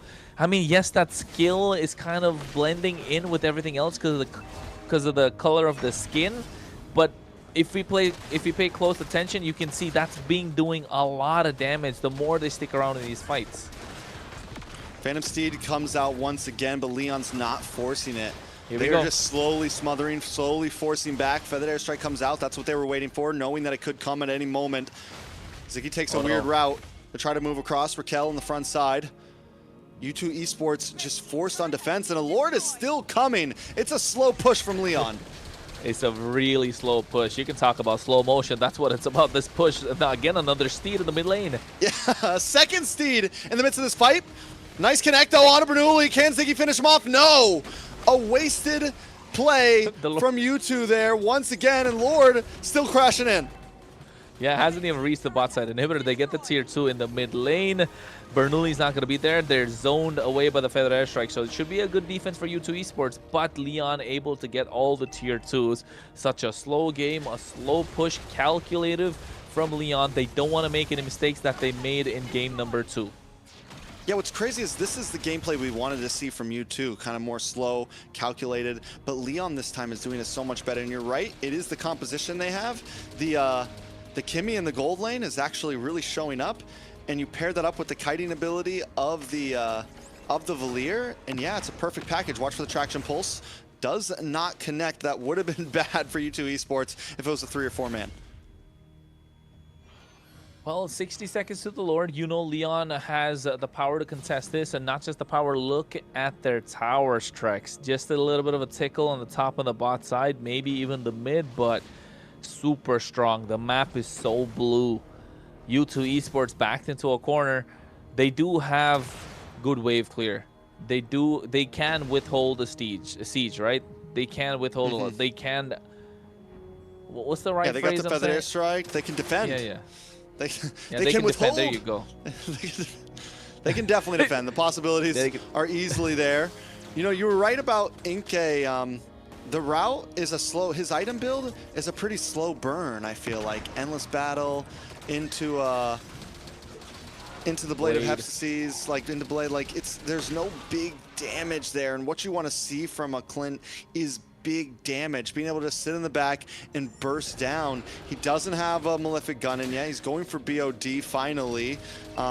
It's a slow burn for U2 Esports. But the moment the damage starts showing, they're going to melt the front line. Well, I know tomorrow. It's going to be a buffet for NK when he walks in.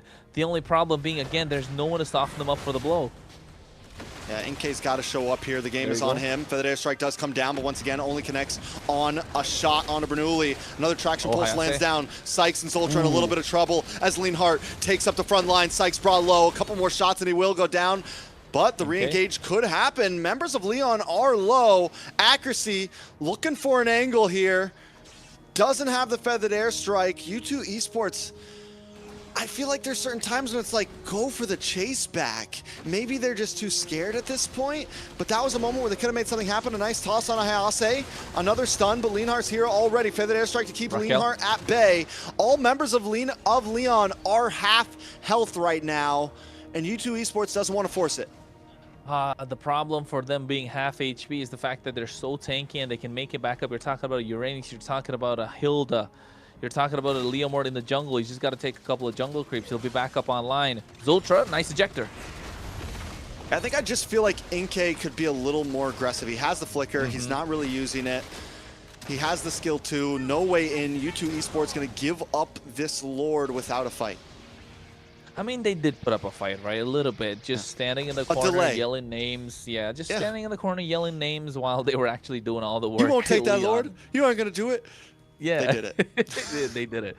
But I think NK right now, he has the damage. We saw that in the fight, right? The problem being Leon went in one after another. So the quick draws, yes, you get the damage down, but it's not the right target. You firstly get it down on Hayase, and next thing you know, he's out of the fight. Then here comes Raquel. You get him low, he gets out of the fight. Here comes Bernoulli, and then he gets low, he gets out of the fight, but then Raquel and Hayase come back in, so you're not really able to get those kills. So if I was in K, maybe look at getting a Sky Piercer. That could have added a lot more oomph to their power spike, to add a lot more damage, but he still needs to see Halberd as well. I think that's where he's going after the BOD. So maybe that is the problem. You're not able to juggle the items. I don't like the Blade of the Hepatitis. I could have honestly sold that for the Sky Piercer. See exactly how it goes. Ult down from accuracy.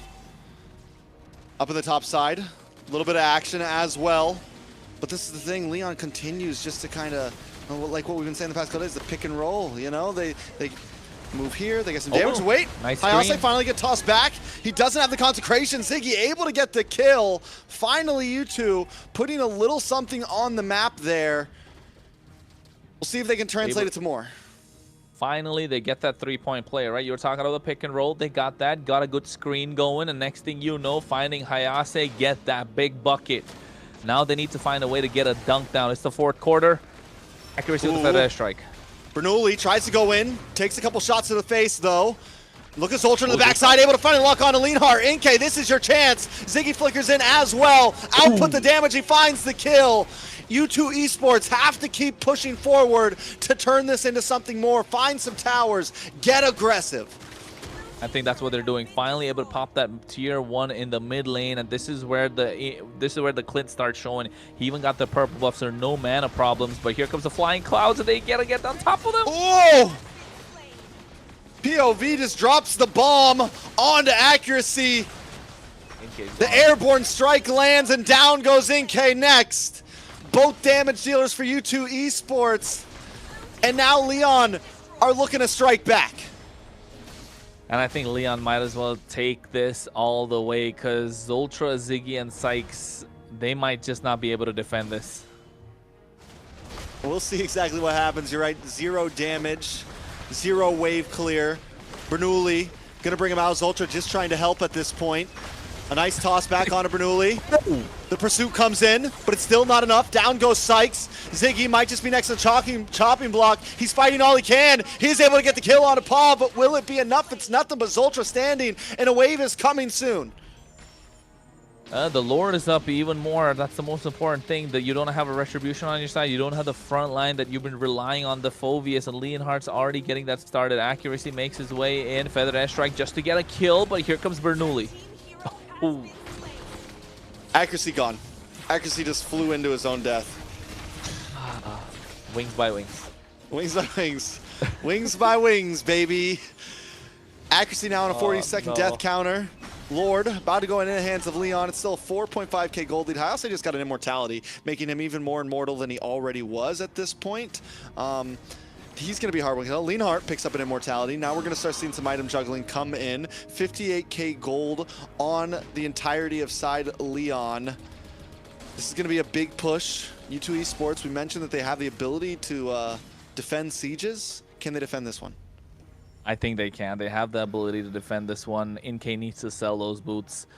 Get that Sky Piercer, man. Forget about everything else. You need to just stand in one place, dish out the damage, because it's that time of the game. It's game time. You gotta lock in. It's you've taken it to the fourth quarter.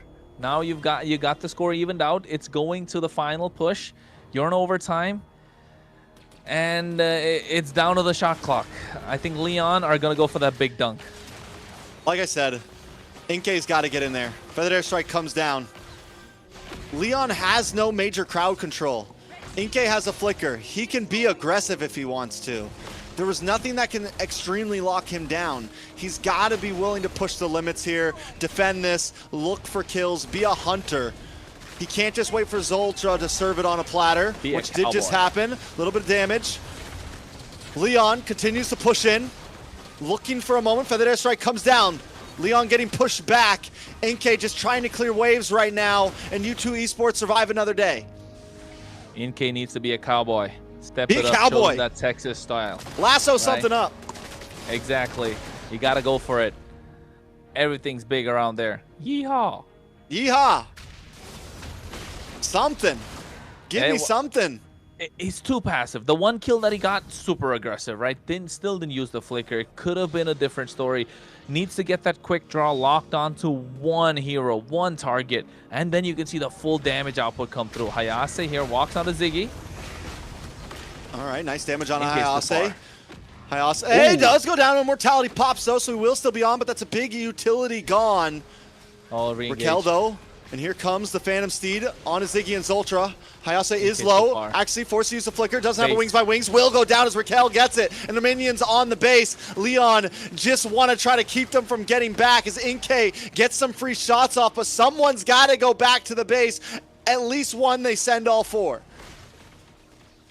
Oh, well, a wake-up call a little bit for U2 Esports. They waited, and they kept waiting, and they can't wait no more. It's too much of a problem for them to deal with. The Trex, I told you it's going to be a long night, and it is going to be a long night. 20 minutes in right now with this Clint. He has the damage. He's just got to be aggressive. All right.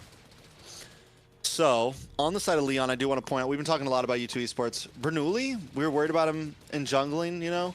He's been doing great on this Leo Mord. In terms of being able to, he knows how to not fully commit, not put himself in a bad situation. He's able to disengage well whenever those feathered airstrikes come in. He knows how to really limit test this Leo Mord. He'll let himself get down to about 10% health and get out of there just in the nick of time. Now he's got immortality, so I expect us to see even more of that from him, this bouncing back and forth. Leon in general, the team has just been so good at prolonging fights and waiting for U2 Esports to slip up or blow their kit. Lord coming down, U2 Esports looking at a possible last defense. Ziggy flickers to the backside. Inkay takes a lot of damage from Sykes. Hayase there as well, as Ziggy just tries to keep the enemies at bay. Leanhart down. Lord is getting low. U2 Esports looking for a moment as Zultra flicks another one back. Bernoulli taken out. Immortality does pop. Inkay trying to get those free shots off. Leon just want to target the base, but there's no minions there. The base is low and it finally drops. Leon Esports take game number 3. Inkay was withholding that flicker for the next game, maybe the next day, maybe the next week. It never came through. The aggressiveness that we needed to see just never came through from U2 Esports. Leon pulling that one back, and seems like this is going to be a seesaw until the end. However, Leon, match point, Layla. Oof. I feel like for U2, Sykes, you know, he picked a jungle that U2 for U2. U2 have been doing great. Thank you. But for U2 jungle Sykes, I feel like he's just not, that jungle was not it for him. That hero, I feel like he does well with assassin heroes, and if he had something like that, he could have done better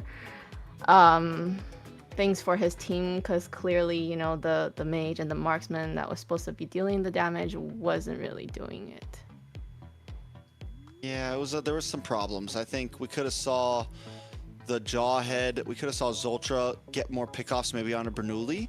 I feel like he was really hunting for the back line when it would have been totally fine to just get Bernoulli, get Hayase early on. It became almost impossible to kill Hayase in the end there. But it's okay to get a pickoff and feed your damage dealers kills. By the end though, when Inkay did finally come online along with the Farza, it was just too late, right?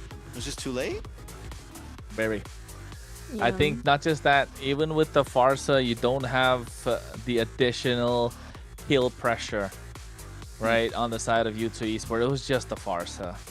By the time Inkay made it to the fights, like, first up, he's super slow. It's a cowboy without a horse.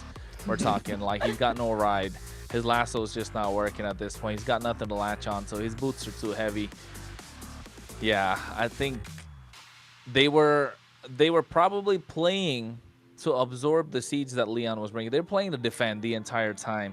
And it just got to the point where Leon just didn't make a mistake. And Inkay just never showed up in these fights. He's got one kill and one death. I don't think he used Flicker once that whole game. Yeah, I don't think I've seen him use Flicker once that whole game. That's the sad part, right? I mean, you're a Clint.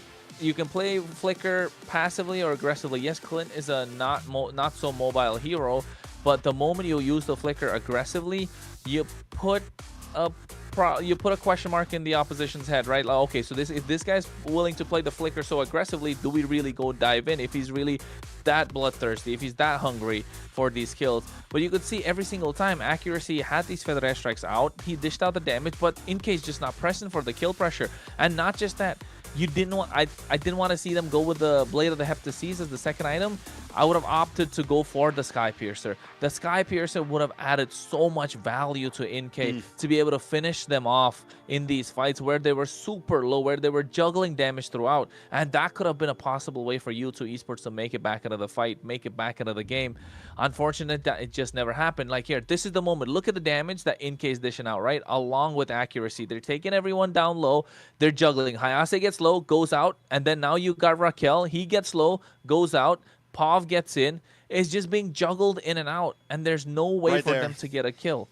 That's the forward flicker moment that should have happened Yeah. right there. You know, like when True. they're running away with about 30% health, flicker forward, go for it. The fact that you never had to use your flicker to get away means that they don't have pressure on you, right? They don't have an ability. They don't have a Jawhead that's going to throw you back to the team. They don't have a Hylos that's going to stun you. They don't have anything like that.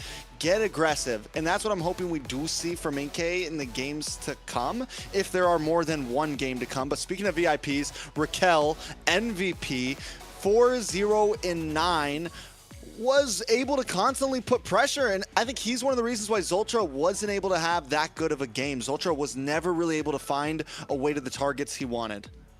He was the reason they won game number 1. He's the reason they win game number 3. So I think the plan is clear. Give something aggressive to Raquel. Give something to Raquel that he can be super annoying and be in the face of the oppositions. Don't allow Zultra to play the game, and you can see U2 Esports starting to collapse slowly.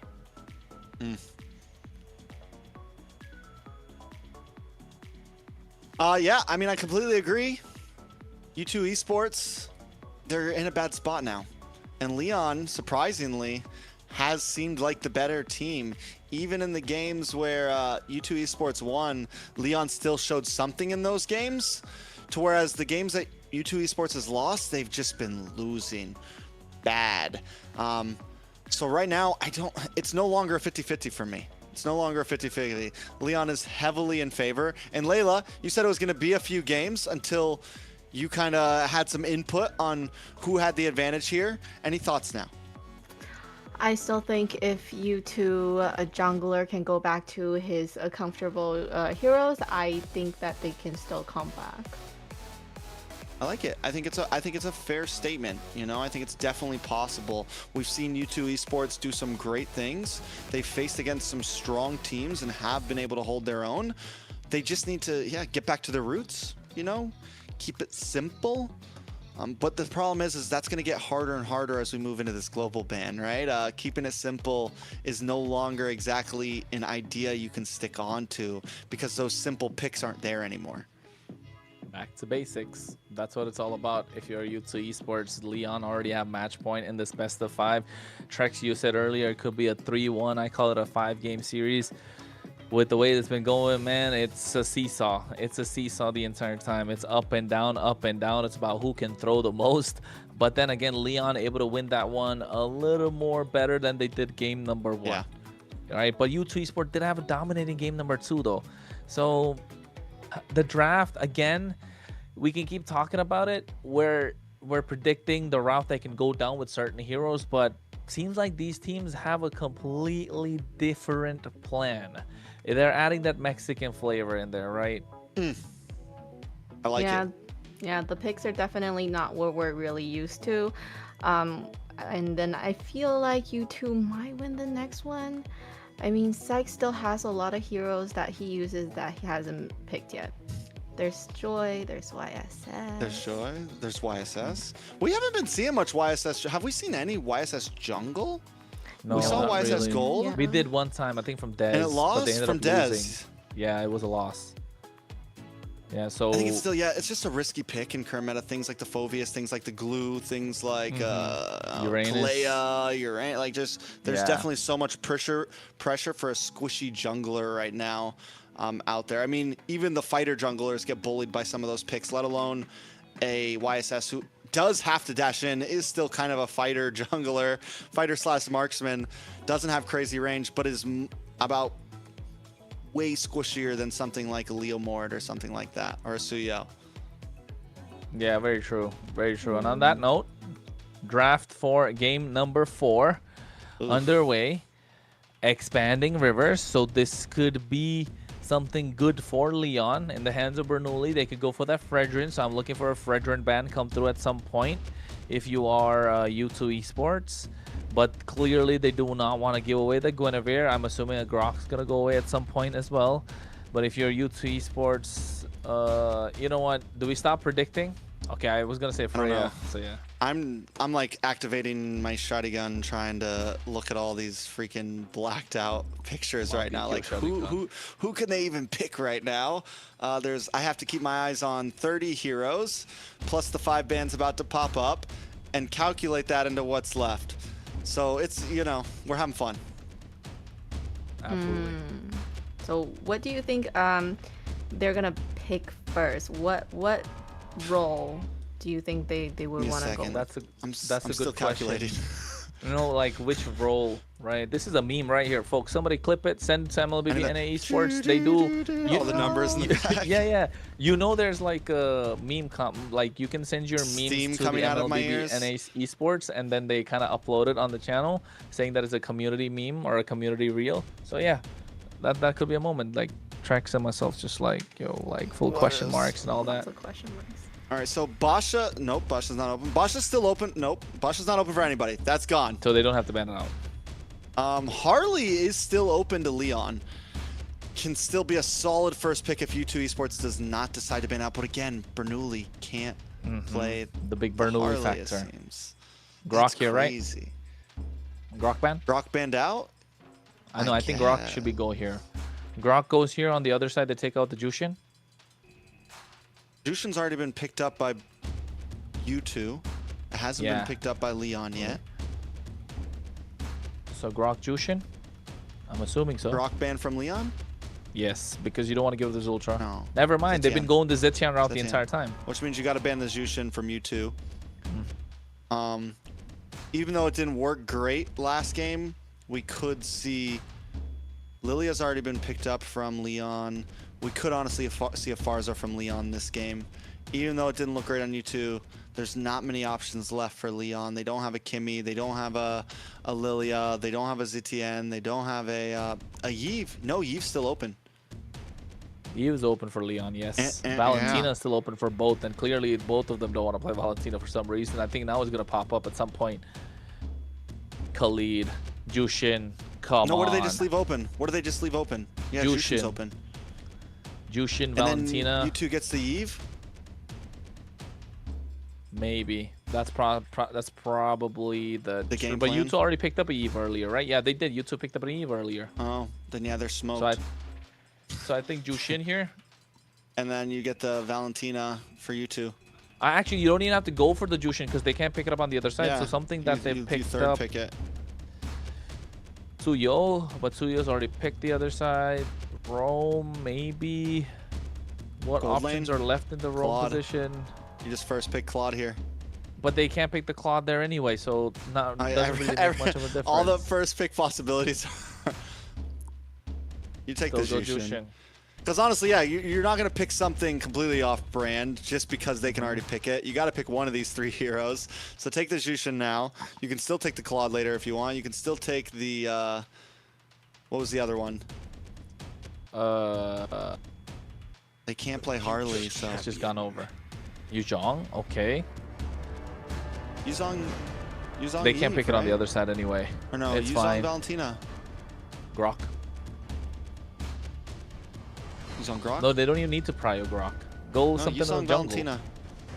Or jungle. No, I don't think Valentina. No, but they want to. You need to save. You need to save your jungle though. Sorry, Layla. We're not even letting you speak. That's okay. I'm just listening and just trying. I'll Ooh, see there what you else I'm go. You guys are on fire now. Okay, so Leon on the other hand. Kaja? No. Claude. Yeah, I think Right? you just pick up the Claude. You don't let And it maybe slip a through again Fredrin. this time. Claude Fredrin. Yeah, Claude Fredrin is solid. I like Claude Fredrin here. Like, Except you because gotta it's worry about the expanding River Guinevere, 2. Jushin's there. Yeah, Claude Fredrin, so good. Glue is available. Will it grant immortality? Okay. Glue Alice is honestly also solid. I've So much completely dive. put Glue off the field because it's been so long, but you have a great front line. You have crazy crowd control right now. It doesn't matter what you pick as these last two picks, you have play potential. This is the one that you always get to guess, Layla. The third pick on Reds. Because I saved my nation from falling apart.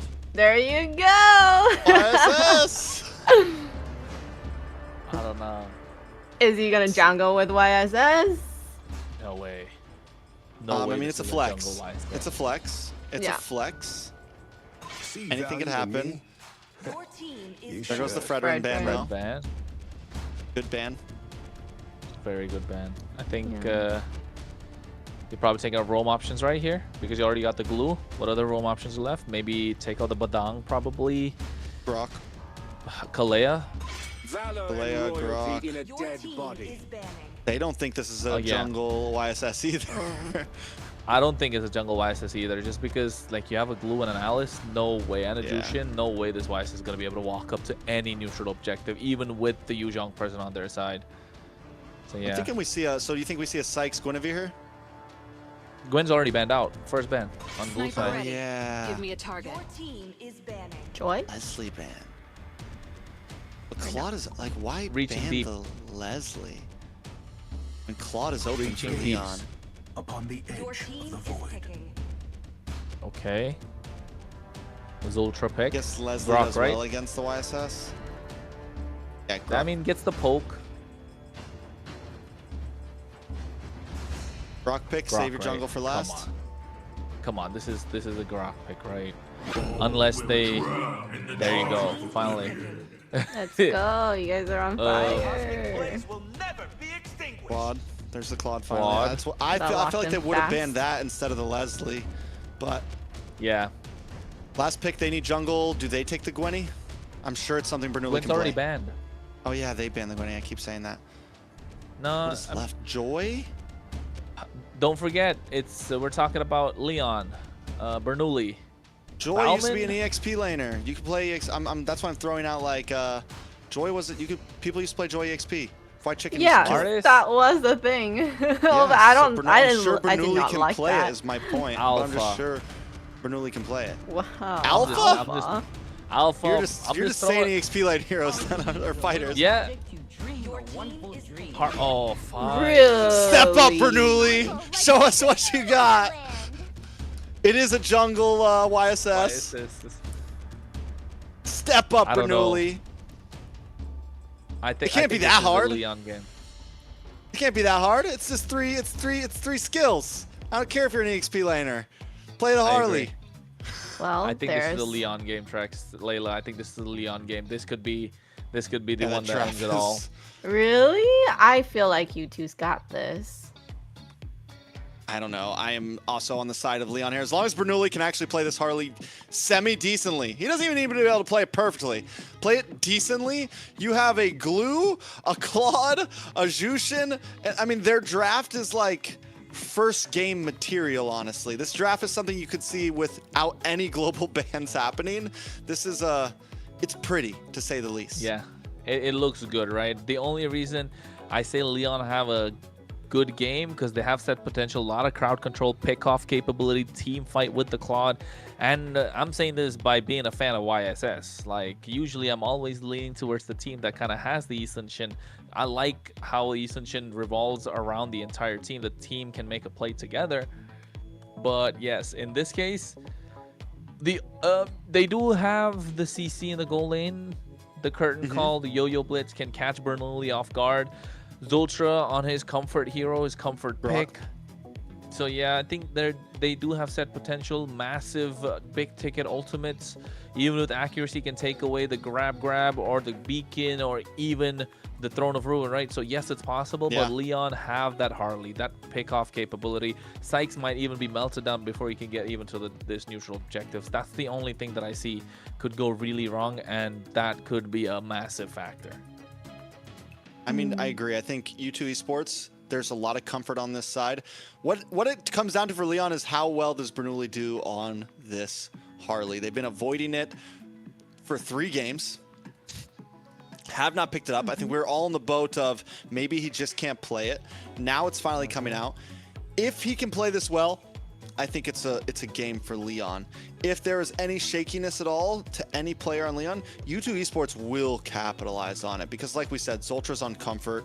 You have current call potential. You have the season link. You have play potential on U2. So it all really, for me, it just comes down to how Leon plays, not exactly how U2 Esports play. Well, we're going to find out about this, of course, as we will move into game number 4 in this best of 5. And you know what, Trex? We're not going to go in. They're teasing us, man.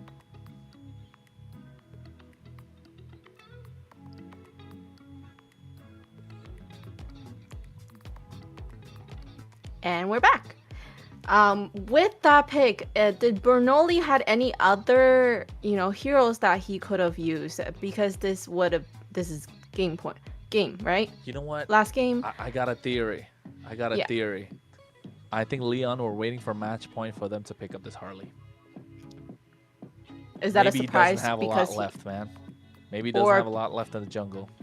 Or he knows how to play this and he wants to make sure that the last game or the game point is gonna win, and he pulls that out to surprise everybody. Exactly. We can't hear you, Trex. Yeah, sorry, I had to cough, so I muted and I forgot to unmute it. He's been in our heads this whole time. He's been in their heads. It would have been better if I said it while she was talking. It was,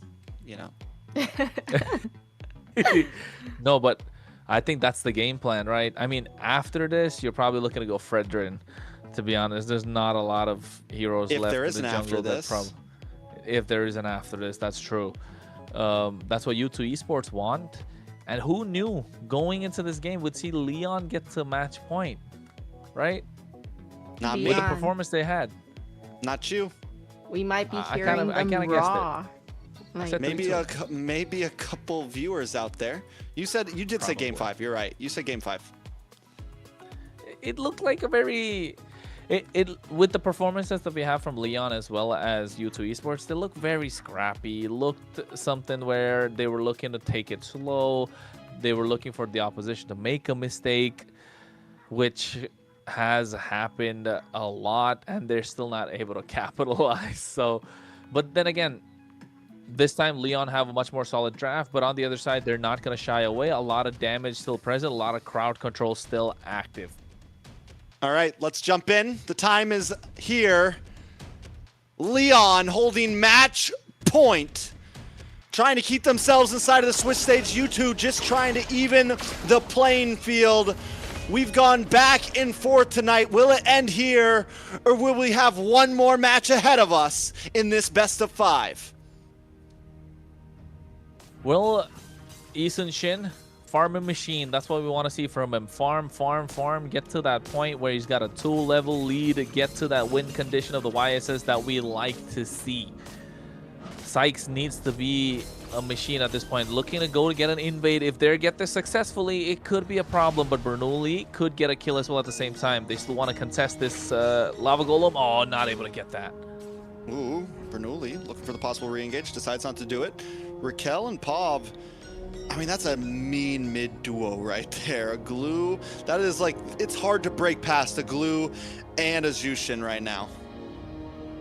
This is Patrick. Exactly. On the top side, Alice Yuzhong, another possible stalemate, I'd say. Just comes down to the skill matchup. Zultra forced to flicker. Bernoulli decided not to use his deadly magic. He's chilling. They're chilling. They're taking their time. U2 Esports is going to have to go back to base, but still, it might be another slow game. Last game we had 7 kills in like 10 minutes. No deaths on the board yet. If time will tell, we might see something similar. But watch for Bernoulli here. Sykes. Yeah, Sykes. There you Ooh, go. Deadly Magic comes in. Oh, he connects onto the camp.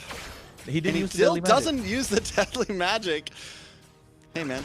He's just going for camps, not kills. There you go. There's the Deadly Magic. On his Ultra, though. Might not be enough. But wait a second. Isbra lows. Ultra is going to go down. And Bernoulli with the first blood on the first new hero. Harley on the map, taking gains. And I think he wanted to get only Zultra because he knew he didn't have a flicker. But here's the Black Dragon. Oh. Ziggy trying to create space. Oh. Ooh, Bernoulli with the fadeaway there, but will go down. Actually picks up the kill. Turtle does go to the side of Leon, but they lose their jungle, and in comes Leonhard with the Blazing Duet. The damage just not enough to secure. But overall, it's a Turtle for Bernoulli, plus Raquel. U2 Esports winning out in that one. Yeah, I think U2 Esports getting the better of them at this point. Hey, we saw Bernoulli. He can play the Harley. Yeah, he can play the Harley. Hat-trick fadeaway. I know, right? All of a sudden, and he was able to get a three-pointer shot as well. He was able to secure that turtle. Accuracy found him after, but still, we see the possibilities. We see he's got some moves and grooves to him. He's now going to move in on accuracy. Ooh. Won't get the kill on that one, but close. Unlucky, I'd say. Very close, but Zultra here playing with a little bit of fire. Okay, I cursed the slow play game. We're getting some action. It's 2-2, 4 kills. Some would say, is that a good curse or is that a bad one? I don't know. Depends. Depends, right? Which side you're on. But here, Ziggy still having a good time. 1-0-1, going straight for the War Axe early on. Same thing with Inkay. No boots, nothing. They're going to walk bare feet in the land of dawn. So U2 Esports have an earlier power spike on their sides. Only thing is YSS is going to have a slight bit of a late game. Mid to late game, you could say, but Bernoulli's doing a good job. We want a couple more kills if you're Bernoulli for Leon, but if you're U2 Esports, you're doing fine. You get the Hunter Strike in the hands of Sykes. Ziggy's going to pop off in the next turtle. Same thing with Inkay, and they need to make a clear up top fast to be present, to make it a 5v5. And that Mountain Shocker is going to do a lot of work, providing vision, providing info. Oh, Bernoulli. No. Almost gets cut off there. Sykes is on the chase. Mountain Shocker comes down, but Bernoulli's able to get away. Raquel and POV. Now looking for the possible re-engage. A nice gold crab goes into the hands of Bernoulli. Leon stepping back. Turtle is up, and with Bernoulli so low on health, they might not be able to fight for this. Yeah, he's looking to get his HP back up as well, right? Using this creep, but here comes the Black Dragon. Throne of Ruin. Ooh, Black Dragon. Oh, Bernoulli! The fadeaway again! Walks in, takes it, steals it away, grabs the ball and runs with it. The grab it to the backside. Raquel gonna move back, and Ziggy goes down. Hayase picking up the kills. Ultra might just be next. Bernoulli is hungry for more. Might go down, able to still get away with 10%. Bernoulli's on fire. Oh man, on fire. He is the fire at this point. He's been walking around everywhere, getting those retributions on point, walking into the enemy jungle, escaping with slightest bit of HP. How is he able to do this? Why has he been withholding this the entire time? This was first game, second game material.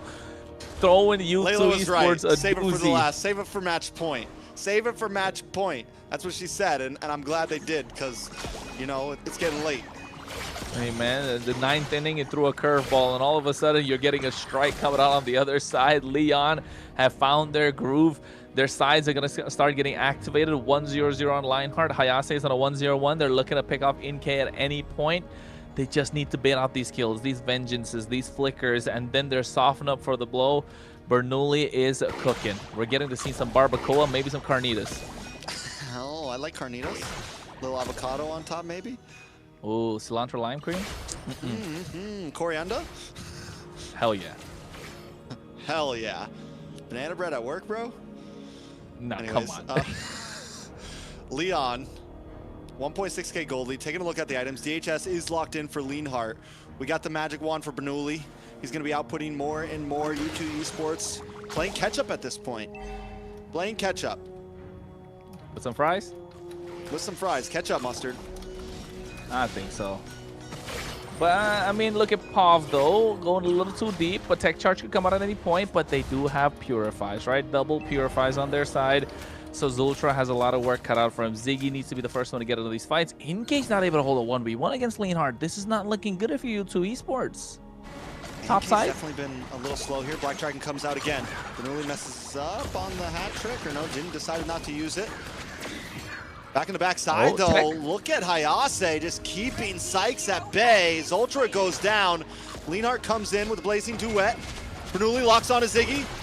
Not able to get the kill, but still the space, and now Inkei's in trouble as well. Might not get pulled back, and POV flickers in and catches the view. Takes Inkei down. What? They extended that team fight. What a play as well. Inkei was body blocking shots for Ziggy to survive, and next thing you know, POV, Pav just diving straight in. That Crimson Beacon picks him up, puts him down. A 6-2 is the kill score. Gets the turtle in his hands as well. Bernoulli saving the retribution to get a couple of invades. Maybe that orange buff on the top side. But you know Zultra's not having a good time. 0-3-0 on a comfort hero. The confidence on the side of U2 Esports is an all-time low. And it's all thanks to the mind games that Leon have been playing with U2 Esports the entire time. Look at it. Oh, Bernoulli. He's playing with his food. Yeah, he is. I mean, they're having fun. Leon seems to be playing this well. Where was this team the past couple days? Last week? Leon just seems like a different beast. I don't know what happened today after taking that loss that they took against U2 Esports, but now they're just on fire. Maybe Bernoulli needs to always be jungle. I know, right? Maybe give him the Harley every single game. If only that was possible. Global ban. If only that was possible.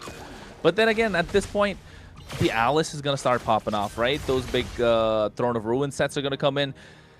And the point being, no one's going to be able to stop this Alice to get to the back line. No one has the shred. Inkei needs to start racking these items. One kind of good thing you can say is Sykes and the rest of U2 Esports haven't given that much of a goal lead. It's not 5K yet, 4K. Easton Shin's still been farming like a machine, holding his own. You're level 11 to level 11. So yes, Raquel. Something. There's just nothing they can do to Raquel right now. Raquel is a nuisance, a menace, holding down the front side. Nobody can put any big damage on him. And the thing is, that's what Inkei's supposed to be here for. Inkei needs to get online to where the shred can matter, to where that kiting shred that you get with the CC becomes a problem so they can chip through Hayase and chip through Raquel.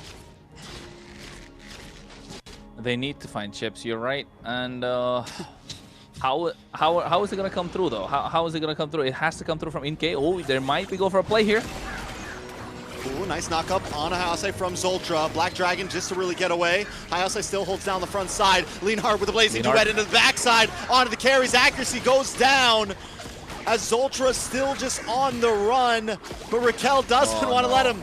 Boom, stunned. Boom, stunned. Boom, stunned. You got to use the flicker to get away from that one right now. Sykes just wants his orange buff. The rest of the team is trying to recover as Leon chips away onto the Lord. Yeah, they're getting that nicely done. This is the brawly meta that we're talking about. This is the reason why you don't see Glue being let up a lot of times. And along with the Alice, yeah, he wasn't allowed to move. That was kind of funny. He just walks into the stun from Glue, and then the Alice stuns as well. He can't really move. Oh no. U2 Esports backs against the wall. They didn't really see this coming. Hit them like a freight train, and the tempo of the game completely on the side of Leon. U2 Esports needs to dish out some really big ultimates. Ooh. Nice ruin on multiple members. Leonhardt doesn't really connect with that blazing duet. It's okay though. You're allowed a mistake when you're this far ahead. I mean, yeah, 6K goal lead on their side, right? Lord is still launching on the top side. Tier 2 on the bot lane's already secured. Tier 2 on the mid lane's going to be next right now, unless U2 Esports really want to defend this. I don't think it's really worth it, unless they go for the big tech charge. No. They're just keeping it chill. U2 Esports knows that, really, honestly, their win condition is late game at this point. We're talking like 7 more minutes of late game, honestly. If they can get there. Inkei needs to come online. Sykes needs to be able to output damage, accuracy as well. And then they still need like a big knock-up. And I think that opportunity is going to come in the bottleneck of these towers, right? They need to let Leon come to them a little bit. They cannot engage. They need to let Leon come in and look for that big play response. And it's all going to come in from Zultra for U2 Esports. And they need to find someone, but 2 Purifies need to get baited out first. So accuracy takes that Throne of Ruin. Inkei taking a lot of damage. Vengeance popped as well. Oh, that's a lot just to survive. Without a Vengeance, it's 70 seconds for that. Lord up in 78, so you still have time to get some skills back. I think my question to you, is, do they even contest for this next Lord? Do they have the opportunity to contest for this next Lord? No, I think if you're U2 Esports, you don't really look at that because you can get, firstly, you can get picked off by Bernoulli. Look at his items as well. He's going to go for a Holy Crystal. Alice is getting that Guardian's helmet. Trinity online for the Claude. Glue is already a menace. We're just, oh no. Okay. Hey, or you could get a pick off. I was gonna say the only way they could possibly make it happen is if they get a pick off, because they have a +1 on the other side, with Leon having the ability to get a pick off. But if U2 Esports catch somebody off guard like that, they can. But good thing for Leon, Hayase is still gonna make it back in time for the Lord. And look at the towers; they haven't lost a single one. Yes, topside's barely hanging, but the minions are going to stay strong. So U2 Esports needs to apply pressure in the far lane, which they're not able to do because they don't have that high mobility heroes. They have big ticket ultimates, but they need to layer it really well. They get one on the top side finally, but the bot side is going to pressure in. And by the time they're doing the lore dance, the cha-cha when it started, the waves on the bot side will be crashing into that inhibitor. Ooh, a lot of damage on Raquel there. Inkay is starting to output finally. On the bot side, though, you know, you said it. It's a dangerous, U2 Esports, for them to send someone off into the off lane, it's a dangerous place to be. You've got Bernoulli as a threat. You've got everyone else as a threat. But you go by yourself somewhere, and you're pretty much asking for death. So U2 Esports is forced to stick together right now and hold strong. Zultra might get caught out. Here comes the throne. Of any point, Hayase, Black Dragon goes in. Ooh, does finally pop out. Blaze Duet in the backside. That was Lean Hard. Shreds down onto Sykes. There's no escape. Ziggy falls as well. And now they're going to collapse down onto Accuracy and Zultra. Zultra does have the ult maybe to help out, but no, Accuracy, you're on your own. I can't save you here. And it came all from that play on the bot side, right? It all came from that push on the bot side, which was started by Leanhart early. They saw Inkay go down to defend and instantly popped that balloon, pulled that trigger, and now looking to go and march down the mid lane and possibly get an end as the Lord is coming down the top side. If they're able to pop the inhibitors early, it's going to be difficult for U2. Oh no, Zultra. He's on. Oh, he was one step away. He was one triggered. step away. He, that's rough. That's rough. Oh, That's no. what happens. Oh no, they find another. But this is match point. And Leon don't want to stay up late tonight. They're looking to end it, and they do. Leon, the underdogs here, up against veterans like Zultra and Ziggy, prove that they can take the dub in 3-1. Bernoulli got it. Bernoulli's on fire. He's able to bob, he's able to weave, he's able to juke, get that Hakeem Olajuwon bang bang fade away. Yeah, exactly. Surprise. Huge surprise. But, you know, if that was the time to pull the, you know, the jungle, his name? The little kid with the hat. Harley. No, the Harley. There we go. Oh my goodness. That hat. escaped. Oh, okay, long day. If that was the time to pull it, that would have been the time. So now we know he's got some other heroes in his tool bag. Mm-hmm. And honestly, at any point, they can sub Bernoulli in. Like, knowing that they have that backup player who can play so many things so well, at any point, they can even throw in a curveball and be like, Bernoulli's jumping in game 2. You know, things like that. So, pretty hype. Yeah. Very much. Definitely did not think that was gonna happen. But good for them. Definitely good for sad, them. Layla. I know, right? I was about to I'm say. a little. Let's just check. Oh, 12 kills against the 3 that they pulled. I really feel bad for Sykes because his YSS just could not. I mean, this is the reason, right? You were asking the draft tracks. You were asking before the second phase started, is it good for the YSS? No, it wasn't. I think we can see clearly why, because they picked up an Alice, a Glue, and a Jushin early on. You're looking for trouble, my guy. I mean, I love the YSS. I always want to root for the YSS, but not against a Glue, an Alice, and a Jushin. I might as well just press surrender and probably close my phone and leave the game, because you have no way to walk up into the opposition, and it is going to be a problem. Looking at the highlights as well, Zultra Bernoulli in the early game really waited, right? He waited so much to pull the trigger on the Deadly Magic. Why? He was looking for Zultra because he knew you give Zultra some trouble, you take away U2 Esports playmaking ability. And this is what we were talking about. Goes in, goes out, able to secure the turtle. Of course, at the end of the day, U2 Esports did put up a fight in the early game, so they had that going for themselves with a 2-1 lead. It's just that the Easton Shin, even though he had the goal, even though he had the farm, he had the damage, just couldn't walk up in these fights for the aggression and the crowd control that Leon were offering and were putting on the table. U2 Esports didn't have any sort of answer apart from the Grok. And when the Grok is just melted down like a minion, a cannon minion, just doesn't help. And definitely agree. And I think at this point, ooh, sorry, Bob juicing. Oh, let's go. Ding ding Jushin. ding ding ding ding ding. We got to see how many Jushins today? 2, 3, 4. 4? 2 in the last Maybe. series and 2 in this Yeah, series. I think so. And we haven't seen her at all so far. Yeah, they've been. I mean, we've seen it at least a really- couple times for sure. They've been trying to Just ban today, her though. That's every the game. only time. Yeah, she got to come out and she got an MVP. Jushin. Well, 307 KD8, 36.4k total damage. You can see a lot of the items that's built. Clock of Destiny being there as well. A Purify picked up, and you can see why. Just dropping down those disco lights and making U2 Esports dance to their tune. We could see a lot of big ticket ultimates come in, but Pav always in the back line, making them dance to his tune, making sure they understand the way you do the samba. Leon able to get the victory off of that, and it was so good. The aggression, exactly wanted to see, exactly what we wanted to see. So Pav playing really well, being the support to Bernoulli, and not just that, it was this play. This play was massive, right? Yeah, it was cool. It was fun.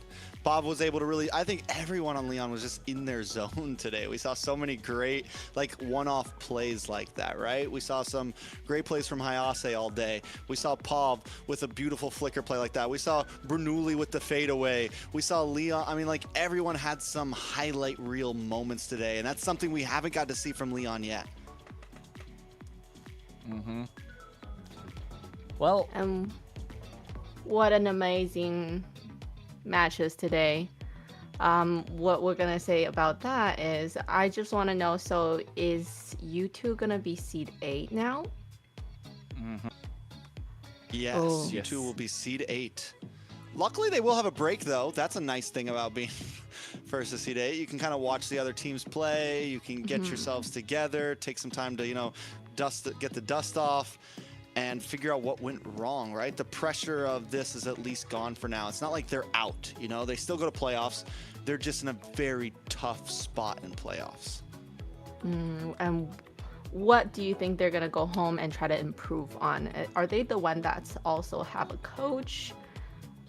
They're actually, they're the ones that are all boot camped up. Yeah, Oh. Bear, right? Coach Bear. That's why it's surprising that sometimes their comms just seem off. Like, some of the plays just seem off because they are all together. At least we had the one time that it looked like they were all together on camera. I think for U2 Esports, Zultra's probably got to step up a little bit more, right? He was taking a little too many hits, and knowing that he's kind of the linchpin of the team, if you pull the rug underneath them, they just kind of trip and fall. And Zultra's the one that's holding them together, and they knew it. Bernoulli knew it.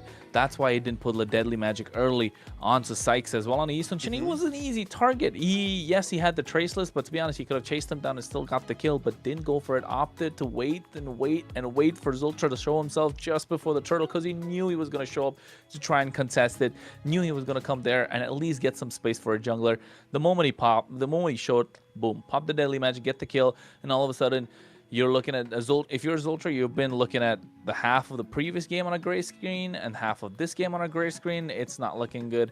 So maybe mentally stronger if you are U2 Esports, and look to find a way to make those meta picks work when they're on your side. And I like it. I agree. I think overall it was super strong. Did you have a question or something, Layla? No. Go ahead, continue. No, I'm honestly at You're the point good? where I just feel like, yeah, U2, there's a lot of things that need to get looked at because it feels like, whereas Leon, I feel like they've gotten better every day. U2 seems to be getting shakier and shakier. I don't know if it's the pressure. Ziggy is one of the veterans. So is Zoltra. These are the guys that should be really leading the paths. And I couldn't have said it better than Kronos. Yeah, Zoltra needs to be the one on point. He's been doing this a long time. He's played with some of the greatest players in North America, let alone South America. I want to see more from him. And that's going to be what matters. You know, earlier today, Layla, you asked us what some of the most important roles are, and Rome is a hard role, an important role. It is the one who sets the pace for your team. So if your Rome is not performing, your team is not going to perform. She knows all about the Rome position, don't you, Layla? You know for a fact that Rome is the most important role. Well, I wouldn't say that, but it's very important that you're able to zone and you're able to provide vision, which is something that I don't do because I do not play the tanky roams. I play the supports, the healer. The Angelas, the KS Angelas? Nuh-uh, bro. No, I'm not that kind. Raphael. You hate those, I know that. Yes, actually, one of my highest matches for a hero is actually Matilda. Oh, nice. Okay. Good call. All my Venus inspirations, eh? Mm-hmm. Yeah, definitely. But my very first hero was Rafaela. What about you guys? Zask, bro. The first hero I played is Zask. First hero I played was Clint way back. Really? Cowboy? Way back. Yeah, come on, man. I'm a Florida boy. Florida man. I know. The You American. look kind of like Clint, I feel like. Thank you. I'll take that as a compliment. Mm-hmm. Thanks, lady. Yeah, I feel no. Actually, I would say the first hero for everybody is Layla. Fair enough. Nah, Fair enough. I mean, yeah, fair enough. Yeah. Fair enough. All right. So, you two, Leon, have finished their matches, and that means we get to take a look at the results overall for today. We started off with a best of 3 between Leviathan and Nighthorde, and it went the distance. It did not disappoint, but Nighthorde did come out on top 2-1. After that, a best of 5 finished 1 game short. You two tried to put up a fight, but Leon ends up cleaning house 3-1, stopping Kronos from getting his best of 5, best of 3 prediction at the beginning of today's schedule. Close. I was so close, right? But then again, it's all right. You get a 2-1, get a 3-1. You got to keep everyone happy at some point. But the Mexican face-off, the Mexican standoff, Leon kind of getting that one. That's a surprise for I think a lot of us. We did not see that coming, and I want to see more of Bernoulli. I think he definitely I want to see a lot more Bernoulli. Surprised us, and then we want to see what else he has in store, right? Mm-hmm. So it was great games. Yeah. So what are we gonna have coming up tomorrow or? Oh, not tomorrow. Next week. We're done for the week. It's Friday. I know. It feels like it's all blurring together. Is everybody gonna? It's moving fast now. We're done for the week, but don't forget, MCT still continues. The AMER Championship Sword still continues because we got South coming in tomorrow, and of course we got Xena, Rico, and Private. They're gonna pull up as well on the desk, so make sure you join them, folks, because the South is packed with a lot of action, unexpected results. The only team unbeaten, Octa Gaming. I don't know and you know what, Octa Gaming made it from the ADT. They basically made it through the open qualifiers from the South all the way, and then finding their groove, of course. So I think that's a good thing to watch out for. Alpha 7 of the South lost, so that's another big thing. So I guess things are getting shaken up down there, huh? Yeah, they are 100%. So I'm pretty excited about it. They had a lot of roster shuffles before the season started, and I think they're taking their time to find their groove, of course. But the same thing in the north side of things, a lot of roster shuffles happened. Teams were kind of made on the fly as well, getting to see Shark and Cold World in the same team playing at the same time. Who would have ever thought that would happen a year ago? But I think with everything that's gone about, MCT AMER, yeah, the hype is real. It's not just on paper. It's not just on graphics. I think the excitement is there. The games have been crazy. The teams are living up to the expectation that we've had. Maybe not yet exceeded, we'd say, right, Trex? Not exceeded. Not exceeded yet, but I think one of the things that you just said that really excites me about this is the qualifier teams are popping off. We got Vendetta and Nighthorde over here that are honestly challengers. Like I could see Vendetta or maybe even Nighthorde getting to grand finals. I could see one of them stealing away grand finals. And now we have down south, we got Octa Gaming, another qualifier team, just shredding through all of these organizations. That's hype. It is super hyped. So, I mean, Layla, have you been following the South? I have been watching a little bit. I do think what's happening down there is definitely something that I don't follow much, but I really do should. I'm definitely going to be watching tomorrow. How should I follow it? How should you got to follow the socials. That's how you do it, right? Look at this. All of a sudden, I got a magic trick. It's going to pop up right underneath. MLBB Esports. See, I told you about it. So make sure follow us. And then make sure you follow us on all the socials. MLBB Esports. And then we're going to have now a look at tomorrow's schedule. See what teams are going to be going up against each other. And take it away, Kronos. And these are banging matches, Trex. I'm not gonna lie. If you've got time tomorrow, watch Party Worthy, man. Influence Rage versus Dream Max, two orgs that have been going at it for the longest of times. That's a BO3 that's gonna go all the way, and the BO5 Entity 7 and Octa Gaming. We saw the Mexican standoff today. I think Peruvian face-off tomorrow. It's going to be a banger still. Entity 7, they've got a strong lineup, a good core in the mid trio. Same thing with Octa Gaming. So yes, I think Private, Rico, and Xena, you've got a treat tomorrow. And I'd say 8 possible games tomorrow as well. Yeah, the Entity 7 and Octa should be exciting. Both teams are 2-0 right now. This is for a big slot for whoever's going to make it to that qualifier seed first. So very important games tomorrow. Who knows? Maybe we will watch Party. Maybe we'll tune in. I will definitely be watching, and then I will be in the chat, chatting with everybody, interacting with all of you guys. So I want to see you guys there. If you have any questions, you can ask me there as well. I'll probably do a watch party as well. Okay, I hear you. That's nice. Yeah, gotta support Private and Xena and Rico. Yeah, I agree. And then not just that, like, I think with everything that's happened, Layla, don't forget, we got to thank people. And the biggest people we got to thank is, of course, Rune Stone. Take it away. Take it away? Well, this game could not have been or possible without runestone.gg, our sponsors. So make sure you go and check them out. You know, all the great plays that we get to see, all the stats that we're getting, all these updates on is made possible by them. So make sure you go check them out. Yeah, and if you want to level up your gaming experience, that's the best way to do it. Best place to track stats, improve your gameplay, stay ahead of the competition. And that's what we do here. We stay ahead of the competition. We do better every single day. Yeah. Play smarter, not harder. Exactly.